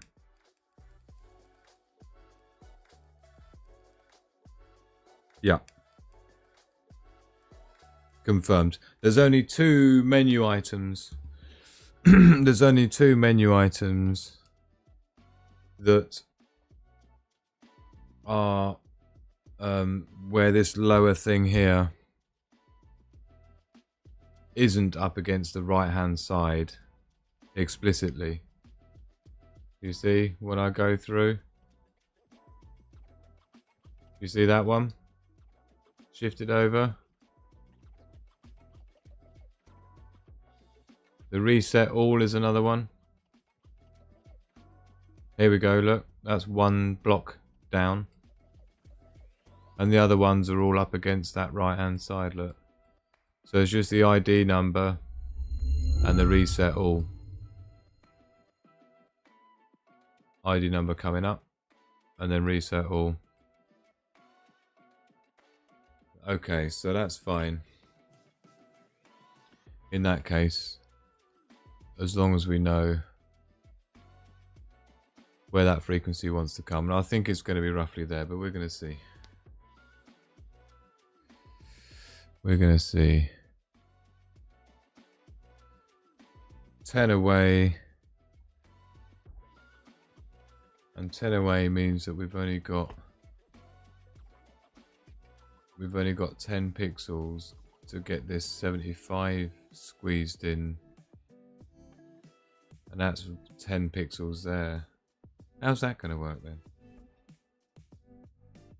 So you see way more than 10, doesn't it? It's got to be at least 13. It's got to be at least 13 away from these numbers here. Justified to the left. They start at display with minus 32, minus 36, which is where we're starting here. Minus a further 10.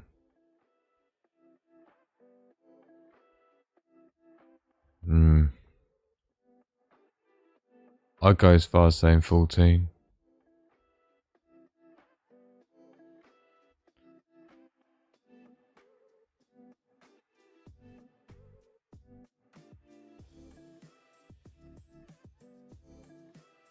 Yeah, 14.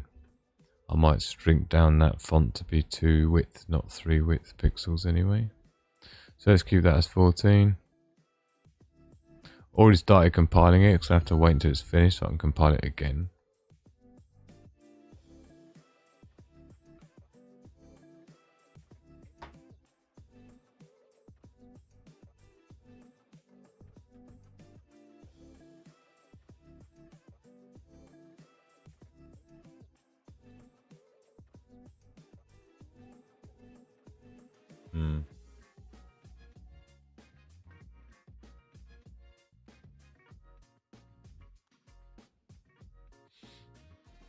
Okay, it's compiling.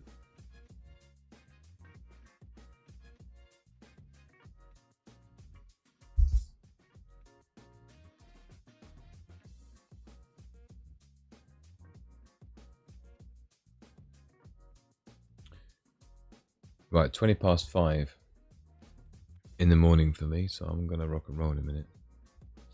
I just want to get this to a point, and then when I wake up, I'll be...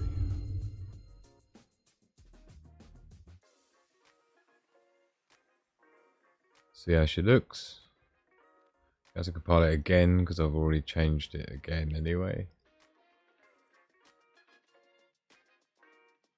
I went from 10 to 14. I think that's going to be way more than that.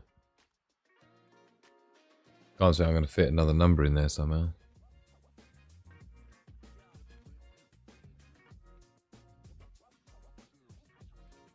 I'm going to go 16.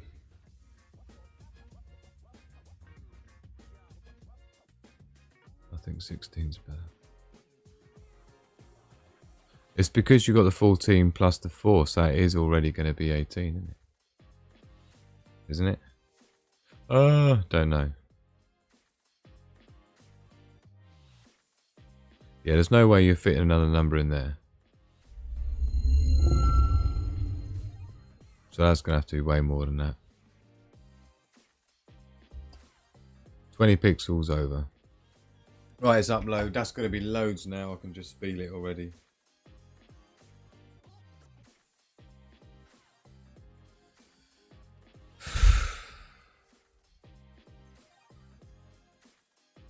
So really, if I was going to get a number in there, that's got to be 5 pixels wide.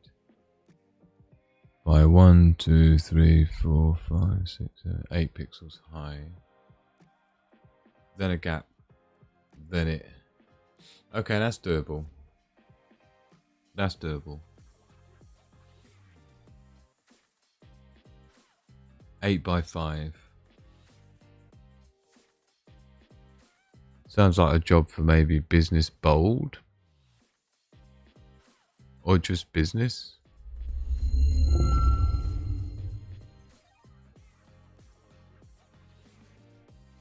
Five by 5. 4 by 5.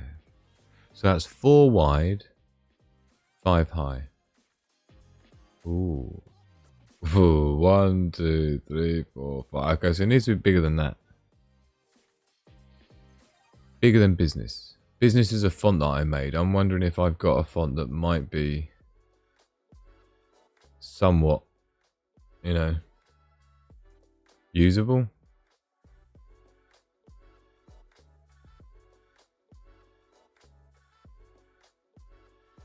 I can't. Bionic, maybe.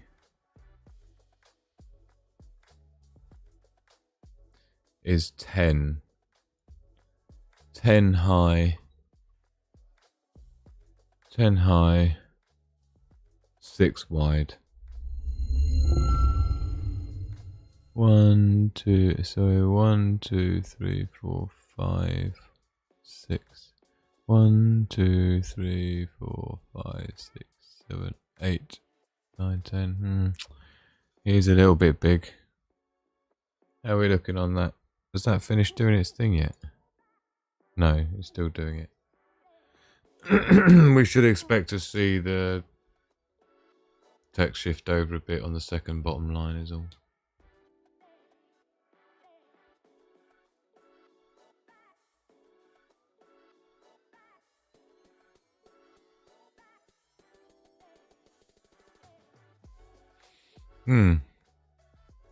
Yeah, I think it would be nice for people to see the inside of a Sigma Prepper product, you know, for when it's doing its thing.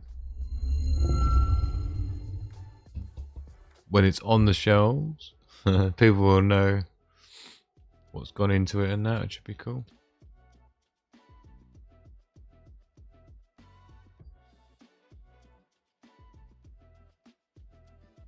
That's about right.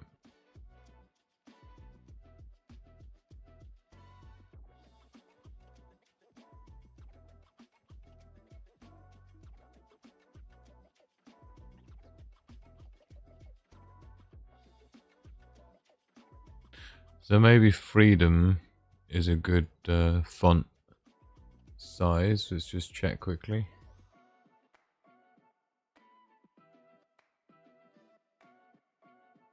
Font Freedom, I don't remember using this one much.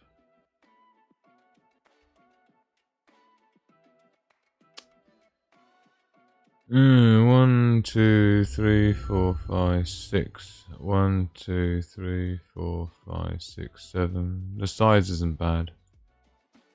Okay, so Freedom it is. Do we even have... We do. Okay. So in that case, in between frequency and 128.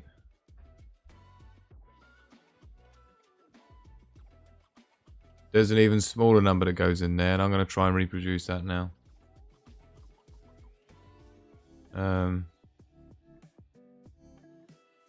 Let's just do it as a small text, shall we?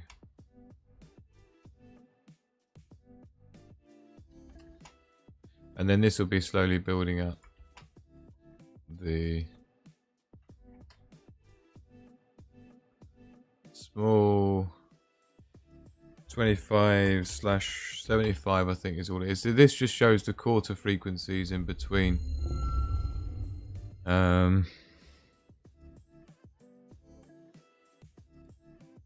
That's interesting.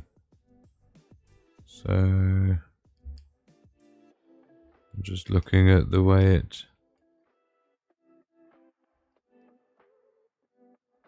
it's doing it. 75 or 5 basically, or 25 seems to be the options.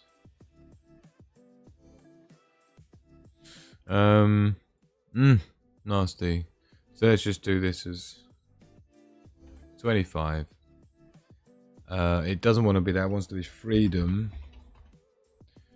And it's going wherever this is. Sorry, whatever frequency is at, it needs to be a little bit after that. So it needs to be here. Is it here? Looks like it.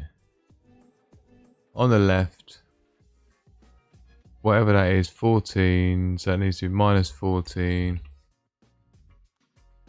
Shove a 25 in there. In terms of where it needs to be up and down, there's kind of 2, isn't there? There's something here moved, it looks like it has.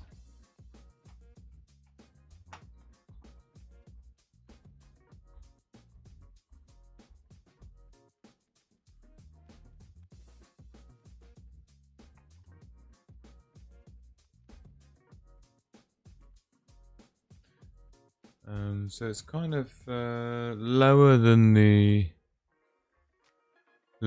small segment job is. So lower than that. +3. Let's go plus.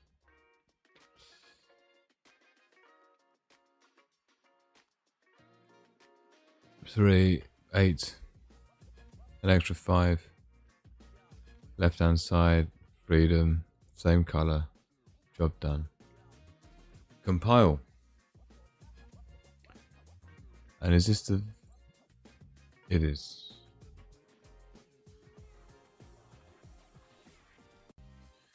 Okay. So what I'm going to do is see if I can actually get that number in between this space here, which I'm not convinced, but we'll see. And I'll be happy because then we'll be well on our way to replicating the official Baofeng menu interface. So there's a 75 and 25 above my here.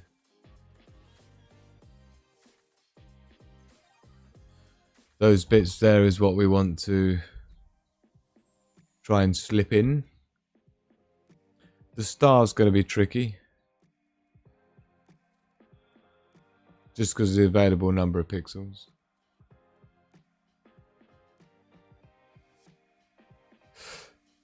Oh man. How's it getting on? Still compiling.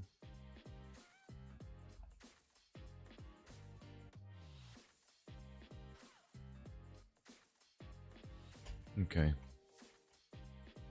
Try to sum this up. Give it a save.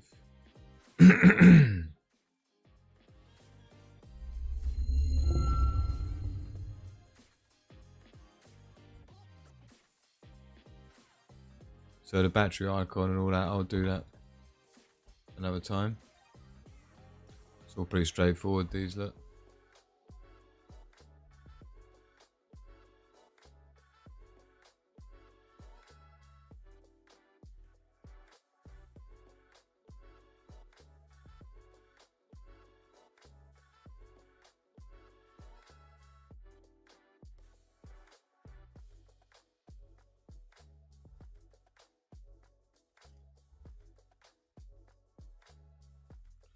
It's got to be 4.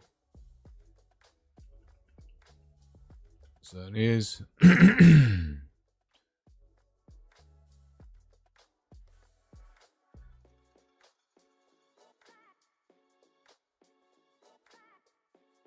got to be 1 pixel, that, isn't it? Oh. Tia's doing her thing.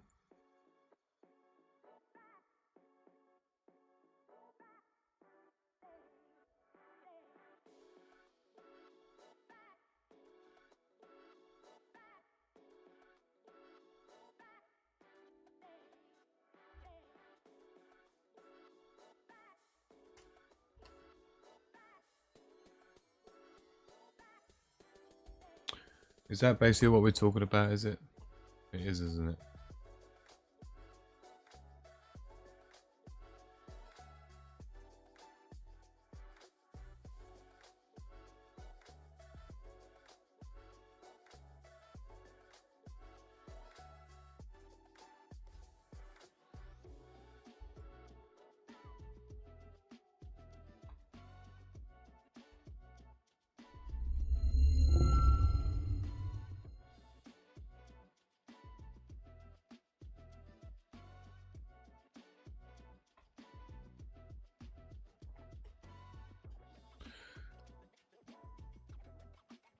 I think that looks better up there.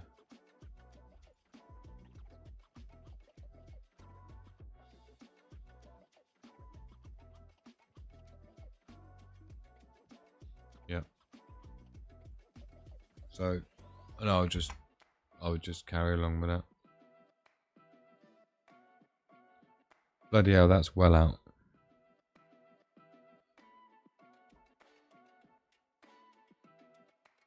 Can you see the little 25 there? Look, it's way out those because I changed it twice before I looked to see what was going on. 25.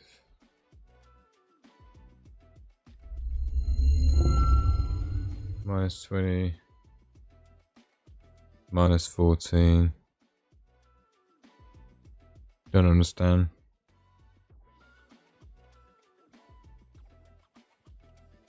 Freedom left. Minus 14. Minus 20.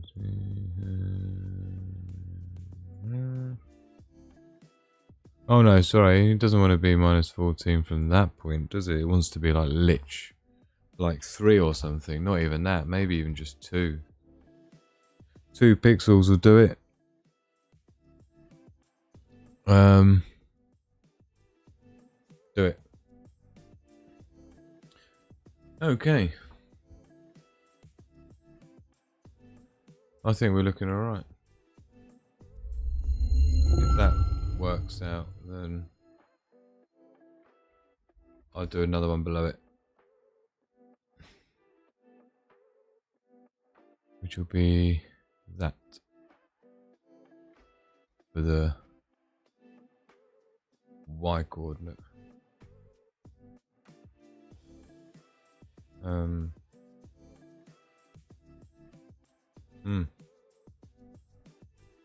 Totally lost. Totally lost. Let's do that as 75 as the top one. And where does this want to be? The same as the... No, it's just this one needs to be the bottom one.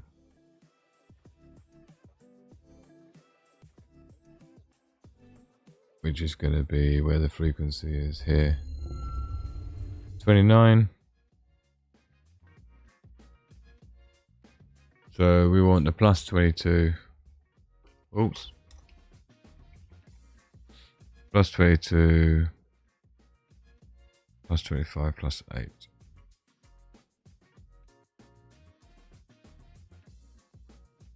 Something like that.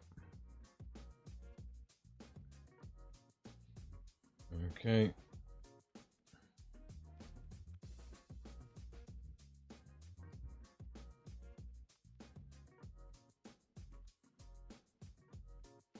That's nasty.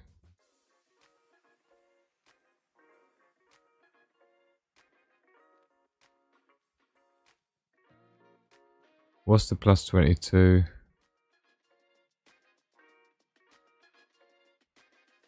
It's the plus 29 is what you want.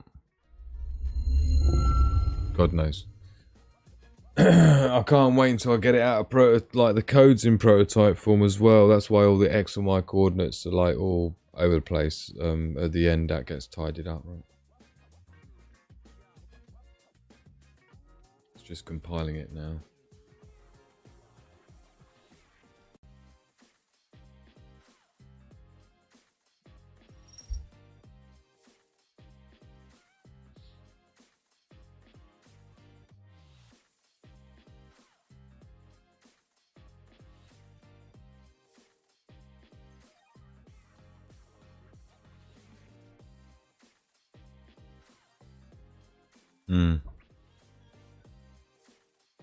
Still a little bit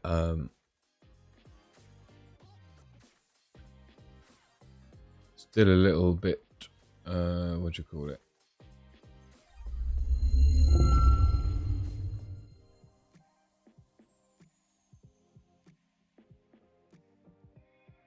The 25's looking good though. I mean, I think it's pretty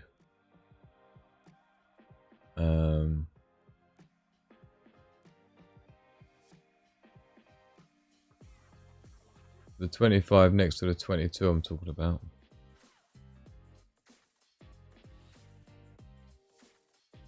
It's about right. It's about right. I'm talking about it's about right as in the scale of that font compared to the others, yeah? So I'll get away with it. I'm not going to need to make a new font, put it that way.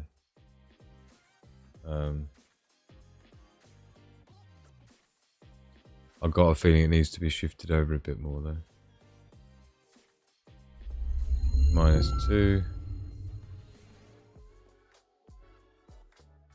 We probably just don't need the -2 as well, is all. Not even. That -20 wants to be...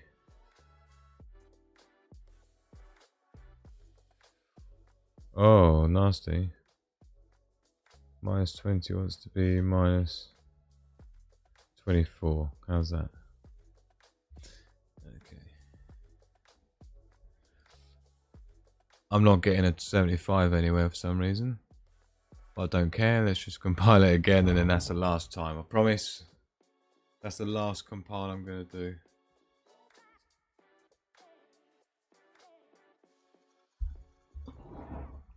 And then it is what it is until next time, folks.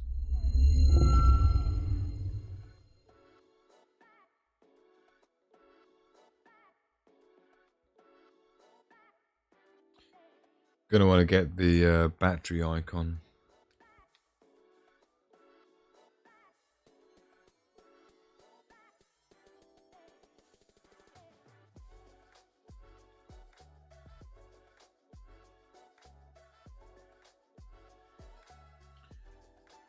It's only 3 dips, isn't it? Yep. So in fact, that's actually square. It's not actually rounded at all. The battery icon.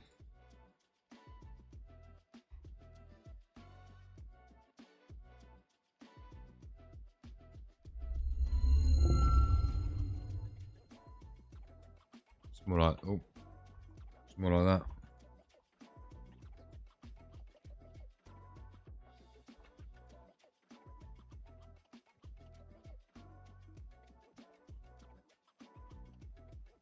So pretty cool once I've built that up. And by making them all out of squares, you see, it will mean that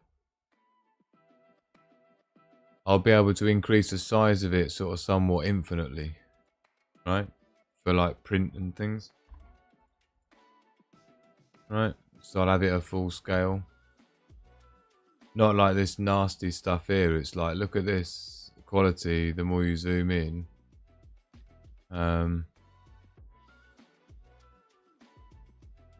It's just going to get really blurry, so. Right, here we go then, last compile. Let's see how she looks. See how she blows.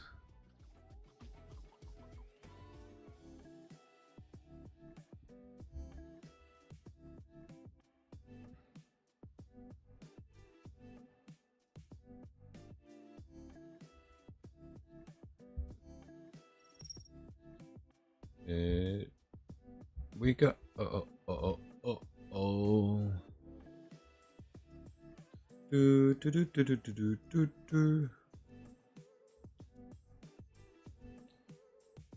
Hooray!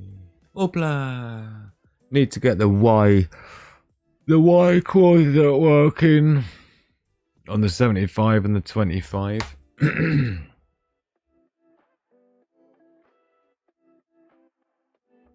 But it's coming together. This 25 needs to be lower. I don't think there's a 25 and a 75 per row. There is, isn't there? That's interesting. So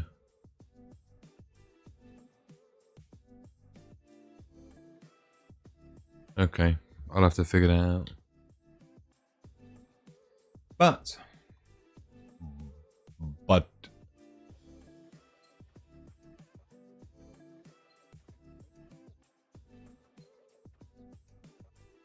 unhappy day. So watch out, everyone. It's going to be an unhappy day today. Oops.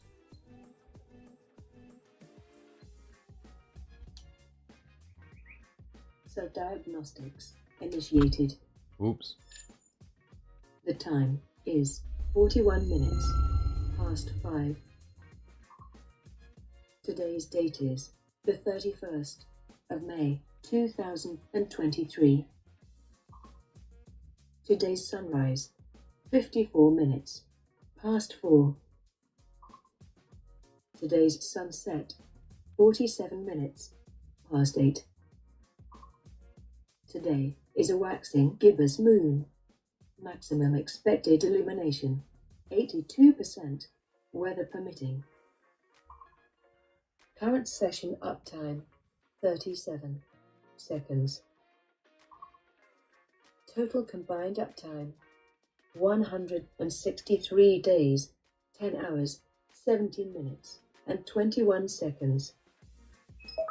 All systems are functioning perfectly. Diagnostics complete.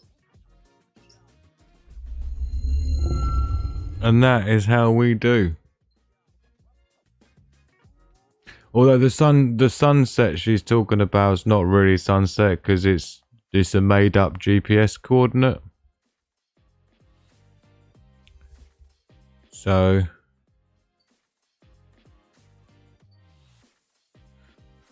this longitude and latitude isn't my exact GPS location. So I don't even know where that ends up being. It changes every time.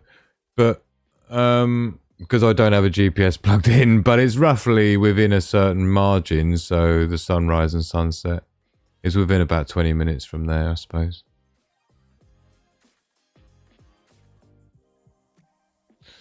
So that's how far we've got. I think we've made some progress. We've got a new page, yeah, compared to where we started off, right?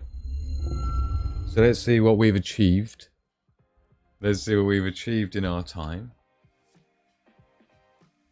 Just to recap.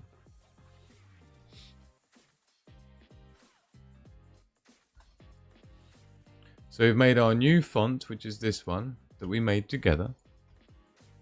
And we exported it. Turned it into binary hex data as an array. And created our font, which is this one. So we've got a new font that we didn't have before, two new fonts that we didn't have before. So we've got the matrix one and a segment one. And we've also created a whole new page in here. Yeah, our draw ham radio page. With all of that rocking. And we've got like properly good beginnings start of the display pretty much coming together. This is the tricky bits, doing the fonts, right? I should have everything else now. I'm going to make the icons along the top. That'll be exciting. Couple of little basic arrows and I'll be ready to start doing the really exciting stuff, which is the top secret stuff that this product is actually going to become. Yeah, the final product that you'll be able to buy from Sigma Prepper. But more information about what it's going to be, what it's going to do as time goes on. But so that was the idea then, was to replicate the LCD screen of this on here. And there's a very good reason why I need to do that. But you'll start to see as time goes on and I do more and more work on the Sigma Pepper SHTF survival. Whoops. So diagnostics initiated. The time is Quarter to Oops. 6. I'm just turning the speakers down. Right, anyway, I think I've bored everybody long enough. Thank you to the Streamlabbers tonight. I really appreciate that. Oh no, I've just remembered I've got to sort out the hotspot. I've got to sort the what do you call it out?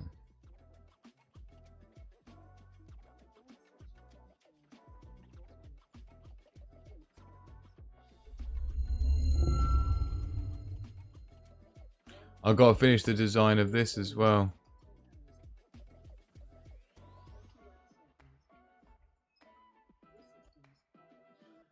I haven't finished this yet, and I've got to be laser. It's being laser engraved this week. He's already got the aluminium plates. I've got to send in the final design to be laser etched into it. So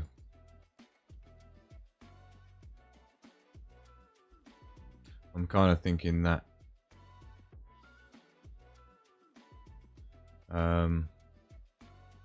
And for example, per sempre, what we can do, I'll give you a little sneak peek. What do I want? What am I even looking for? Downloads, because I've got a couple that I whacked in there.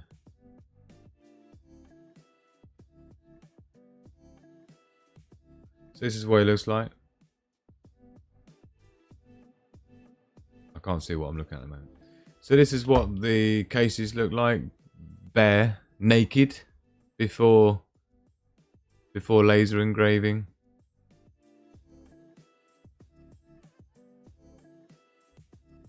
That's the other side. You can't see, but that's a separate plate there. Look, see the ridge line. So that's what's going to be rocking. That's the front and back. Don't know why it doesn't want to go beyond that. So that's what we're working with, right? And so this is going to be on one side, and then obviously the main side, you got that. Is how she's going to look, and so it's going to be laser engraved into the aluminium, and where it's lasered, it will go not quite as dark black. It should be grey, silvery slightly. We'll see how it turns out, but I need to send in the final design at some point in my life. So again, I'll have to finish that when I wake up. I totally forgot about that.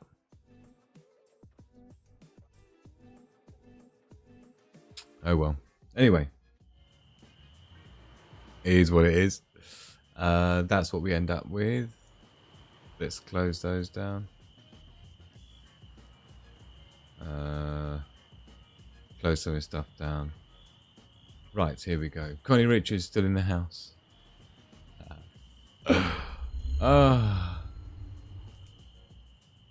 I don't need to hear that. Unhappy day. I refuse to believe that. Gonna be a good day. Yeah. Right. So I've got to rock and roll then, and get some kippity kip cakes, and I shall catch up with you fine people a little bit later in the day. Lots of stuff I've got to do before tonight, but we'll see what happens. But thank you everyone for being with me. I appreciate you. I appreciate you chilling with me and taking this time just to sort of. Don't want to leave your ham radio left on now, do you? No. Don't want to spank a battery. Do make sure you've turned your stuff off. So it's looking good. I'm super happy. Personally, I'm happy with what I've done and where I've got to with it. So, because I know the bits left to do now are pretty menial, you know, pretty insignificant to get the full-fledged system working, and then there'll be stuff happening with it, right? So stay tuned for more, and I'll be back anyway soon, in the next 24 hours, I would say, for another video of some kind, one way or another. But yeah, in the meantime, thank you very much for joining me. I hope you haven't been too bored to death. And you know, I did say I would just do the SHTF, the live in the lab videos, because they're a good chance for other people to get together if they happen to be stumbling by as well. So thank you very much. Wonderful share on Orange. Much love to you and everyone here. Absolutely. But thank you to everyone. I really appreciate it. It's been good fun, and I'm really pleased with what I've got done. And it's all for you guys ultimately, because this is going to be life-saving stuff, potentially. But anyway, in the meantime, thank you very much, and I shall see you in the very near 24-hour future. So, yes, as usual, I've been Andy, Sigma Prepper. If you haven't done already, please go and watch the Sigma Prepper Walk and Talk. And from me, love, peace, and progress to the pack.